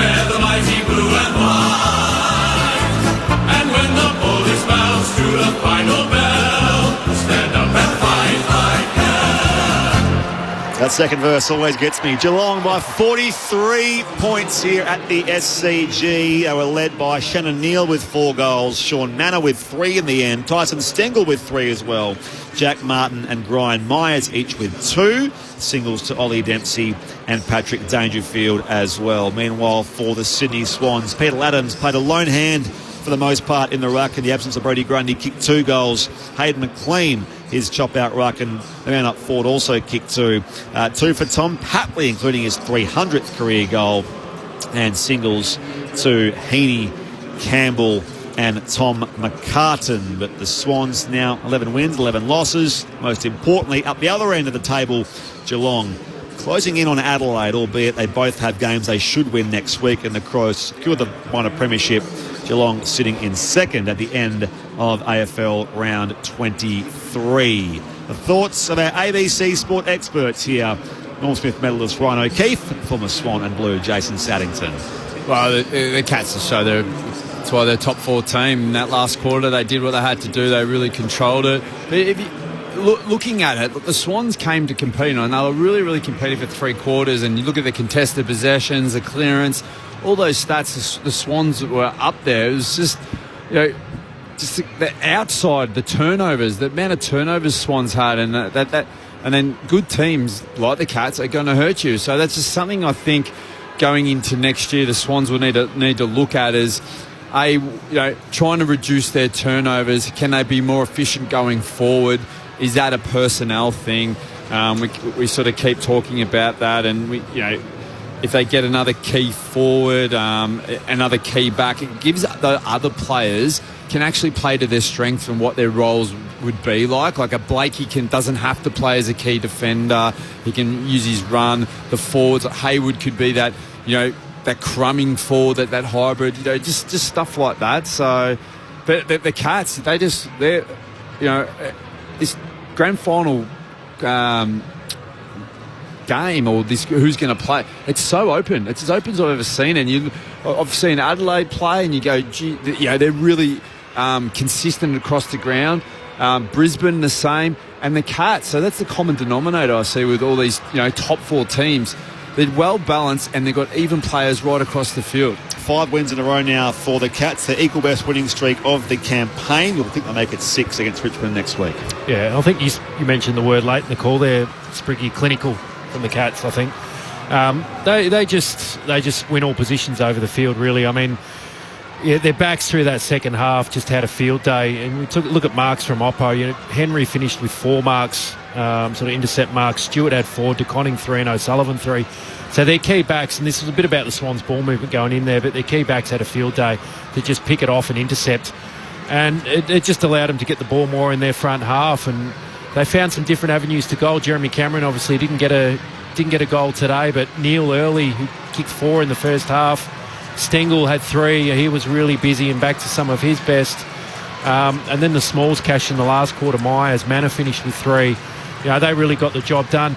Bailey Smith in the middle just racked and stacked like he does. He had the 30 touches, but I think the 2 big plays out of the game was the tagging rolls, or the run with rolls, that the Cats coaching staff gave to Ocean Mullen on Errol Goulden. Now Errol, he had his 23 touches, but he normally has a lot more influence than that.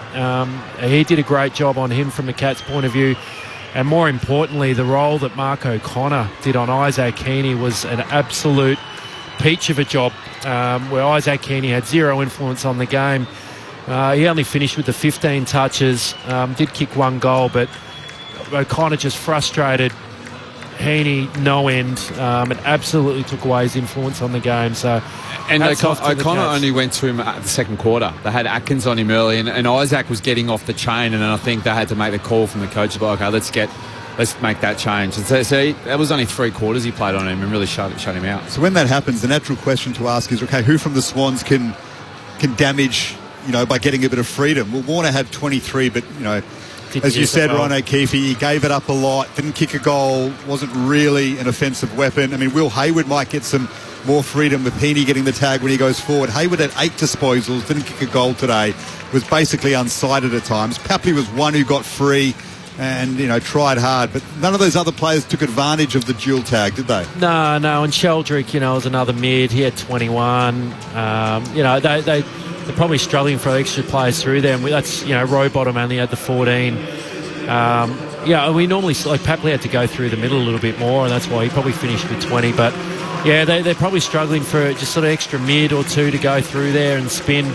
To free up some of these players, and obviously some targets forward for the Swans. That's the problem, I think, with the Swans at the moment. They're relying too much on too few. Yeah. And as I mentioned before, the good teams, you're looking at the Adelaides, the Brisbanes, the Collingwoods. And the team that just beat them here. Geelong. They're winners all over the park. Yeah, when you go, who's their best players? You sort of go, or we're talking about who do they sub off? We could at least 10 players that you go, is it Cameron? Is it Dangerfield? Is it Stewart? Is it near, you know what I mean? But their midfield too, if you look at Geelong's midfield, if you looked at it, you'd go, that's a so-so midfield.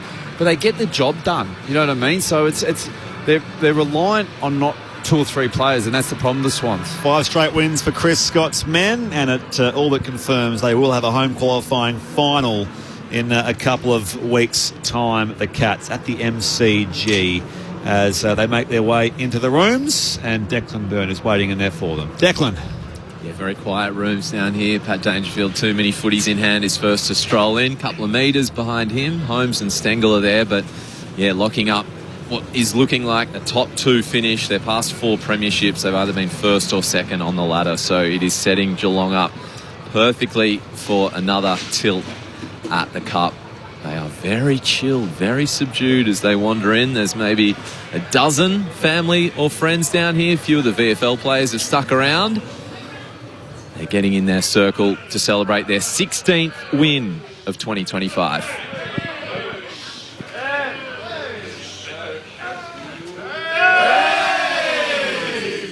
We are Geelong, the greatest team of all. Hey, we are Geelong, we're always on the ball. We play the game as it should be played. Hey, at home or far away. Our man is flying high from dawn to dark, down getting out.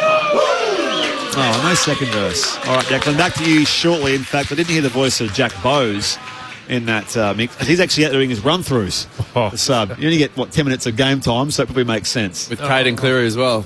Yeah, Caden Cleary's at the other end. Yeah, so back to Declan Byrne in the Geelong rooms very I shortly. think you at least get to go and sing the song, wouldn't you? Then come out and run, Jack Bowes. Just get it out of the way, wouldn't you? Just do it. They've got a plane to catch. Well, they just get together, both of them. They can just run against each other. That'd make it a bit more fun. Bit of a wrestle. Yeah, let's get competitive. Let's have a bit of fun. It's always better to train with someone else.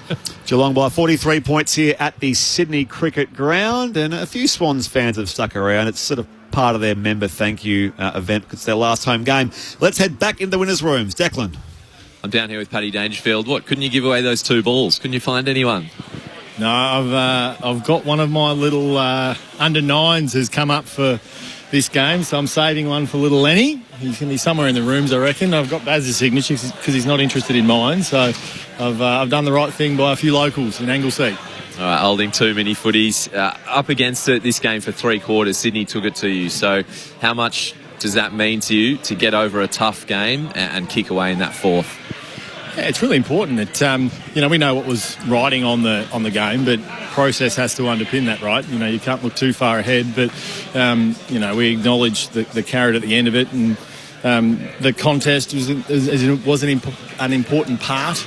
They start games really well and have over the past sort of 5 to 6 weeks. So it was about hanging in there, arresting momentum. It was nice to do that in the first quarter, not have to wait to the second. So that was a really important sort of 7-8 minutes at the back end of the first, and that probably set the game up as much as the thing started to roll on in the second and third. But that was a really pivotal 7-8 minutes for us.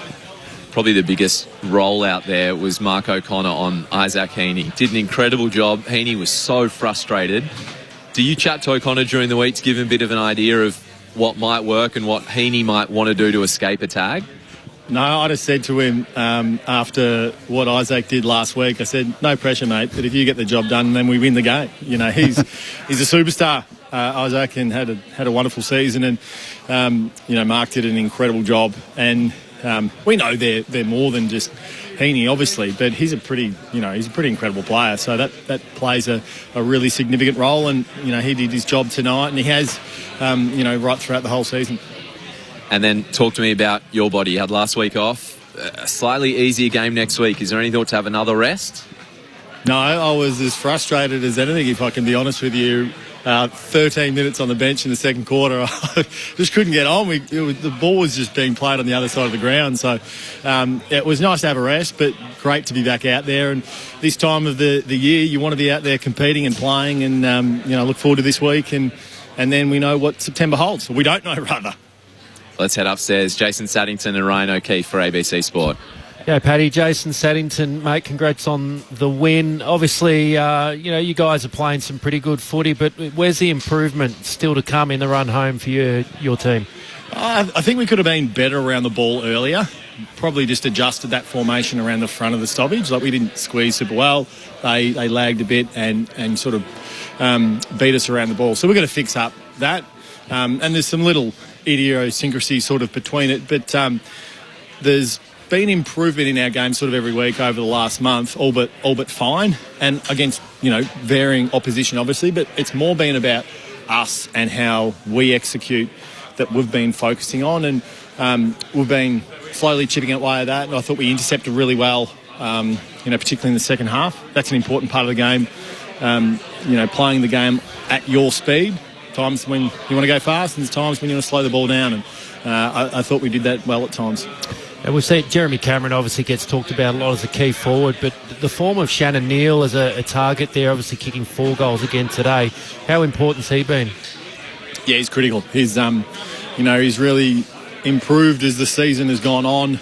He was getting to plenty of contests early in the season, wasn't quite taking those marks, and so much of the game is belief. It's between the ears, and he really believes in himself like we have always throughout the year, and it's great to see the confidence that he's playing with. And we've only really scratched the surface in terms of what we're going to see from him in hoops for the next decade and a half. Yeah, Danger. Well done, mate, and well done on your game too. And I was probably just follow on from Shannon Neal. Like, personally, I think he's a future Coleman medalist. But for your roles up forward, does it make it a lot better for you to be able to play to your strengths? You can you're obviously really good in the air, but use your speed and power on the ground when you've got Jezza and you've got Neal and then you've got Blitzavs that go down there. Does that sort of just make you feel a bit comfortable that you can play your natural game? Yeah, spot on, Rock. I think it's like there's times when you need to play tall, right? But it's hard as an undersized sort of bigger body but not tall body down there to do that all season long and then all game long. So I think that's a really important piece that you've obviously clued on to. So that's great for me because I feel like ground ball is a good part of my game. But there's a balance, obviously. If you're going to compete in the air, it can be hard to get that good positioning for the ground ball. But when our tools are doing the job, it makes it a heck of a lot easier. And you mentioned Blitz. He's obviously incredibly flexible for us and can play pretty much any position on the field. And at the moment, he does stretch opposition defences. And would you also say, and I'm just looking at your team, the strength of your team too is how even you are across the ground. Like there's a lot of good players, but there's some of those unsung heroes that have come in and doing their jobs. We spoke about what O'Connor did to Isaac, but Manham and all these guys that have come in and just really good role players. Yeah, what's that Bill Belichick saying? Just do your job, and there's 23 different jobs. Everyone is different, and one of the great things that our coaches do is that they're strength-based. So everyone's role is different. They're reviewed differently. We don't expect everyone to run like Max Holmes and Bailey Smith, but everyone has, little bits and pieces to add to, what is, rounding out a really solid team. And we feel like we're building and getting better, and tonight has been another little piece of that puzzle. It's a long skipper with us on ABC Sport. Paddy, it's Brett Sprigg. This win basically secures top 2. Still got to win next week, but your percentage as well probably means that you're pretty secure there. How much of a difference does that make, given you didn't quite have that last year and that top 2 advantage? Yeah, it's been a crazy season, boys. I mean, like I won't lie, I was doing the ladder predictor last night into this morning in terms of what the ramifications are, and you obviously need to, control the controllables, and that's, the next game that's ahead. But, I think all of us look ahead and go, if we get this right and then that bit right, and then where does that sit us? And, you want to finish as high as you possibly can to give yourself the best chance to compete. And, we've given ourselves an opportunity for that. Our destiny's in our own hands in terms of where we finish, and that's a nice place to be. Yeah, I reckon the ladder predictors had more of a workout any other year than this year. Speaking of looking ahead, Jeremy Cameron, so he's stuck on 79 goals. Danger, goalless today. Were you aware of that? And is the 100 still an outside chance if you make it all the way through to the granny?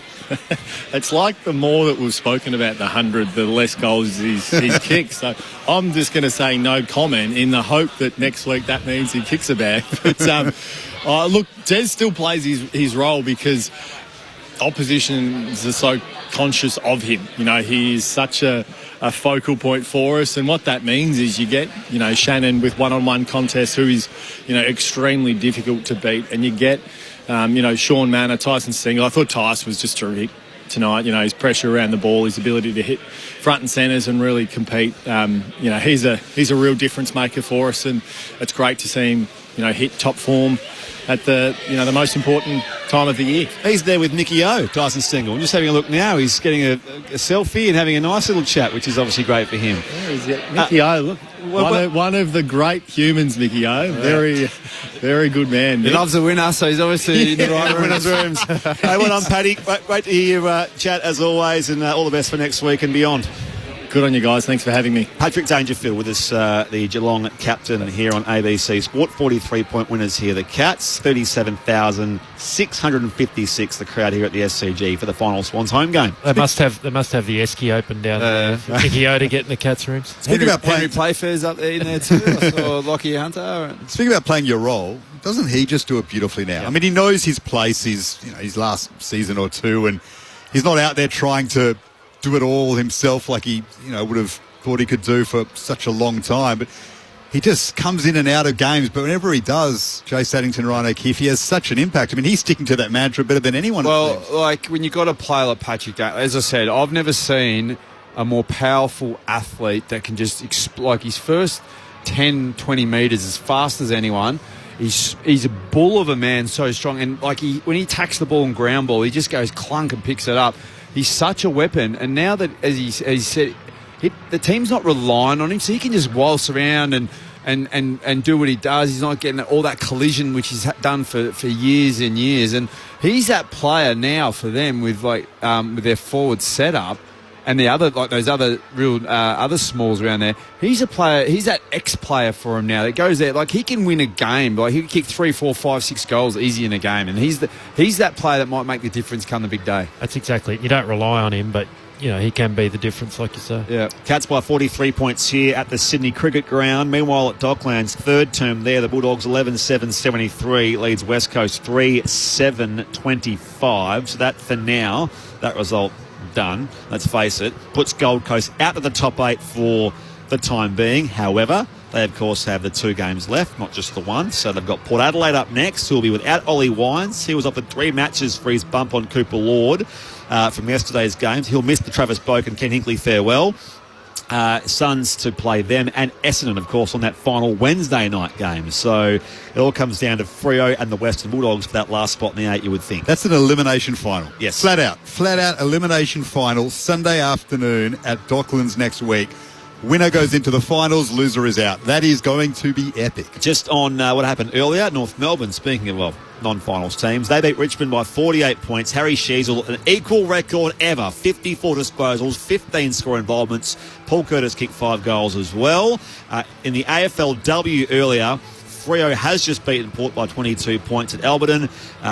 St Kilda beat Adelaide by 22, and Hawthorn beat Brisbane in Ipswich by 4 points there at Michael Voss Oval. So we'll get you to the rest of that Bulldogs West Coast game if you are listening, by the way, on local radio, or head to Ben Cameron, Andrew Mays and Brent Harvey for the remainder of that call in about 14 minutes from now. In the meantime, you're with Brett Sprigg, Daniel Garb, Ryan O'Keefe, Jason Saddington, Declan Byrne wrapping things up from downstairs. We might get to the Swans rooms. We'll see if they can chat to us. Otherwise, we'll keep having a chat up here. And, of course, next week, as I mentioned, Swans away to West Coast at Perth Stadium Saturday night, and Geelong away, I guess they're away, at the MCG against Richmond Saturday in the twilight game. 0437 774 774. I saw a couple of texts I wanted to read here before. Cats will end up playing 9 games against top 8 sides out of 24 games. They last beat the top 8 side away from Kardinia Park in round 8 against the Pies. So just talking about as far as the fixture. Chris in Adelaide. Is that a question? Or no, that was a statement. Chris, though, different text, says, how have Geelong ended up with such an easy fixture when they finished 3rd last season? You can understand Adelaide having it when they finished 15th. Says Chris. Yeah, but that's sometimes really hard to predict. Like, what was the top? A few clubs have dropped out and a few have gone up. But, you know what I mean? Carlton, as an example, everyone probably expected them to be top 4 or 8, didn't they? Yeah, exactly right. Swans as well. Yeah. So that's a couple of your texts, 0437 774 774. Keep those coming for Ben, Maisie and Boomer at Docklands. Get your 3-2-1 shortly, Ryan O'Keefe. Just on the couple of earlier incidents. So Isaac Heaney on Mark O'Connor. He dug the elbow in. There was a bit of a scrap going on. Maybe some stray hands. Well, it was a few times too, I reckon. He threw the sort of hands forcefully into O'Connor's head, was on the ground. A little bit like Toby Green got him a couple of weeks back, I think, and he copped a week. So, that'll be very closely looked at. And from live, I thought he might be in a bit of trouble. Quite aggressive. Yeah, it could be. I don't know. He's got a good record. He probably would be. It might be a reprimand or an early plea or something like that. I'm not sure. But it's intentional into the head. Yeah, low. It's a matrix they use anyway, so it's out of everyone's hands. They dot it in the matrix and it spits it out. Meanwhile, O'Sullivan on Blake early, where he cleaned up Blakey in the first term. Anything to worry about there? Well, I think that the precedent's already been set over the last couple of years. If you bump a player, you're basically open up to getting your put in the matrix and see where it goes. Yeah. I think the one on that, though, for me is I think O'Sullivan was standing still and it was Blakey's momentum that sort of took him into O'Sullivan. He put the...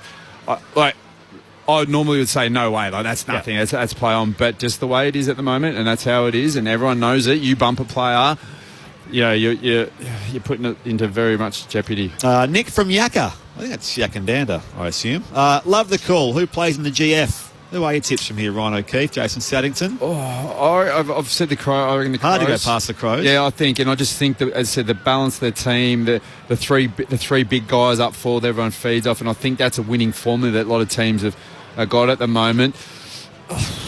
Like looking at Geelong's team when they're all up and going, yes. Even Brisbane are sort of a little hot and cold, but they're good, very good. Like I think Adelaide, and it's probably going to be out of Geelong and Brisbane. I like the Cats, and I'm going to have to throw the Giants in there. I think that's a genuine Giants at their best. Yep. Giants at their best, and they looked great yesterday. And coming out at Brisbane did it last year, you don't need to be in the top 4. You can get going. But and it's the teams who've got these potent forward lines that just like one's down, another one steps up, but. Yeah, I think if the Giants can be consistent and go, I think they're right up there. The Giants will at least have a home final, you would think, finishing 5 or 6, and then could be top 4 depending on how things fall next week in round 24. Declan Byrne, down to you. Yeah, we've been Braden Campbell has kindly given us some time down in the Swans room. Braden, you pushed them for 3 quarters. A lot of positives out of that game. What do you take out of it? Yeah, it obviously shows that what we've been working on the past few weeks, it actually stands up. But, in the last quarter, as you said, it was just the Cats playing really well to their system and we just couldn't stop it. What was it that the Cats were doing that just couldn't seem to get a hold of you? Yeah, they played with the 7th a lot in the last quarter and just a bit of skill error by us, kicking it straight to them, and didn't really realise that at the time as a playing group, and something to work on going forward, just understanding what's happening in the game and how we can rectify that. Talk to me about the reality of being in that 4th quarter when, the season is over in terms of wins. They're getting on top of you. How hard it is to stay motivated out there and keep positive. It is hard, but something we pride ourselves on is just fighting to the absolute death, and until that siren goes, it's game on to anyone. So as a club, always has been and always will be, we just want to fight to the death, and that's what we pride ourselves on. It was a tough day for Isaac Heaney. He was being watched very closely by Mark O'Connor. As players, could you tell out there, and was there conversations that we need to get over and help Isaac? Yeah, about half-time, Isaac spoke to all the boys and said he's having a pretty rough day so far, and Mark was obviously playing really well on him, and just wanted a few blocks to help Isaac just to get off the train a bit, and we weren't able to do that for him. So it's unfortunate. Some big milestones though today. Nick Blakey and Lewis Melican, tell us about those two. You would have worked closely with them in the back line for quite a few years now. What do they mean to the group?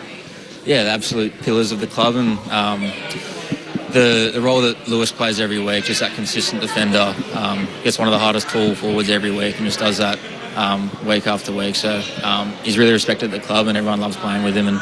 And Blake's is what you see on the field is what you get off the field. He's just an absolute character and everyone loves playing with him, brings so much energy to the club, and congrats to both of them on their milestone games. You're going to wrap up the season in Perth. Is that a good thing or a bad thing? Anywhere. It's a nice deco over in Ops. It's a nice little trip away and with the fellas. So everyone's excited for it, and everyone's excited to take on West Coast. Braden Campbell, appreciate your time after the loss. Good luck for the last game. Sweet, thank you. Thanks very much. Thanks to Braden and thanks to Declan Byrne there. Yeah, so it does mean most likely they'll finish with 12 wins and 11 losses. So a winning record for Dean Cox in his first year. But is it hard to honestly assess, I suppose, that first year for Dean Cox, given they were so compromised by injury in that first half of the season? And you can see that. I think the positive thing is their back half of the season's been really solid and really good. And poor Dean was given not just the physical injuries of the players, but coming off a pretty bad loss in the grand final, which I think mentally would have taken a big dent out of a lot of players in the club in whole. And credit to Dean and his coaching staff that it was tough early. The season could have been a horrific season, but the back end of the second half of the season, they've dug in, they've come in, and they've played some really good football. And as I said, 3/4 of this game was really, really good. But they're up against a very good team in Geelong who are sharpening their sword for finals. It's one, isn't it? It would have been interesting to actually ask Leon Cameron before the game.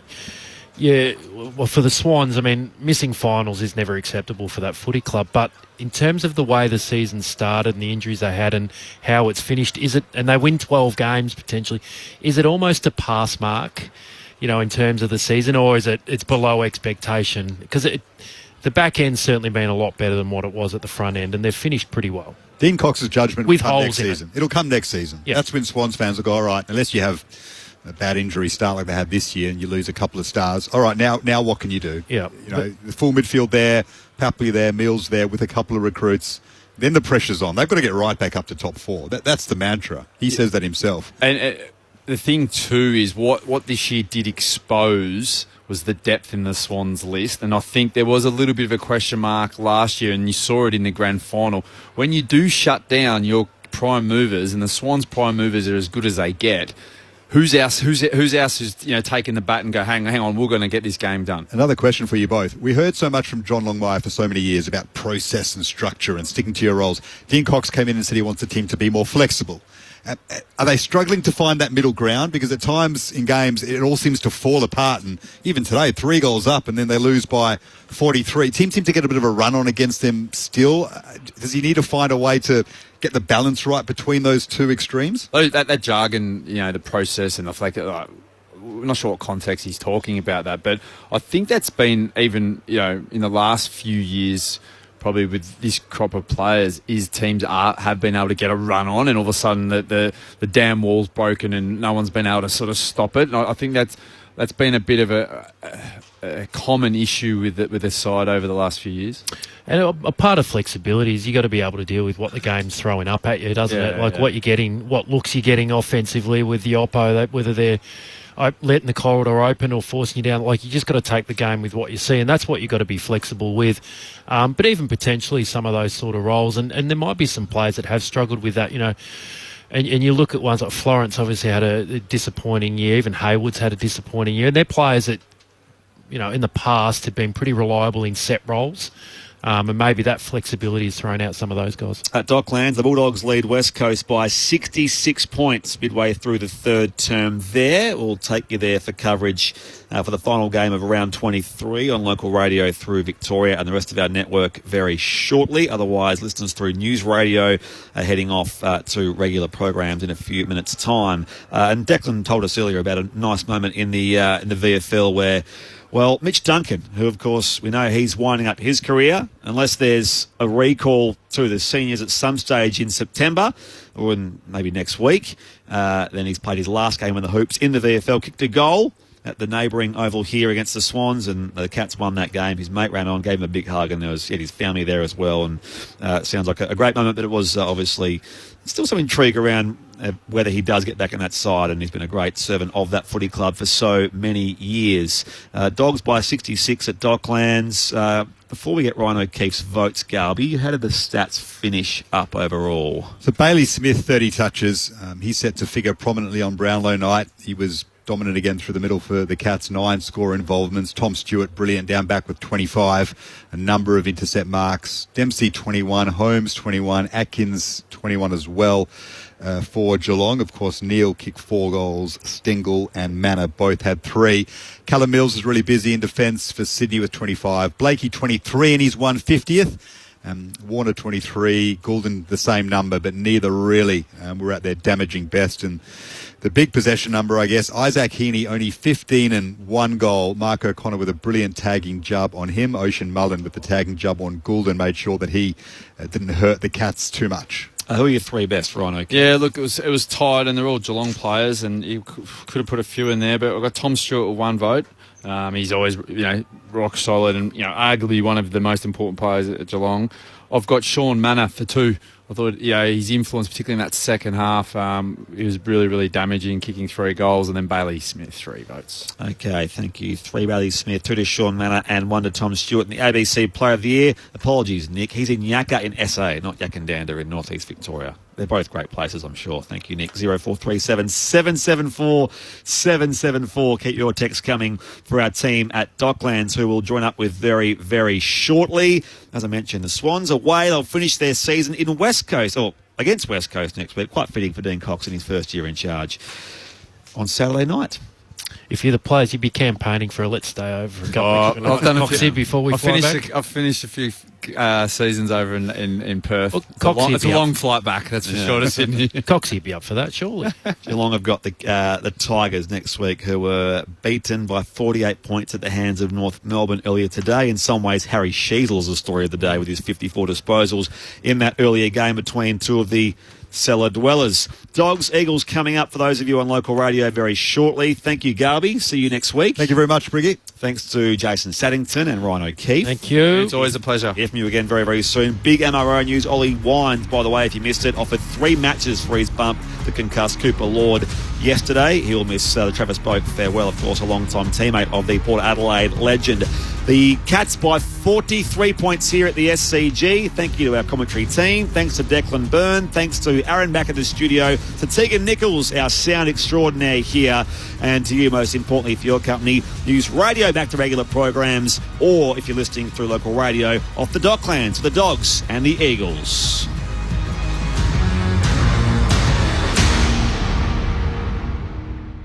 Term the Eagles. Welcome to those of you joining us from Geelong and Sydney. It's about as you'd expect. The Western Bulldogs leading by 72 points. 22 minutes into the third term against the West Coast Eagles. Can we get to 100, Benny? Every chance.